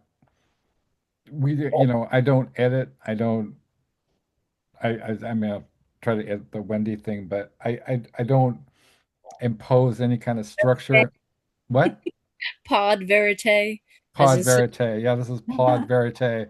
Yeah, so I don't, impose anything on it. I feel like sort of, Warhol or, early MTV, but when it's somebody at some point is going to have a monstrous job on their hands of hundreds and hundreds and hundreds of hours of like, you know, um, you know, uh, Ellen may be saying, yeah, and I love Stephen Sondheim. Oh my God, Stephen Sondheim is great. Have you seen, Hair, whatever? And they'll be like, oh my gosh, how many times do we have to edit this? And but so th this is astonishing level of cultural significance of the people that are part of our worlds. I mean, I know because you're part of it, but the see for Mhm. the initial pauses were something that I don't know, I think me and Pickles came up with. And me and Pickles and Ellen. I don't know who said what when, but so the first Pawsey Awards. This is something like the birth of United Artists or the Dada movement, I mean, or the Algonquin Run. It was going to be celebrated in history. I know it's going to be celebrated because the people are just culturally significant, creators. We had Ron Whitehead, Mhm. you know, uh, you know, Ron Whitehead. I mean, he's a central figure in beat literature, Yeah. publisher, editor, professor, close friend of Ginsberg, Burroughs, Thompson, Depp, um, a a legend, an absolute legend called the Outlaw Poet, and he was one of our first inductees. We had Amelie Frank, man, deep, deep person. Mhm. Gotta love Amelie Frank. We had Nicole Six, who conceived of the anthology and so for a while, we did about 5 shows with her, but and then I always felt like she was I thought she hated me, for a long time because she looks like she was trying to wriggle out of the frame, but she's just like really like has a lot of panic attacks and anxiety. So Oh, I that can she relate to was like, she just that. was, she's just a beautiful, person. And so she was one of the original core pause members. And Mhm. then we had Pickles, Emily, Elias Celeste Williams, and Ellen. And so we did this show where the collective, we turned Ellen's phrase, there's something in the collective paw, into an award. And some of the honorary, Pawsey recipients were like Bjork. Um, you know, uh, I'm still trying to get a hold of Bjork. I don't know. Maybe it'll happen. I mean, so many strange, like, never thought I would ever, be talking to Patti Smith or anybody, so, or David J. or anybody like that. So, but who knows? So, you know, um, but the idea was that, like, and I think this year, Iris Berry and Pleasant Gaiman, get pauses. It's for like cultural stewardship. It's empathetic, creation, and it's just being sort of having a heart and having like time for others, other beings, and is it like so? It involves like significant contributions to the arts, but with heart. So that's the core of the collective paw of the Pawsey Awards.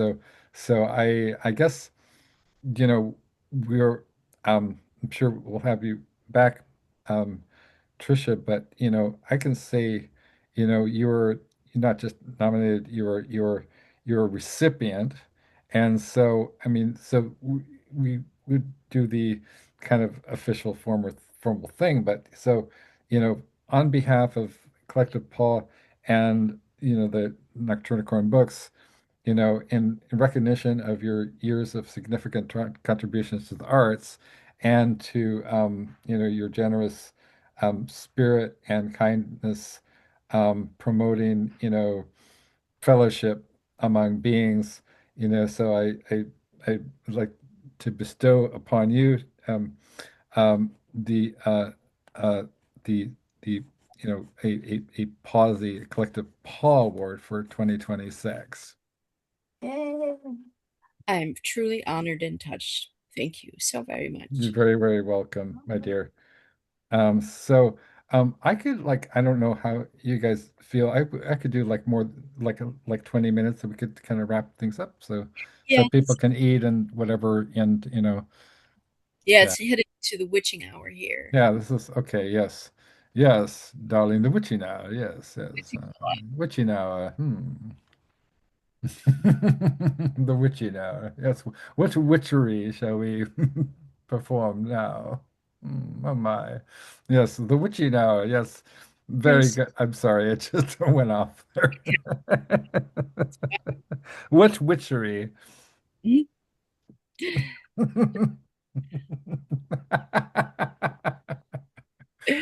Oh my word, yes. Um, I don't know. Shall we end with some poetry? Yeah, yeah, let's do that, man. Let's get some poetry. Let's get our poetry on. Get Let's some put our poetry on. yes. Tricia, if you want to read something of yours, Okay. Yeah. yeah, man. Let me get my phone. Where the frig did I put it? Ba, ba, ba. Yeah, let's get our poetry on.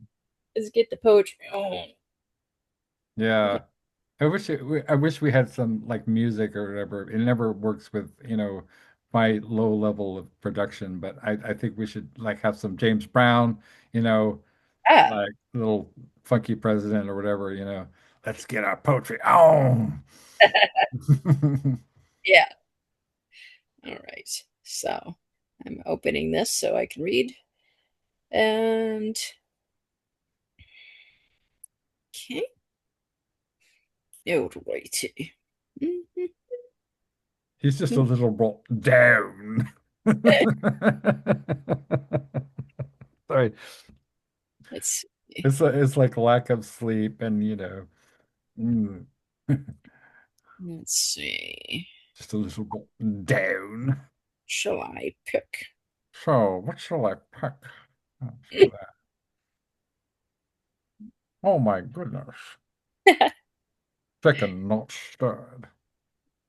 Wonderful party. Pity I wasn't invited. Miss Moneypenny. Hold on one sec. I think I hit that. Uh, let's see what we got here. Yes, I'm a bit of a misogynist, actually. I'm I'm Scottish, you know. Give me, I'll, I'll have to read something sobering. Uh, let's see. Overrated. Yeah. Uh, Candy got the bubbles in her blood. let's see. Go here. Not I'll where have is to read something sobering, darling. I think the piece I want to read is here. There.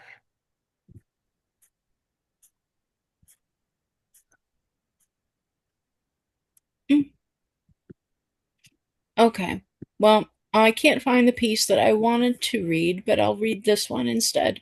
All Uh, right. the title is Because You Love Me.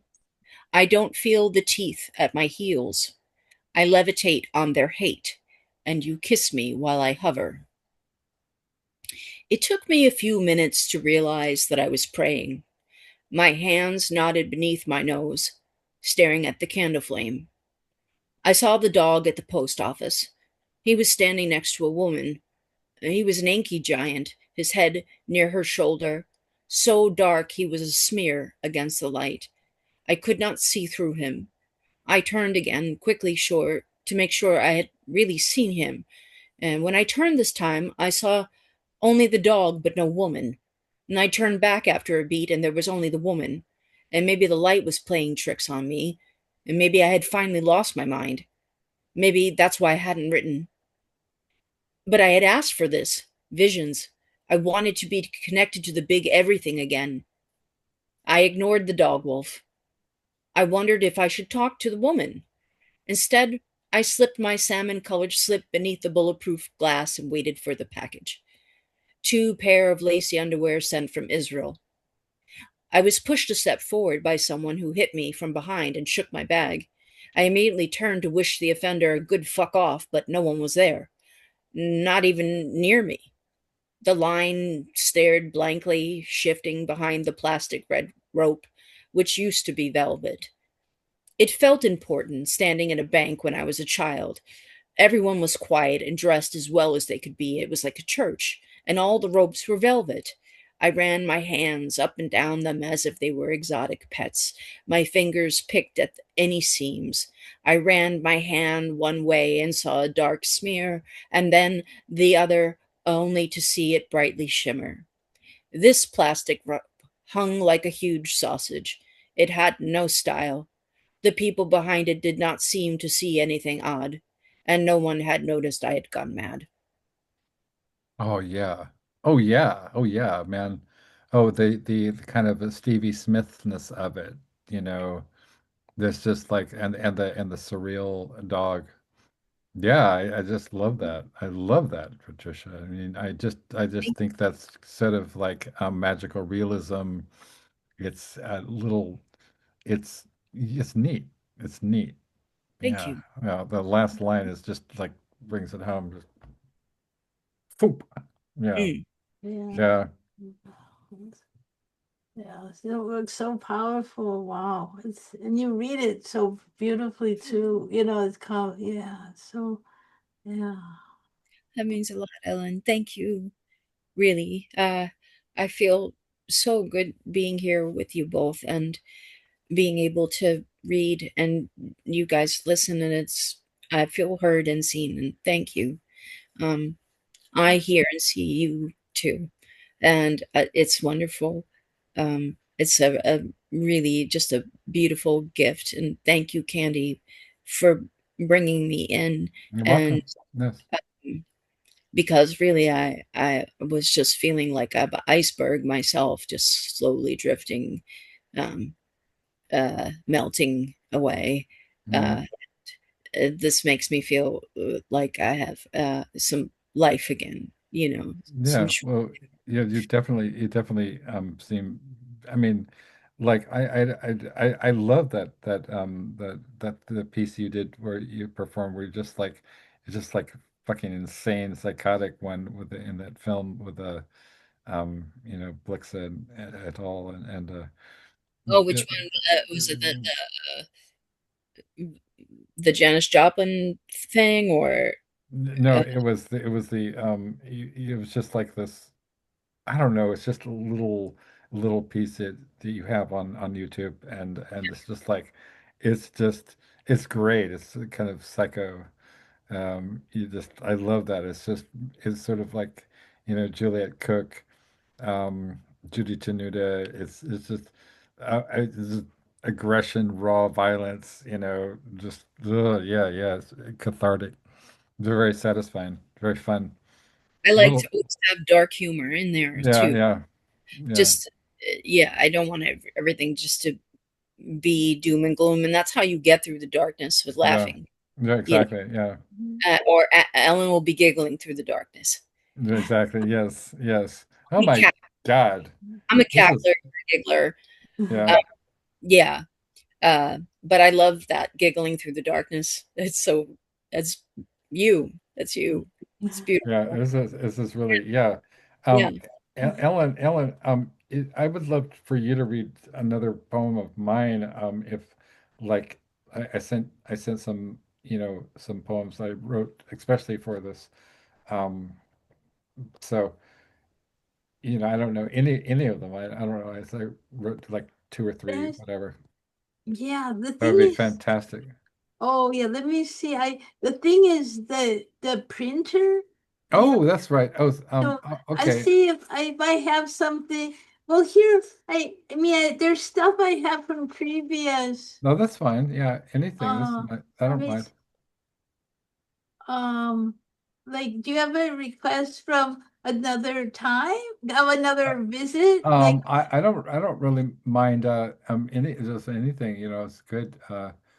Yeah, I'm wait, fine with it. Whatever, yeah.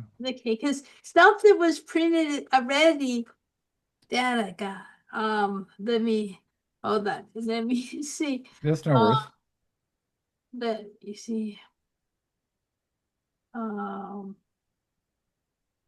wait. Oh, like, well, well. Let's see. Oh, wait. Is this? This is okay. Is Sacred Rites of the Bohemian Grove? Is that Yeah, yeah. That was one. okay? Okay, yeah. How about that? Because Okay. it's I can read it because yeah, yeah. Okay, then. Yay! So Yay! excited. Wow, Ellen may be reading my poetry, which is always a huge treat. Oh, This thank is like my birthday and Christmas at the same time. Yeah. Oh, sorry. Okay, Yeah. let me get my light as good as I can. Let's see. Okay, Sacred Rites of the Bohemian Grove. I've always found it somewhat ironic, comical, but in the dry, mirthless chuckle way versus the unconstrained belly laugh that this mystic retreat of Illuminati leaders playing the final cooking shows of human demise, sorry, sounds like it might be a place instead where folks like Ellyn maybe might find kindreds, Kafka dogs, poker chips that peek from an archive of abundance and never see play.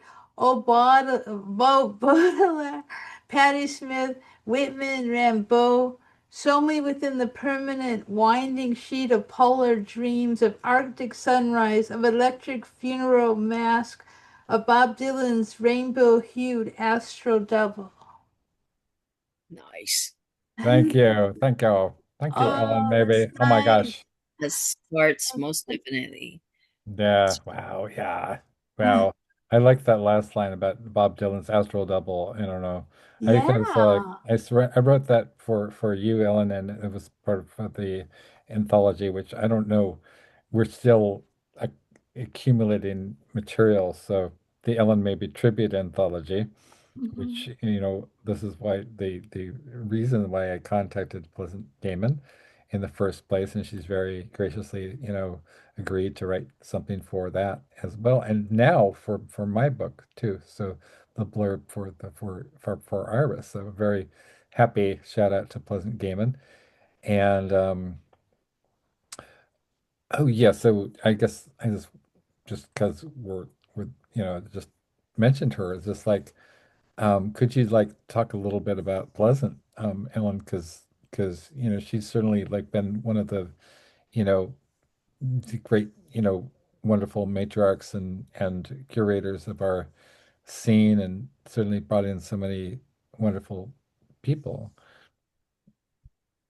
Yeah. Yeah. Oh yeah, she's nice. I mean, I don't know either very well. I know Iris a little bit more than her, but I think they're both really wonderful people, Yeah, very nice and warm, friendly, definitely and so involved in the community for so yeah. many years and being part of things. Yeah, definitely. Yeah. It's really really cool how, I mean, it's neat how uh, so many people have coalesced together, you know. Yeah. It's really neat. It's really neat. Definitely. Yeah. No, yeah, that's for sure. Yeah, I mean, it's amazing. And I mean, the book, the one for Iris, is just really coming together amazingly Thank you. quickly and great. It really is neat. It looks really cool when I see the visuals of it, just how it looks. It's just fabulous how it's all coming together. Thank you. Yeah, yeah, that's Edwin Baldwin put it together. The He's great. He's Yeah, really has his own style within it, and it's just so neat. It's just yeah. how visually is superb and stuff. It's yeah, yeah. I wanted it to be kind of, not only it was inspired, directly inspired. I'm going to read this, and then that's I I'm going to read this thing that was the inspiration for the book, because Oh, that Iris wrote to me on Facebook, and it just it was just so, I just really really needed to hear it. So this is um she wrote to me. I asked her how she was doing. Almost to the other side. It's been brutal. I won't lie. A lot of lice. A lot of a lot of lice. That sounds like bed bugs, and you hmm. know, I don't know. That's not what she wrote. A lot of loss. Um, Yes. real life stuff is not for sissies. I've dealt with some cold-blooded people. That's why you are so special. It's like, oh, it's rare people like you that shine so bright with love and kindness that make hard people in hard times practically invisible. Thank you for being you, wonderful you, exclamation point, pink love heart, and I think that's pom poms and stars, and that's Iris Berry. So she's my heart, and so I was like, wow. I mean, that is, she's a poet, and what she does is, I mean, obviously she knows that I'm going to use this and do something with it, Yeah. so yeah, I had to do something that was commensurate. And so I thought, well, the most obvious thing is to dedicate a book to her, but that would allow me to explore the Los Angeles years and talk about those incredible, scary, traumatic, heartbreaking.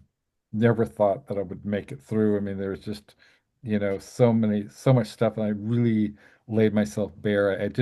I was inspired by Iris, and Iris is the the queen of, like, she spills her guts. She says the things that she tells you, things, talks about really hard things, and very, very, very, very scary shit. And so I was like, well, I was inspired by her. She, she endorses me. I'm gonna write something that would be, so I read, like her stuff. I was a huge fan of hers since '94. Yeah. And so I was like, well, I'm going to do some poems, but they're not just about her. They're about Pleasant Gehman. They're about um, LA as a kind of a living body, as a living, uh, as a Those- living text, and the Mhm. highways and the arteries, whatever, and it's a person. It's La Reina de la de Pueblo de de la Ciudad de los Ángeles, it's the queen of the pueblo, the city of angels, and who are the angels? We are the angels, right? And it's Angel. completely it's not a Christian vision. Mhm. It's not a pagan vision either. It's just like the reality that we are angels, we are angels, and the great protective mother, the paw, whatever you want to call it, is behind all this, all the heartache and terror and murder. And I talk about an overdose, and I talk about things, and not to be like, oh, trying to be Iris or trying to be Bukowski or whatever. I'm just talking about, I mean, real experiences that I had, when I Mhm. nearly died and so forth. Just did some sketchy shit.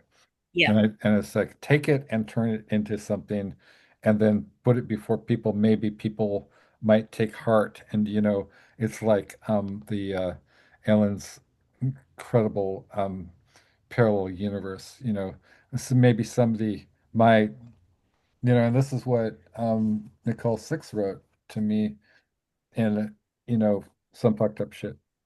And she wrote, you know, um, for Alex, thank you for being such a great friend and publisher. Knowing you has changed my life. And I'm Sweet. like, you know what I So, mean? Like, well, I'm sure you changed a lot of people's lives, I'm sure. Both of you. Um, well, yeah, I mean, like Nicole is another person who is she's a hero of mine, and she's, very gracious and warm and kind and straightforward, which is important. I think I believe in carefulness and tenderness and being straightforward. All these things are not hard. They're not difficult. They just require a little discipline, but once you get in the habit, it's like people acquire skills and they don't think of, peopling is kind of it's a skill. it's a skill. Anybody can learn it. It's really, and I think that peopling should be taught, we used to call it parenting, Mm-hmm. but I like peopling better. yeah. Mhm. Right, because parenting sort of implies that, that you're kind of stuck with whatever your family of origin is going to, drop on you, and they might drop you on your head. You're not going to like maybe, or you'll spend you know, your entire life under the spell of some sort of cult or something. And you realize that everything they said was just Um, yeah, wrong, and you have to get out. I mean, certainly, like, or people, all the kids who wind up on the street because they're queer or whatever, and their yep. parents don't understand them, and they think that gender is Satan or whatever. It's like, so yeah. Gender is a choice, which Yes. is weird. Yeah. Just even saying that sentence sounds weird. Right. Um, I mean, it's like but I couldn't. Right. Right. I mean, gender is like, it's who? always been this way. This isn't a new thing. No, You know, it's exactly. it's my mind. It's like this has been the since the inception of humanity and civilization, and even prior to civilization. We were all these things. Yeah. Like two spirit people, Exactly. Exactly. Yeah. the Hijra tribe in India. Right. They're I mean, also the Amazons, like, Yeah. in, matriarchal societies, things. Uh, it doesn't have to be so static. It doesn't have to be A or B. It's Right. either Yeah. vanilla. Oh, strawberry. That's just so. Right. Yeah. Woo. Right. Exactly. Hey, I Yeah. don't know. Sorry. Like, oh, Strawberry. Uh, strawberry. yeah, Strawberry, darling. hot fudge. Oh Oh, no. oh no. Oh, well, that's a whole different, but I won't go there. But yeah, that reminds me. So, and then I'll wrap it up. So this is fucking hilarious. So when I check in Pleasant's IMDb, right? And then I came upon this a reference to something called the Pyrex glitch. And so I'm like little candy fingers going, oh, I wonder if I can find this for free online because I always type, you know, whatever movie, find something free online, and chances are somebody has it. Hmm. And then I was like, the Pyrex glitch. No, there's no copies whatsoever. Nobody seems to know anything about this movie. It's a Hmm. complete mystery. So I asked Pleasant Gaiman on the phone, and I say, "Hey, Pleas, the Pyrex glitch, what is it?" And she said, "Oh, well, this was when they were making the movie Sex, Lies, and Sugar, and this is the one where, Iris Berry has a 30-second appearance as the broad, and it says, and Iris Berry as the broad, and she just, it's one line. She's Hmm. strutting down the street, down the sidewalk, and somebody says, "Check out the broad." That's it, right? Yeah, So, yeah. That's all you need. so that's all you need, right? And then they had, so I was like, "What's the Pyrex?" It's like, well, what's? I mean, I don't even know. It's some sort of Pyrex is like some sort of like, you know, It's a type of dishes. it's a type of dishes. Okay. So I guess for that period, for that, the 60s, it was very kind of like, I don't 60s, know, yeah. it was sort of like something out of Ab Fab. It was just sort of like, better living through chemistry. And it's like, wow, it's a some sort of synthetic compound, right? Hmm. So Pleasant said, so they started, she and Iris and whoever, started riffing on this, like, and then, it's like this whole thing about it's Pyrex, darling. And then they had the sets, whatever, for Sex, Lies, and Sugar. And basically, I could be misremembering it, but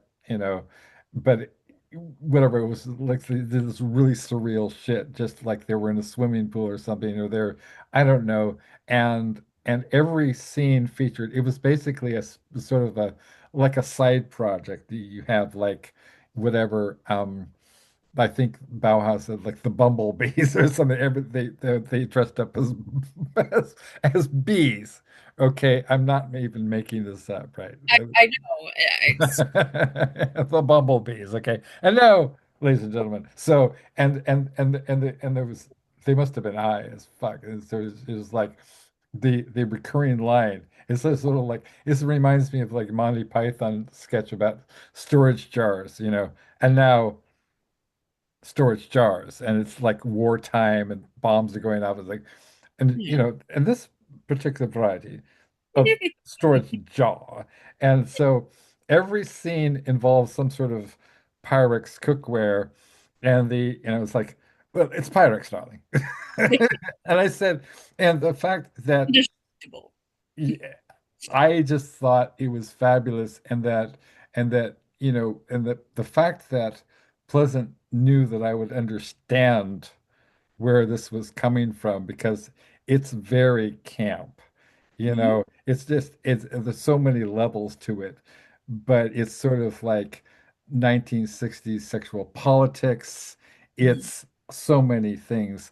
And I was like, oh, I started doing it, sort of like, it's Pyrex, darling, and that is just, to me, I was like, I live for it's Pyrex, darling moments, because that's, you know, um, trauma bonding with okay, I have to, we probably should, oh, I came up the other day, I was thinking, I was just doodling, I was just letting my mind do the Keats, negative capability thing. I was like, okay, Dracula,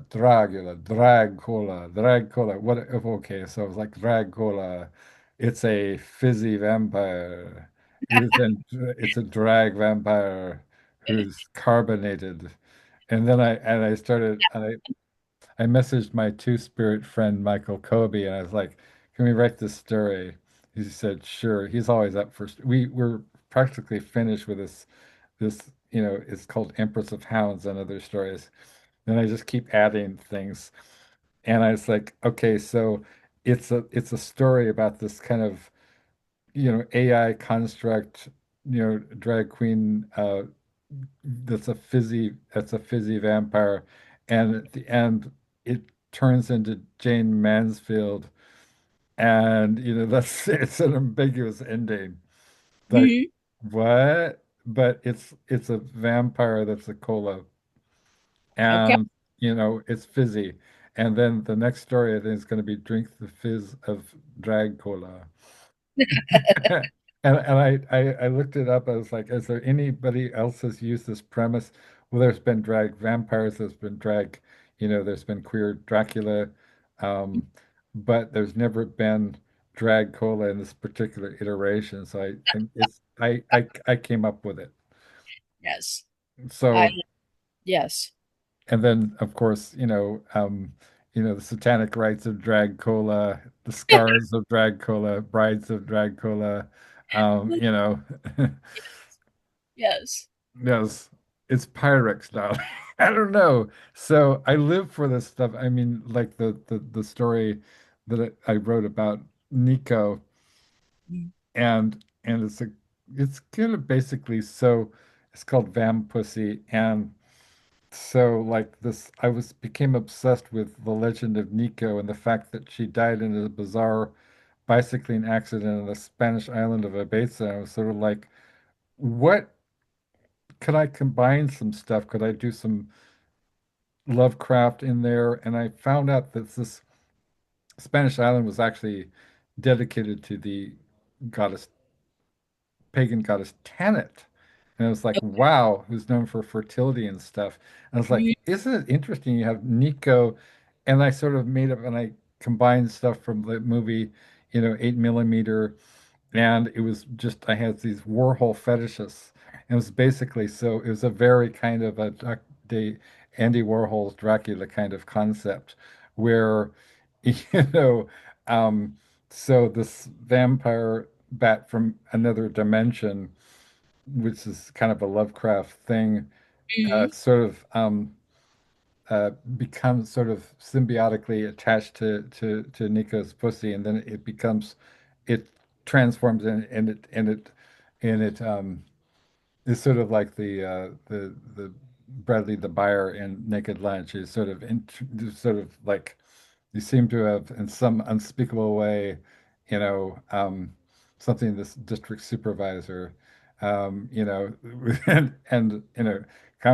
come to some sort of awful orgasm, and so this this pussy, which is now a vampire bat from outer space, when she dies, and then it sort of flies into the air, and then there's these Warhol fetishists who capture it, and then clone it, and then hybridize it, and then turn it into, and it's just makes no sense. But well, you know, Sounds um, right. Yeah. yeah, I've read it over several times, and I'm trying to think of it, and so then it's Nico, so it's a pussy that's a vampire bat. I never really figured out the kind of logistics of it, but who cares, right? And then it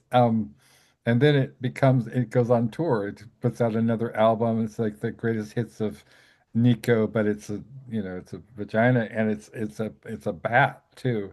And it's just like I would like to do a song now, I would like to do this song is, is a favorite song of Jim Morrison is the end, and it's like this is the end, my only friends, the Yeah. end, you know, and then she nods off, and they do the Gerard Marlanga whip dance and blah blah blah blah, and then there's sort of like this blood orgy, and it's weird and shit.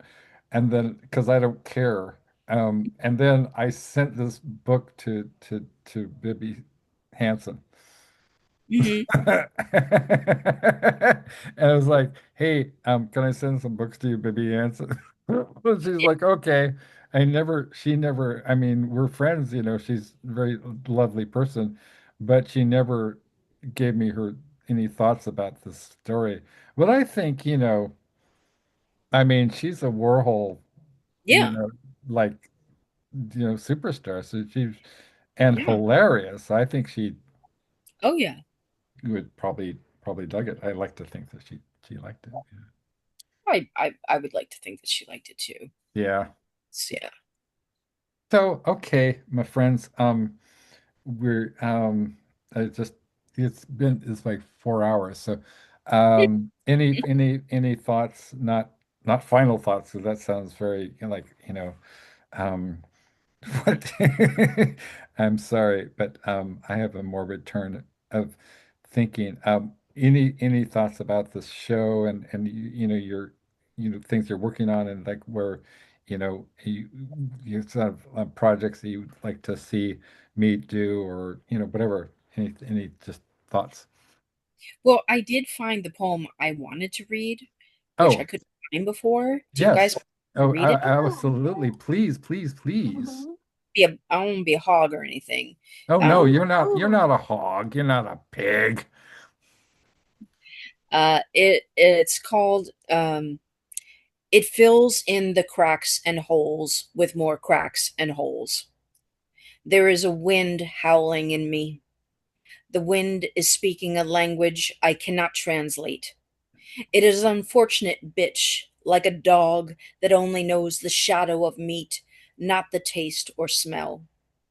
It is a line cut in the crook of the throat that speaks the loudest and is hushed by the paper shoes of the crime scene. In my dream, I broke a finger in half, and the wound was a mouth full of teeth.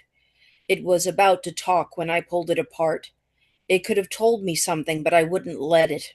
It fell to the floor in two pieces that looked like flesh covered shit, now silent. I wish I didn't have to tell you what happened next because I was running, and I ran like a gulp of breath. I ran like a lonely party hunted down by itself into streets both known and unknown. The music I made was warped, and the fear that snaked down my arms was wet with me, and I did and didn't know who was chasing me in this dream, and I could tell you how to kill with a fork or a table leg, and I was so willing for blood it was a baptism, and I ran through houses and I jumped off roofs, and it was daytime and nighttime at the same time, and then it turned out to be true because when I woke, the room was the color of a moral dilemma, and the rain hit the house like needles. Yeah, so I'm just seeing like a montage, a movie montage. It's a surrealist film from the 1920s, and you got this, I just Dali or Buñuel, the juxtapositions, the morphing, the kind of flash cuts, and it's just a very like, I don't know, it just makes me think of Chenin de l'eau, or L'Age d'Or or something. I don't know if you're that it's anywhere near, but yes, it's quite powerful. I love how it's almost the mirror of the thing not said, not spoken. It's bursting out in a kind of a almost Freudian way. The pressure is like popping through the imagery, and it's sort of like it's hatching out into other imagery, which is not it. It's not it. Finally, it collapses. The whole thing just dissolves, Yeah. and we're left with, just I don't know. I don't know. Yeah. Yeah, Tune so in next week, when mhm. you know, for trauma bonding with monsters, and you know, um, yeah, I just think it's. I hope for some reason I keep thinking of Stevie Smith, that Stevie Smith was talking about not waving but drowning. And I was like, I got some poems where I sort of invert it, not not drowning, just saying hi. I So I got loved intertextuality, and I love taking things that are like, so because I mean, Elliot, right? Wasteland is hilarious. Like, people just don't know. It's like it's Mhm. presented as this very austere kind of like, monolith of culture, and it's like, well, it's funny. Oh, did you know that she had her teeth, like and she wouldn't give it up for her husband, and he, you know, well, there's plenty that would, and blah blah blah, and they're just these drunken barflies, just like these wives. They're just going on and on, whatever. The Madame Sosostris, you know, thing is hilarious. It's a funny. It was originally called He Do the Police in Different Voices, which is based on a very popular comic strip, Okay. right? So all the quotes, Yeah. are from that, like it's almost like sampling. I mean, what he did was like Yeah. almost like dropping in a beat from, Kraftwerk or whatever, Bauhaus or whatever. Yeah. Yeah, yeah. Thank you guys for Thank you. me. Thank Thank you. you. Uh, Okay. mm, And yeah, so and the Kandy Fontaine show will return in some form. We'll have some guests. Who knows? Possibly Pleasant Gaiman. So, and on that note, thank you so much, Tricia Warden and Ellen Maybe. Welcome. Thank you. thank you. Okay. Thank Thank you. Bye. Bye Take good bye. you. See you. See you.